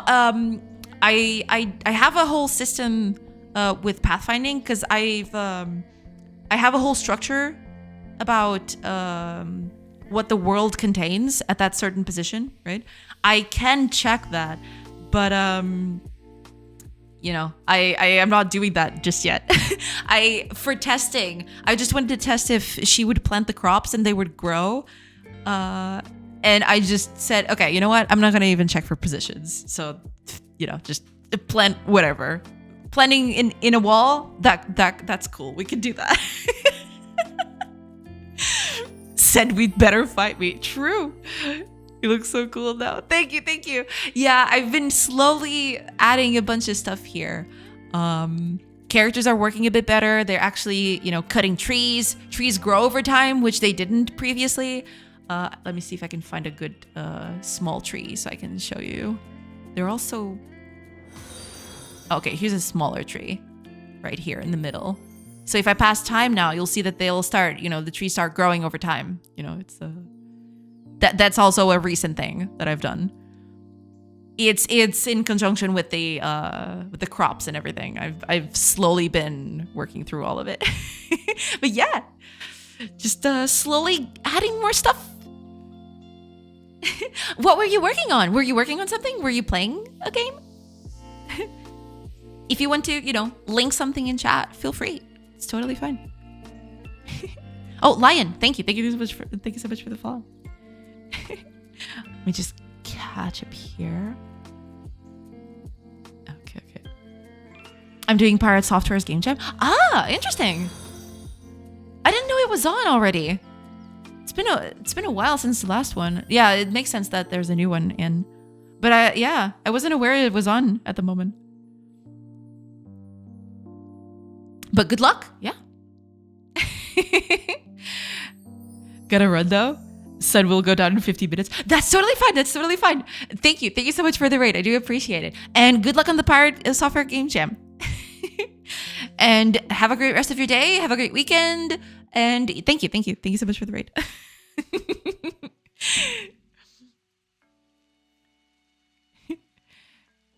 Growing wheat out of cinder blocks makes the plant more hardy and disease resistant.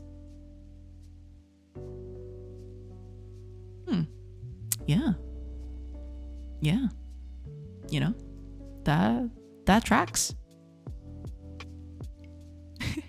Oh, Cypress. Thank you so much for the follow. Welcome in. Got it right. This one will build all 3 platforms.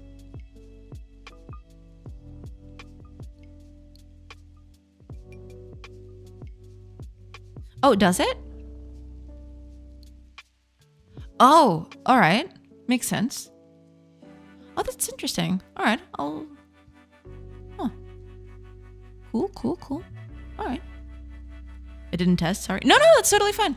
I can check it out later. But thank you so much for the link. Yeah, I'll have a check on that. I'll check that later. Hiya, Pimsta. Welcome. welcome in, everybody. All right. So, since we're doing this, I don't want the character to, grow crops at random positions. I want them to pick a central spot. I'm usually picking the top left of the building. It should be the exit, right? The actual door of the building. But right now I'm using the top left corner because it's easier to do for now. But yeah, I need to let's do that. Let's do the whole planting the crops around the buildings and all. Let's do that. Let's close this for a little bit and because that's what I was trying to do here. I was trying to get that working. Okay, I need to make a bunch of checks for this. So let me make a few checks. Do I have, terrain, region. Okay. Get cell, try get cell, right? So this would be the building.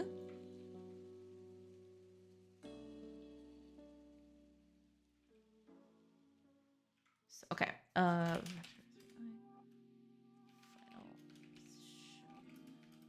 it's going to be the building starting position with the positions to check at 0. And you'll see why this is at 0.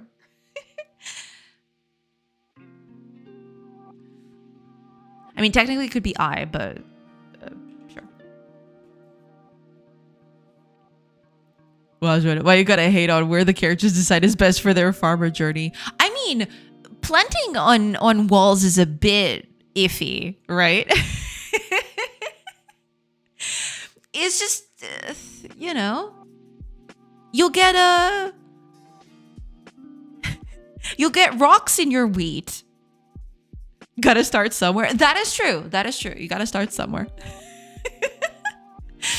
Do you play games or just dev? I usually just dev. There are a few very exceptional occasions where I play games, but I'm usually, when I go online, it's most of the time just to dev. Yeah.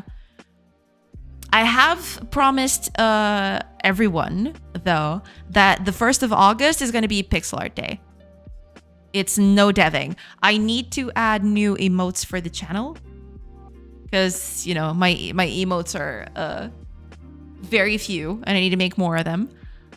But yeah, I'm taking the 1st day of August to work on more emotes for the channel. But but outside of that, usually just Devin.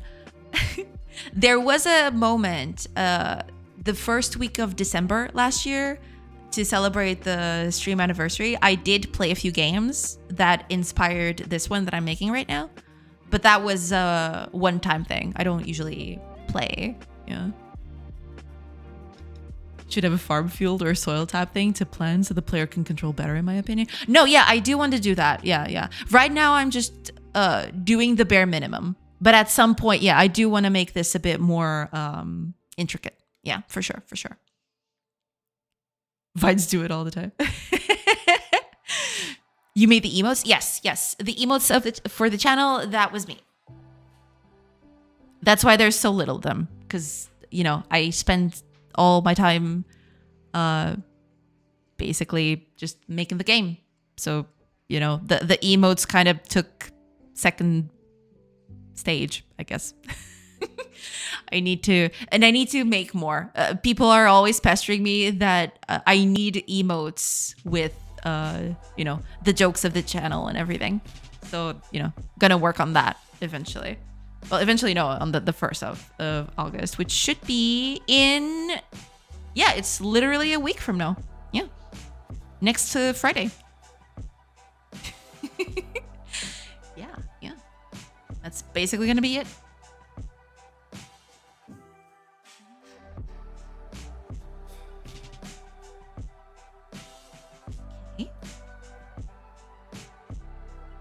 Sorry, grid emote when. I need to make a Tron emote. That's true. That one's on the list too. I thought about it when I was geeking out about Tron with me Magatron. She's another streamer. I don't know if you've seen her. But we tend to, every time we get together, we geek out about Tron. So yeah. There you go. If you want a cool streamer that is a super Tron fan, there you go. Me Megatron. Can't recommend it enough. Is it easy? I've been trying to hire someone to do a logo, but our visions are never the same. I mean, if it's easy to do emotes, depends on what you want, I guess. But it's literally just a 28 by 28 pixel art thing. Oh, pixel art in general depends on the detail. I'd say if you're starting out and if you're making very small pieces, then yeah, you won't do very well at the beginning, but that's the case as with everything, right? Over time you'll get better at it. But in a way, because the canvases are usually smaller, right? There's less room for error. There's a bit of an experiment with it, because there is a certain art to abstracting to such a small size, right? I believe pixel art is difficult in that specific regard. You have a big thing, but in pixel art, it usually makes smaller stuff. So compressing all of that into a smaller size is usually the challenge, right? But because there's less space for you to work in, you can also make changes very quickly and very drastically with just a few strokes, right? It's a balancing act. But if you start small, then you can go pretty far, yeah. And you learn a lot. So I'd say, I think it's the easiest one to start out in, as in art style, right?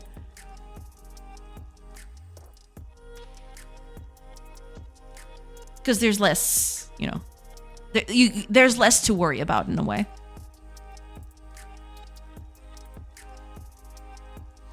It's more that the people I've talked to hire don't play games. I want to see passion in the art, not just art for money for a gaming channel. Ah, gotcha. Yeah, that makes sense. Yeah. Nerthagoras. A good program for pixel art is AcePride. Yeah, that's what I use. But you don't have to use AcePride. If you want to, test the waters, you can just do, there's an online pixel art tool that is very feature complete, right? I think it's this thing. Yeah, here we go. Piscal? I think it's called that. Piscal app. It's basically an online sprite editor that you can load right from your browser, right? And you can just work right here. It's very, very easy to work with, I think. And that way you can, you can do animations with this. You can pretty much do whatever you want here. And this way you can test out the waters without, downloading software or, just trying a bunch of different stuff. This is pretty feature complete. I think you can do quite a lot with this. You can go pretty far. Yeah. MS Paint.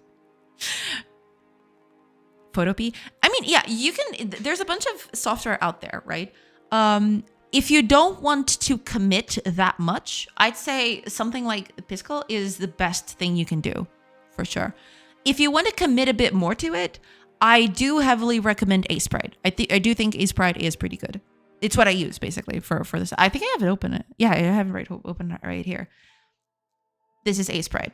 It's really, really good. It's it has almost everything you'd need to do for, your pixel art needs. There is one or two things which I wish it had, but overall, it's very, very good. And it works really, really well. But yeah, if you want to just dip your toes into pixel art and just don't want to try it out without, a lot of attachment to it, yeah, something like Piskel is perfect for that. Because I don't know exactly, but I think anything you can do here in Aseprite, I think you can do here. So, you'll be fine.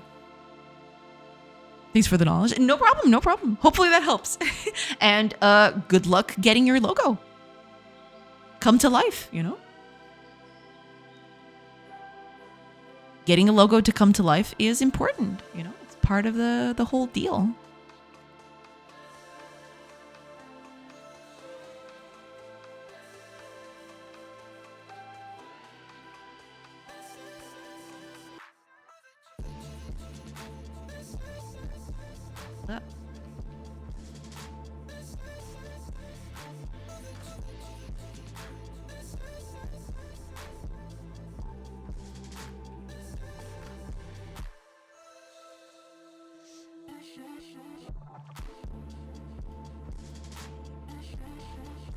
Can't find it, then continue. Right, okay. But if you can find it, then we're gonna check. We need to check a bunch of stuff, actually. We need to check if there are entities here too. So, okay, let's start with the basics. So, cell base. Actually, I think I have it right here, don't I? Somewhere here, I think. Don't I? I don't. I might have missed it. Okay. If the base is not grass,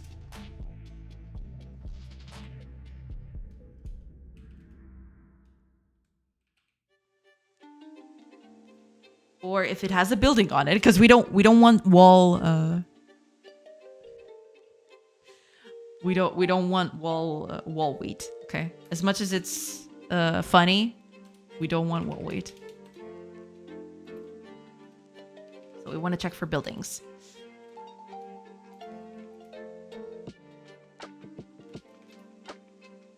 Oh, so if it's any of these, this is also not a valid position to do, so we continue. We don't want that. Okay.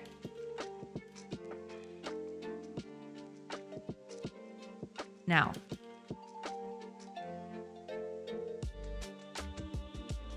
oh right, no, we do want to do that, but we want to add the neighbors to it. Well, if the cell doesn't exist, fine. But yeah, just don't check mark.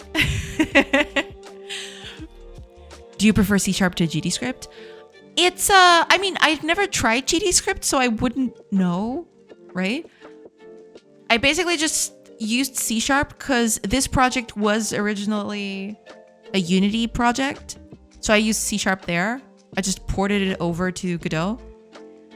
And I just kept using C#, and that was basically it. Plus, I like C#, yeah. So, I didn't feel the need to make the switch. And there was also the thing where I have a bunch of libraries that I've kept over the years from game development that I wanted to keep reusing, and I didn't feel like porting all of that too. So there was that too. Makes sense. Yeah, that's basically it. Should I? Yeah, right. But if the cell doesn't exist, then how would I add the? Yeah. Okay. Never mind. Positions to check. No. Wait.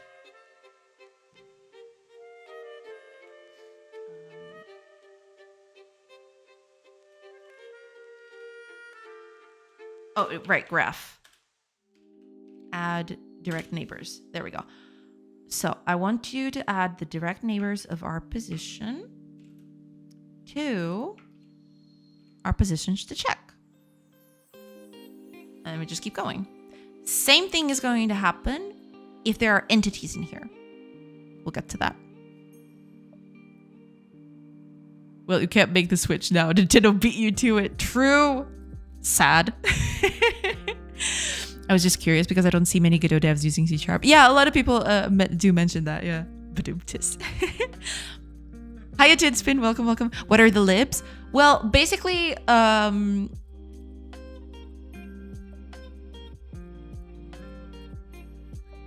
everything in this folder and more. I have a bunch of others that I'm not using in this project specifically, but yeah.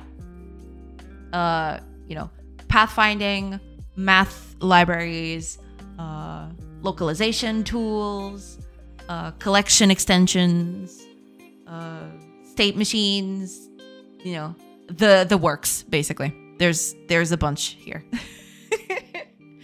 There's a lot. There's definitely a lot here. And this is not even all of it. I have a bunch of other stuff that I've used on other projects, but I'm not using specifically for this one. So yeah. Them's the bricks.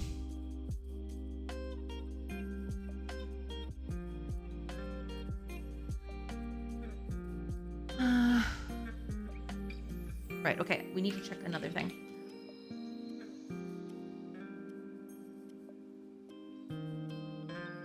Now, if... Oh, right. I don't have that, do I? Oh, yeah. Entity lookup. Okay, there it is. That's what I want. Okay, so if contact session manager of entities get and... okay. Get... There we go. So, get entities at this position. Give me just a minute, everybody. I'll be right back.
Okay, sorry everybody.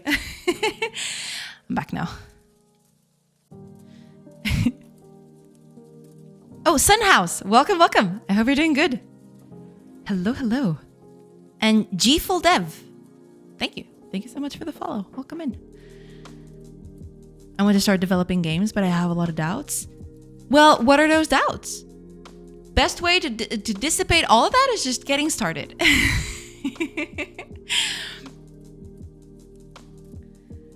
Just because you make it don't mean you have to release it. That's also true, yeah.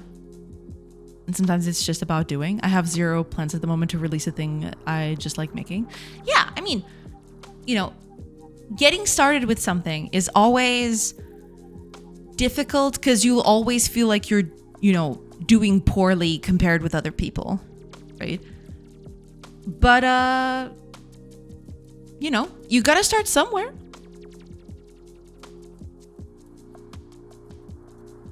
Really like your UI design. Thank you. Hi, Turtle Vic. Welcome, welcome. Thank you. Thank you so much. First thing, is it possible to develop games with Python? Yes, absolutely.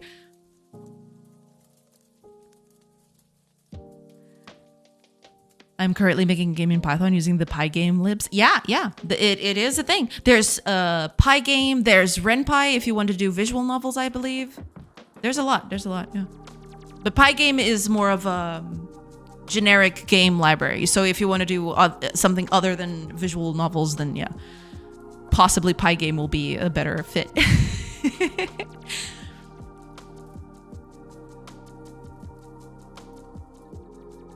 Yeah, but you can totally do that.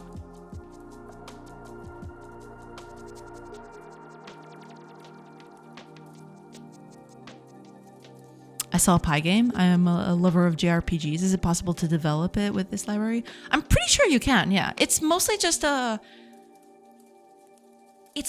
question of, you know, getting to grips with the system, right? But I'm pretty sure it can be done.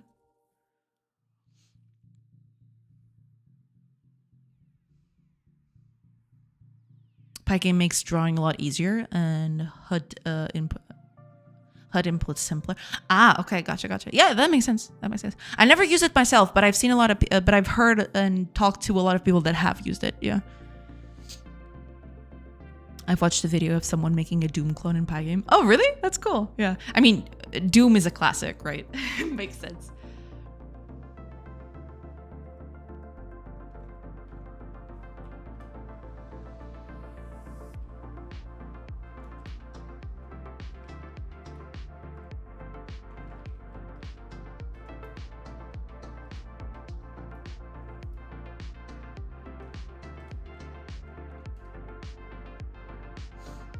At this point, it's easier to ask what you can't run Doom on. It's true. Yeah, Doom is absolutely everywhere. We must ask that question so we can complete the set. Pretty much.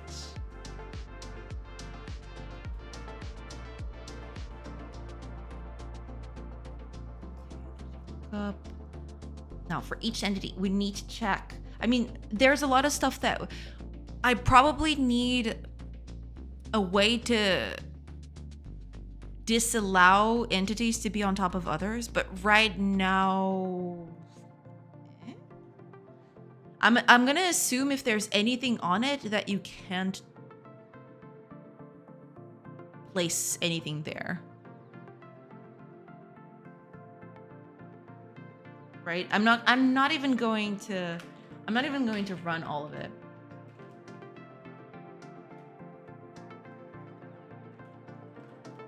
If it's greater than 0, then it has stuff on it, so I'm assuming I can't do anything in there.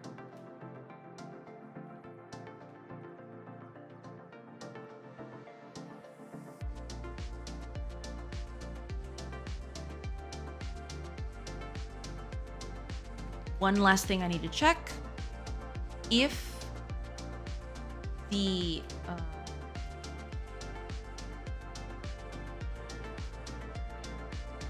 how was I doing that? I keep forgetting. How do I check the distance? Can you tell it's been a while since I've used it? I mean, are you? Here we go. Square world utilities, that's it.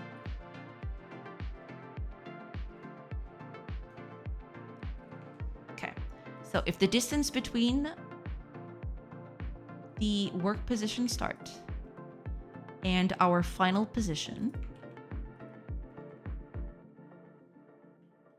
is greater than 8, let's give it a random arbitrary range.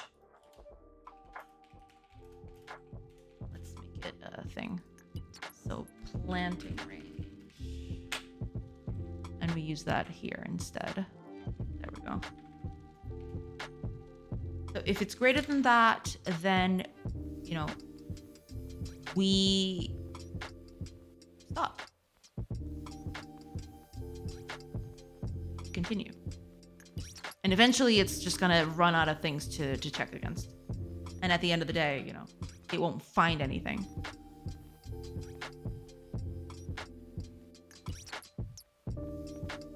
Oh, I need the final thing. I totally forgot about that. Right. Okay. I need to check that here. So if in any of these, if I've reached here, I can finally say that's the position that I needed. So let's, okay.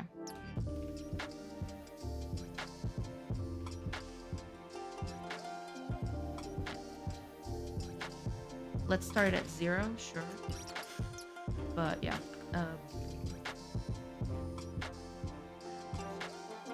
let's make it false at first. Okay, so if we reach here, can plant becomes true, and our planting position is our final position. And that's it. Then we can use that here. That should be it. Oh, right. So if we can plant, then we do this.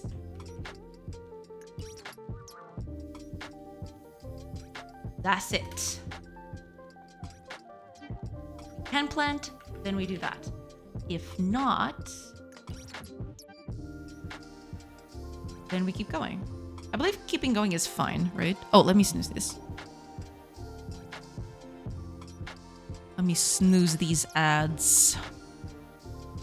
Because I want to, you know, I want to check if this is working. And I don't want to stop now. Oh, I'm so sorry. Chat has been super super active and I wasn't realizing. Oh, thank you for following Sunhouse. Thank you so much. Oh, Eternal Vic. Thank you for the sub. Thank you so much. Thank you. Welcome in. Thank you so much. Enjoy your emotes. You'll get more soon. Next week you'll get more emotes, hopefully. I'm gonna take a day off to work on that. Someone tried to run a do on Notepad in Windows. No, I mean that tracks. Yeah. Do you already have experience with Python? That does help. Yeah, wouldn't be surprised. Yeah, I wouldn't either. I currently work as a backend developer, but zero experience in GameDev. Makes sense. Yeah. I've seen someone running Doom on Smart Fridge panel. Yeah, that tracks. So anything is possible. Yeah, absolutely. Oh, and thank you, Medical, for the hydrate. Cheers.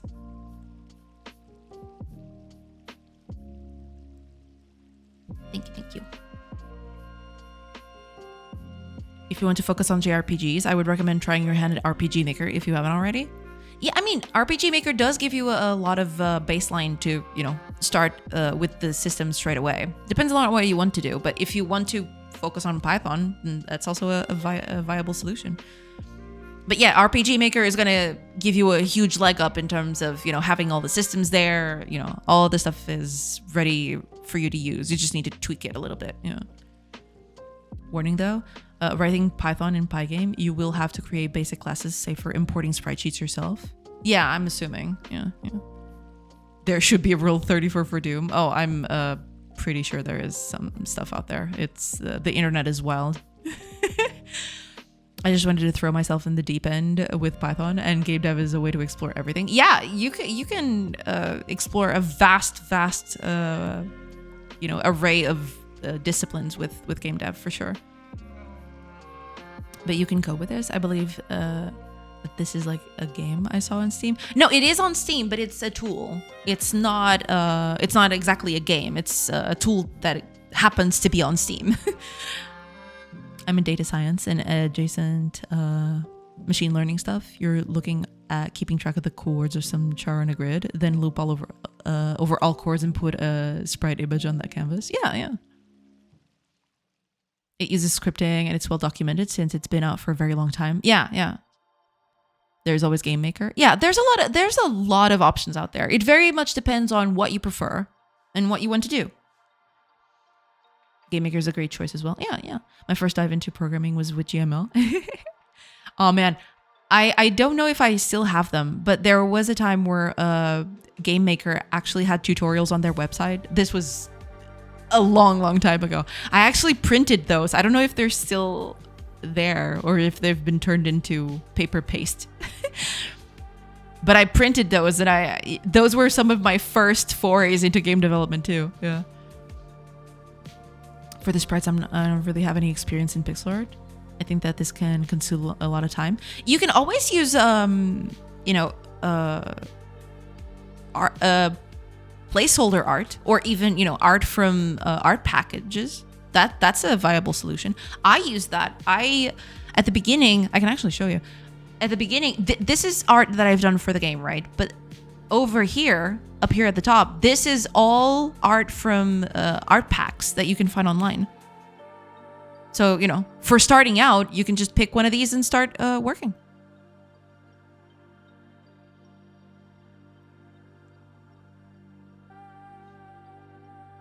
My actual experience with GameDev is just Python and Pygame because I didn't want to spend days learning a UI and not code. Yeah, that makes sense. Depends on how detailed you decide to go. I mean, a stick figure would do the job. Yeah, you don't have to go that deep if you don't want to. Yeah, you can get free stuff from itch.io and later switch to your own art. Don't worry about this. Yeah, absolutely. Don't fret over art. If you're not comfortable with it, just find some stuff out there and start using that, and then eventually you can make the switch if you feel inclined. Yeah. Programming for game dev is a paradigm shift to developing for applications. Oh, absolutely. It is a very different world, for sure. I've done both, and it's definitely a different world. Yeah. Look into Kenny Packs. He's made so many free assets that covers just about any genre of game. Yeah, absolutely. Yeah. If you want the art, this command hasn't been updated in a while. The art that I'm using here, if you're interested, is from Kenny Tiny. So if you want the link, there it is. That command is no longer up to date because now the art is new. But yeah,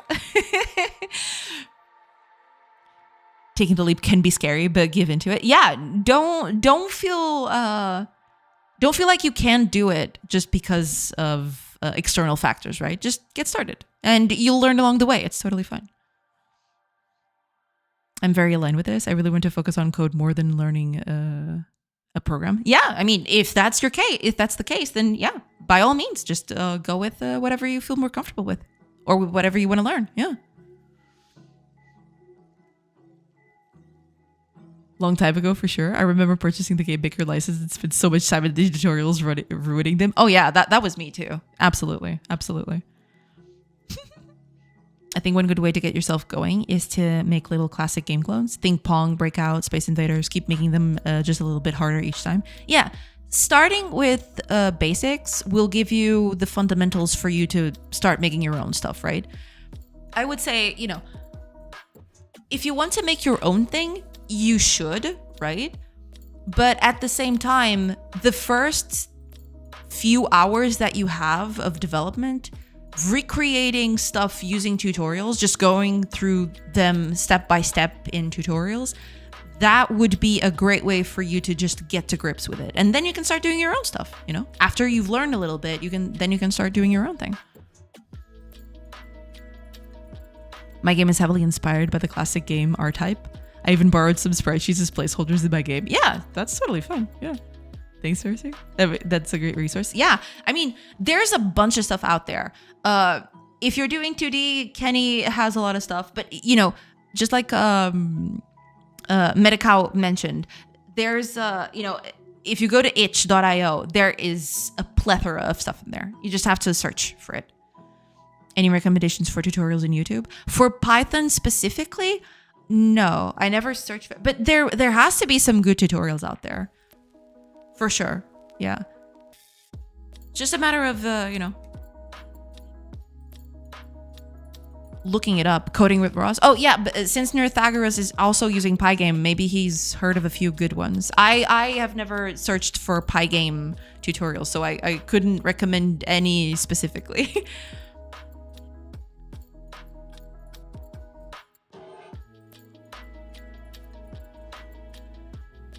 But there has to be some there, for sure.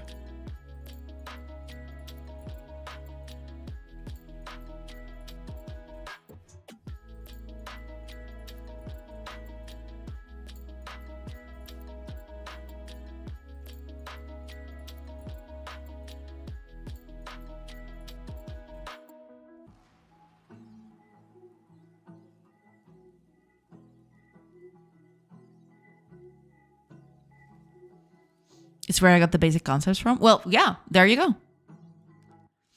Godot GG script is very similar to Python, which makes it easy to get started with a bit of break from the Monday, Friday track.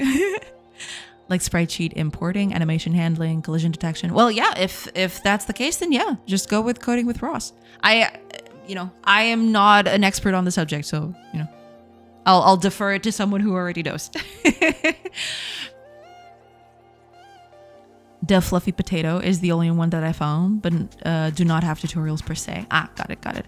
Brackeys has a lot of tutorials on YouTube. Yeah, I mean, Brackeys focuses more... I mean, he used to focus on Unity, and nowadays he's focusing a bit more on Godot.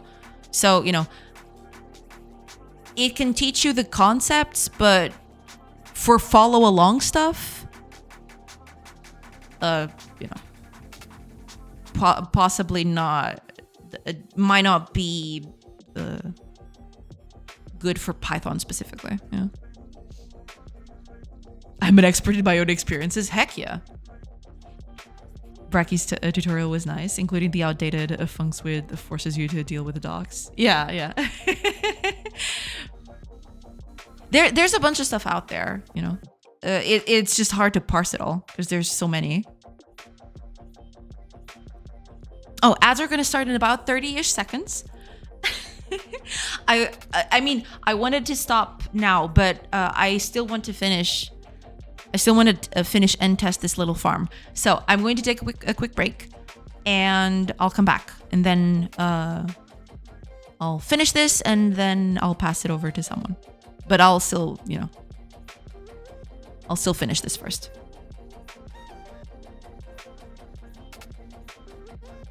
I like tutorials that already start answering questions you are about to ask the screen. Well, yeah. I like Brackeys because he's low energy, which works for me. Yeah, you know, depending on your learning patterns. Yeah. It'll depend. It depends. It goes from person to person, I guess. Okay. Ads are in. I will take a quick break, like I mentioned. And I'll see you in a few minutes. I'll be back in just a few minutes, you know, just after the ads are over, I guess. See you guys in a bit. Pew!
Hello, everybody. I'm back. Okay, let me just catch up with chat real quick. So, yeah. Nice community here. Great to know you. Well, thank you. Thank you so much for being here, Sunhouse. Thank you. Thank you so much. And hopefully, good luck with your project. Yeah. With Godot, DevWorm is also pretty decent. Ah, gotcha. Most other tutorial vids are too high bro energy. I have to go. See you next time. See you next time, Sunhouse. Thank you. Thank you so much for being here. Hopefully you're still there, but if not, you know, sorry I missed you, and good luck. What's up, guys? This is Python. Whoa! This is an awesome language. I mean, not how excited. Can you be over logic concepts? Very excited. I mean, come on. Are you kidding? Yo, bro. Oh, man. Take care. Good luck with your game dev journey. Yes, absolutely. I think coding streams should be excite appropriate, you know? I mean, yeah, there is that. I think you need to be a calm person who can accept being wrong a lot, like the average KSP player. No, yeah, I mean, that makes sense, you know. That's not all. It's the click/clack of the mechanical keyboard, the prescribing statements. Do this or you're a failure. Oh, Linnaeus. Linnaeus? Thank you so much for the follow. Welcome in. Hello. I'm a fail coder. I don't have a mechanical keyboard. Hey, you don't need a mechanical keyboard, okay? You just need to type somewhere, you know? In fact, my keyboard is barely 21st century. Don't worry about it. It's fine. If you can type with it, you're good, you know? Don't worry about it. Hi, Linnaeus. Welcome. I hope you're doing good. I mean, at work, I use cheap Logitech flat ones, and they work really well. Yeah, I mean, it goes from... It depends, right? The flat ones are fine. I do have a mechanical keyboard that I bought a few years ago, and I'm very happy with it. I don't see myself switching anytime soon. It's definitely a different experience, but you can still do the exact same that you could on any other keyboard, right? It's just a matter of tactile feel, I guess, but it's not strictly necessary. I bought mechanical keyboards too, then got tired and bought a couple of these super slim keyboards from Apple, one for home, one for work. Not going back, colleagues don't hate me, and I can type at 2 a.m. without waking the neighbors. Well, there you go, yeah. Makes sense. Hi, Elenias, welcome. Yo. What sort of quality management is this? Do you happen to have devlogs? I don't have devlogs yet. I want to do them, but time is kind of escaping me recently. Because I am very focused on making something that is presentable enough so I can make a Steam page. So right now, I don't have devlogs. I do want to make them. That is something that I do want to do. But right now, there is not a lot in that regard. But yeah, this is the quality sim that I'm working on. Do pardon the whole debug text everywhere, but yeah. Yeah, it's a little game where you got your villagers, they all do their own jobs and they do their own things. And yeah, you just manage them and they do their things on their own. And yeah, there's also an RPG component to it where you can, you know, just leave your village with some of your villagers and go on adventures anywhere, you know, just explore the world and, you know, find cool stuff everywhere. But yeah, that's basically it. No devlogs yet. I think I'm gonna a bit like Dwarf Fortress. Yeah, you can think of it that way. Yeah. You can see it that way. I don't devlogs are something that I very much want to do. But I'm super focused on trying to get a Steam page up for this. Yeah. Or I guess you can go on a journey in RimWorld too. Yeah. RimWorld is also RimWorld is... I've played very little Dwarf Fortress, to be fair. I do like it, and I do own it. It's just that, you know, I haven't had the time to actually sink my teeth into it. So, but I have played RimWorld extensively. So yeah, RimWorld is a good comparison. And I mean, Dwarf Fortress too, in a way, yeah. From what I know, right? But yeah, at least RimWorld I can attest. Whereas Dwarf Fortress, I only know it from secondhand. I accounts. So, as a Call of Duty sim lover, I really enjoy the look of yours. Well, thank you. Thank you so much. Yeah. I mean, the visual style, it's not that like it's in flux, but it definitely might change here or there because I'm still experimenting with it. But it's not going to look very different from this, basically because I can't do anything. I can't do much better than this. So, yeah. But thank you. Thank you so much. Yeah. I see. There's so much to do always. Yeah. Always. All the time. No, but the thing is, I'm getting a little anxious that this project might not go anywhere.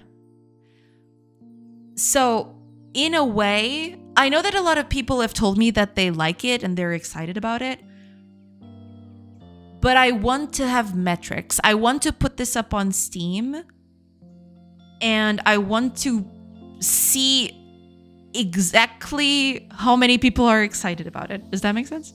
Not that I won't stop developing it if it turns out that not a lot of people are into it, right? But I definitely am feeling the pressure that, I want to see if this is a viable thing, basically. Oh, Catapixel. Thank you. Thank you so much for the follow. Welcome in. But after I get the Steam page up, I might take it a bit slower and, start doing a few devlogs, go a little easier on taking my time to actually coalesce the art style. The art style is a bit, it's going somewhere, but there are bits and pieces here that I need to make sure that are all aligned, which is not happening right now. But yeah, it's, after I do the Steam wishlist page, then I can start, and then I can start doing that. Yeah. Oh, Omega Pattern. Oh no, Omega Pattern. Omega Pattern. Thank you so much for the follow. Welcome. My dad played Dwarf Fortress a lot. I could not with the ASCII graphics. Hey, I was also hi, White Cat Dev. Welcome. I also have I tried once and it was too intricate for me. I bought the newer version on Steam, but time to sink into it, I've had not a lot. So yeah, I'm waiting for a good moment where I can actually sink in and play it for a while. They improved Dwarf Fortress with actual graphics now. Yeah, it looks really nice. I do want to play it. For sure. But time, it escapes me. Hiya, Catopixel. Welcome. I hope you're doing good. I actually bought it on Steam as well. Did not have a time though yet. Unique consumes my life. Yeah. I feel you. I get that for sure. I have the same concern about my project. Yeah, it's just a thing. This actually came. I actually started thinking about this because of a talk I had with another streamer called Jotson. He's actually another Godot dev. He's pretty cool. I'm gonna shout him out because he's definitely worth a follow. And he was the one that actually told me, because he was developing a management game, ridiculous shipping, about shipping cargo containers and stuff like that.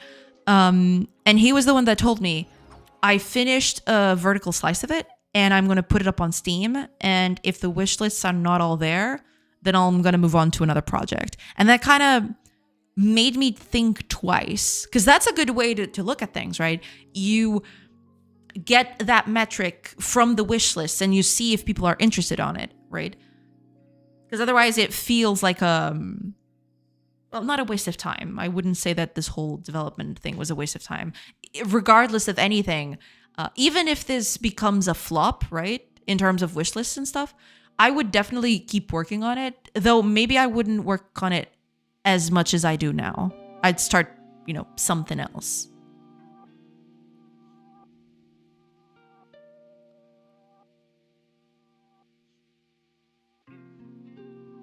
Hey, Sorcery. Welcome, Cat of Pixel. Welcome. Do you work as a game dev outside of streams, or do you have a normal job and do games in your own free time? I don't have a job right now. I used to work as a game developer.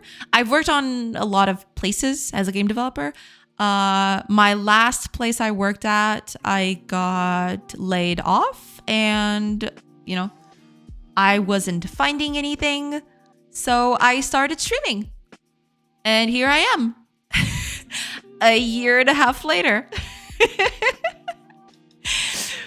So yeah, I have worked as a game developer, though I am not working as one right now for, professionally speaking. I'm working on my own stuff, basically. Do you intend to work with someone else? I do have someone lined up for music and audio. But for anything else, it's probably going to be me. Unless the game grows so much that I'll have to delegate to someone else. But we'll see. Maybe get someone to do the art while you could focus on the code. There is that, yeah. But I kind of enjoy the process of both. I know it's very tedious and, there's a lot to do, right? But I kind of enjoy that, I don't know if I'm ready to let go of that just yet. Maybe if it gets too overwhelming, maybe then I'll just delegate some work. But, but till now, I'm good. Hi, Azul. Hola. I hope you're good. Welcome. Maybe get someone to the... okay. I read that. Yeah. Hi, chat. Hello, world. Hi, Azul. Hola. E boa sexta-feira. Hi, Kobinja. Welcome. Is it Cob Ninja? Cob Ninja. Or because here in northern Germany we don't like to talk much. Mwah. Gotcha. Welcome in. I hope you're doing good. Hello. Mwah. Oh, Epic Ninja Elephant. Welcome in. Jochen is the worst. He codes and plays games and sings and plays guitar. I mean, why would he even try at that point? Yeah, true. I mean, he's way too good. He needs to be stopped. Also, hi. Welcome. I hope you're doing good. This is the meta right now. Yeah. It's your professional game. I mean, when it starts selling, then it'll be my professional game, right? Because I've had a lot of projects that fell, to the wayside because of various things. So until this actually gets somewhere and starts selling, until then, I won't. I'll try to, keep it real, I guess. Kobinja is exactly right. I have nothing to do with cobwebs. Okay. I mean, could be, but all right. Kobinja. Gotcha. I'm working on a non-tech job because I can't find a tech job too. Yeah, I feel you. Yeah. When I got laid off, it was really, really hard to find a job. I tried for a few months. I think it was 4 or 5 months, and I wasn't finding anything. So eventually I was running into a spiral. So I thought, okay, I have to do something with my time. Otherwise, I'm going to go crazy. And that's where streaming came along. Yeah. But I gotta admit, games is the only thing that I really think I'd enjoy coding for a long period of time. I did some normal tech job, and I don't know, sometimes I feel deallocated. Yeah, I've worked, my first few jobs were actually in consulting companies and software development houses. And nothing beats game development for me. I don't know, there's just something about game development that brings out the creativity that you don't get with other tech jobs, I don't feel. Or at least tech jobs, regular software development. Corporate software development, I guess. I don't know. Yeah. Almost fellow ninja. True. Almost a fellow ninja, yeah. Where did you work? I mean, most of the companies, I worked for a lot of companies for educational games and marketing games. And they're mostly, consulting companies and the like, yeah. The last job I had, the one that I was laid off from, was an actual game development job that I was very excited about, but then I got laid off and, it was sad. But, yeah. Oh, well. I hear that, Kato Pixel. My day job is tech support for a college, but it's not really what I want to focus on. Yeah, that makes sense. It's almost how it started back in the good old AOL days. Cobra and Ninja were taking as usernames, so I mixed them together. So that's where it comes from. Okay. Cobinja. Gotcha. So I mixed them together. I'm the only Cobinja on the internet. It makes sense, yeah. I feel like in game dev, you get better gratification of your work. More like a carpenter and not just a backend stuff. Yeah, I mean, there is a more visible way that your work affects stuff in a more visible way, I guess. And that kind of helps you, be motivated, I guess. I was a music producer when I was younger. Also loved pixel art and art. Maybe I was bored to make games. Yeah, I mean, it touches on a lot of disciplines. I think it's what's most exciting about game dev. It's that it's just so multidisciplinary. It's, it's fun.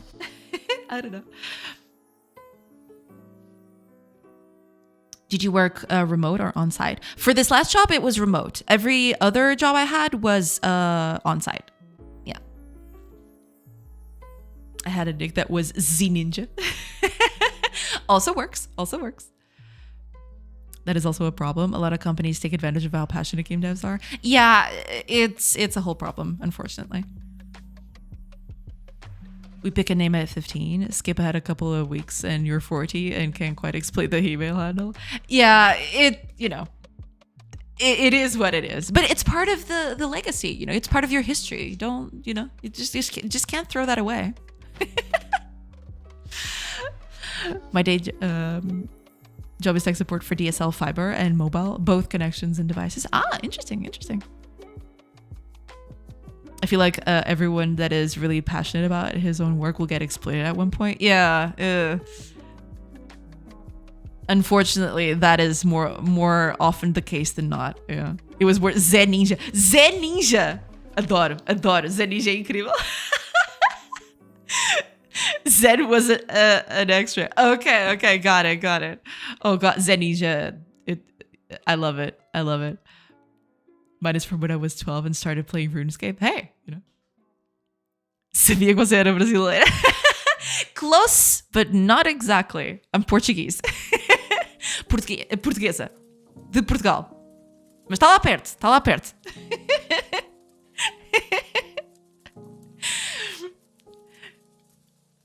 Omega Patton, welcome. Just found your stream. Hope to become a regular. Well, thank you so much. I appreciate it. Well, welcome, future regular. Also a game dev and looking to get into streaming. First piece of advice that comes to mind. Basically, start. That was one of the things that it doesn't matter if you have a whole setup complete. It doesn't matter if you have a good webcam. It doesn't matter anything. It doesn't matter. Just get started. That was the thing for me. I started without a webcam. I basically just started doing webcam because my initial idea, this might seem kind of dumb, okay? But my initial idea was, I'm going to start without a camera because I want to get to affiliate without a face. I want people to follow me, not for me, but for my content, for what I'm working on, right? And I only got I promised myself I'm only going to turn on the camera after I get affiliate. And I did, right? That was the thing. But by far the biggest thing, I went through a whole period of, should I do this? Shouldn't do this? Just get it started. Just do it, Doesn't matter. if you're you know, if you engage with your community enough, if you engage with the people that come through to your channel, and if you're working on something that people are passionate about, they will stay. They will, you know, they will keep working. They will keep on coming back to see you. So just get started. Yeah. Mine is literally Mad Cow, but it's written in Portuguese. Wait, is that your name? Mad Cow? Oh my God. I totally didn't catch that. We're the same. Okay, got you. Quer dizer, não é propriamente perto. É perto o suficiente? Acho eu. We got some Portugal in us. Want it or not? Yeah, absolutely. Just do it. Yeah, just do it is the best advice I can give. For sure. Don't let your dreams be dreams. Yeah, don't let your dreams be memes, you know? Just do it. Do the thing. I find that decent audio quality is the most important thing for streaming. Bad audio drives people mad. That is true. I mean, there comes a certain point where a bit of investment will get you a long way. And by far, the first thing you should invest on is audio, for sure. Oh, Paul Doug. Welcome in. Thank you so much for the follow.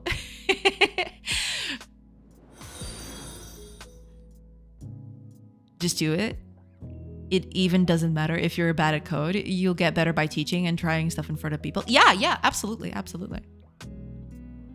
Joey the Gentleman. I love it. Welcome in. Thank you so much for the follow and for the hydrate. Cheers. Gent.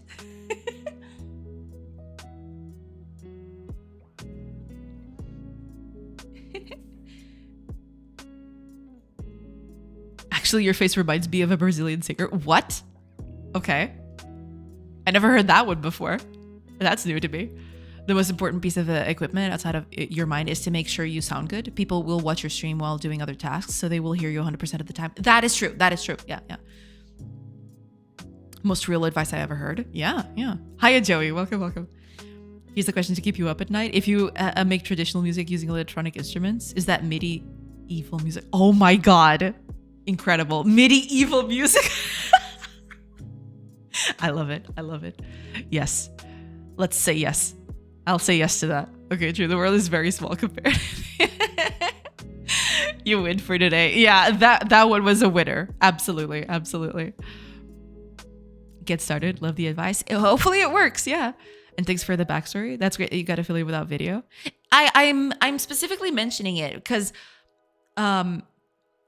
you know, a lot of people told me when I wanted to start that you know, but if you turn on your camera, you'll immediately get a boost, right? But I wanted to get to that point by having good content, not exactly because of, you know, my face or anything like that, right? That was the thing. That's why I did that. But yeah, just getting started is the best thing you can do, right? Absolutely. I keep trying to decide if I should start. I guess it's time. Yeah, I mean, I say that because I struggled with that a lot too. When I was deciding if I should start streaming or not, I also took a few weeks of internal struggle thinking, oh, maybe I should stream. Oh, but maybe, you know, maybe I shouldn't start now. Maybe now's a bad time. But eventually I just started and, you know, it kind of everything fell into place, right? So yeah, just get started. Doesn't matter. She knows of Gent. Will it, Gent? Oh my God. Medieval music is just a top level comment. It absolutely is. Yes, it absolutely is. Would put on a shirt for sure. Yeah.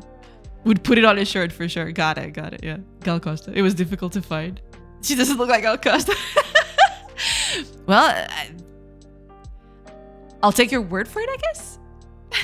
I'm trying to imagine a MIDI interface and an Atari ST in the shape of an Iron Maiden. Maybe when she was very young. Possibly. I haven't looked at her in a while, so, you know.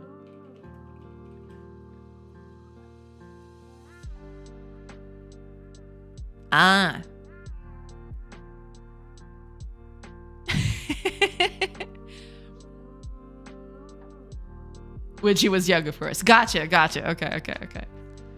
Do you ever meet people with top tier laughs? You have to be one of them. Very warm, very melodic. Well, thank you so much. Yeah, I mean, it's just my laugh. I don't know. I could say I've developed it over the years, but I've always been like this in a way.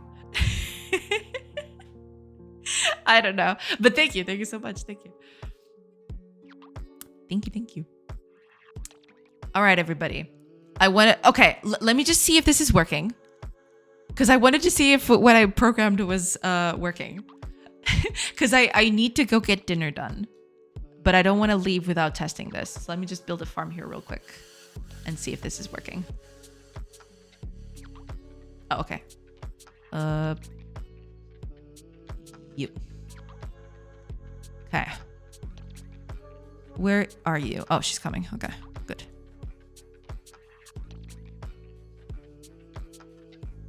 You refactored your laugh? Maybe, yeah.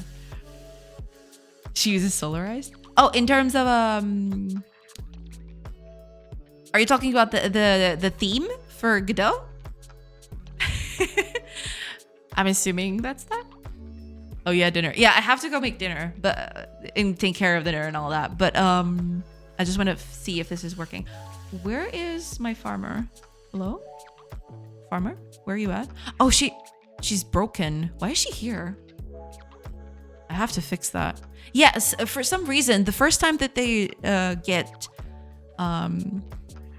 queued to do something, they always do that. I don't know why. They always just stand in place and work from a bajillion miles away. Oh, there's another village in here. I didn't even notice. There's a whole other village in there.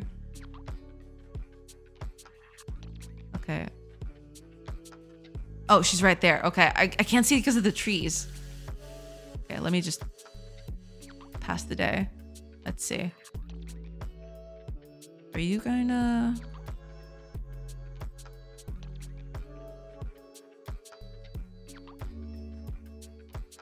Okay, she's not planting for some reason. Yeah, something is up with this. But okay, I'll try to fix this later. But unfortunately, I gotta go. Because... Gotta take care of dinner and all. The color scheme? Yeah. Fun fact, their singer, Bruce Dickinson, is a pilot and extended his certification to Boeing 747, specifically so he could fly theirs when they were on the world tour. When they went on a world tour. Oh, that's cool. Yeah, that's awesome. Yeah. Now that's remote work. True. Hiya, Stellar Harbor. Welcome. Another oblate game. X4 flavor with whatever you cook. Yeah. Pretty much. Yeah, but farming isn't working. I have to... it was working, but now it's not... She's not planting stuff, apparently. I have to check out what that's all about. But okay. Unfortunately, I have to go now because it's getting awfully close to dinner time. And yeah, I need to go take care of dinner because otherwise, people need to eat in this house. So I need to take care of that. Let me see. Who am I gonna see you later? Thank you so much, Catapixel and Joey. Thank you so much, everybody. Okay, let me just see. Who are we rating today? Check. Ooh, Irish John is on. Heck yeah, let's get over there. I haven't rated Irish John in, I don't know, a long time. I wonder if he's in the new place already. Kind of looks like it. All right, let's raid Irish John and say hi to him. Have a good dinner. Thank you so much, Pythagoras. Thank you. And they called her played Ed Force One. Oh god, that is incredible. Primogen is streaming right now too. Let's go Irish John. Yeah, let's go Irish John. I mean, I don't even know Primogen. I don't know. It would feel really weird. I don't know. Oh, Internal Vic, Jill. Thank you so much for being here. Okay, let's just raid. There, the raid is up. It's up. It's doing it. The time of raiding is at hand. Why is my farmer not doing anything? I'm so sad. My farmer is just... I mean, if she's doing something, I don't see it. I have to cut off these trees so I can, you know, get a full view of the situation. Because right now, the whole visibility of things is a bit... yeah, it's a bit iffy. But that's okay. Hopefully I'll fix that. So we say hi to him on the raid if you want to. Sure, why not? Oh god. Yeah, we could totally do that. That'd be a fun thing to do. Thanks for streaming. Thank you so much for being here, Epic Ninja. Thank you so much. Yeah. You know, okay, before we go, I'd like to thank you so much to Jackie for the huge raid today. Holy crap, there was 143 people. We raid for Valhalla. True. We're gonna go on an epic quest to raid Irish John. But yeah, thank you so much for being here, everybody. I do appreciate it. And hopefully I'll see you next week on Tuesday when I stream for the next time. Have a great day, have a great weekend, and I'll see you then. Bye, everybody. Let's raid. Let's go!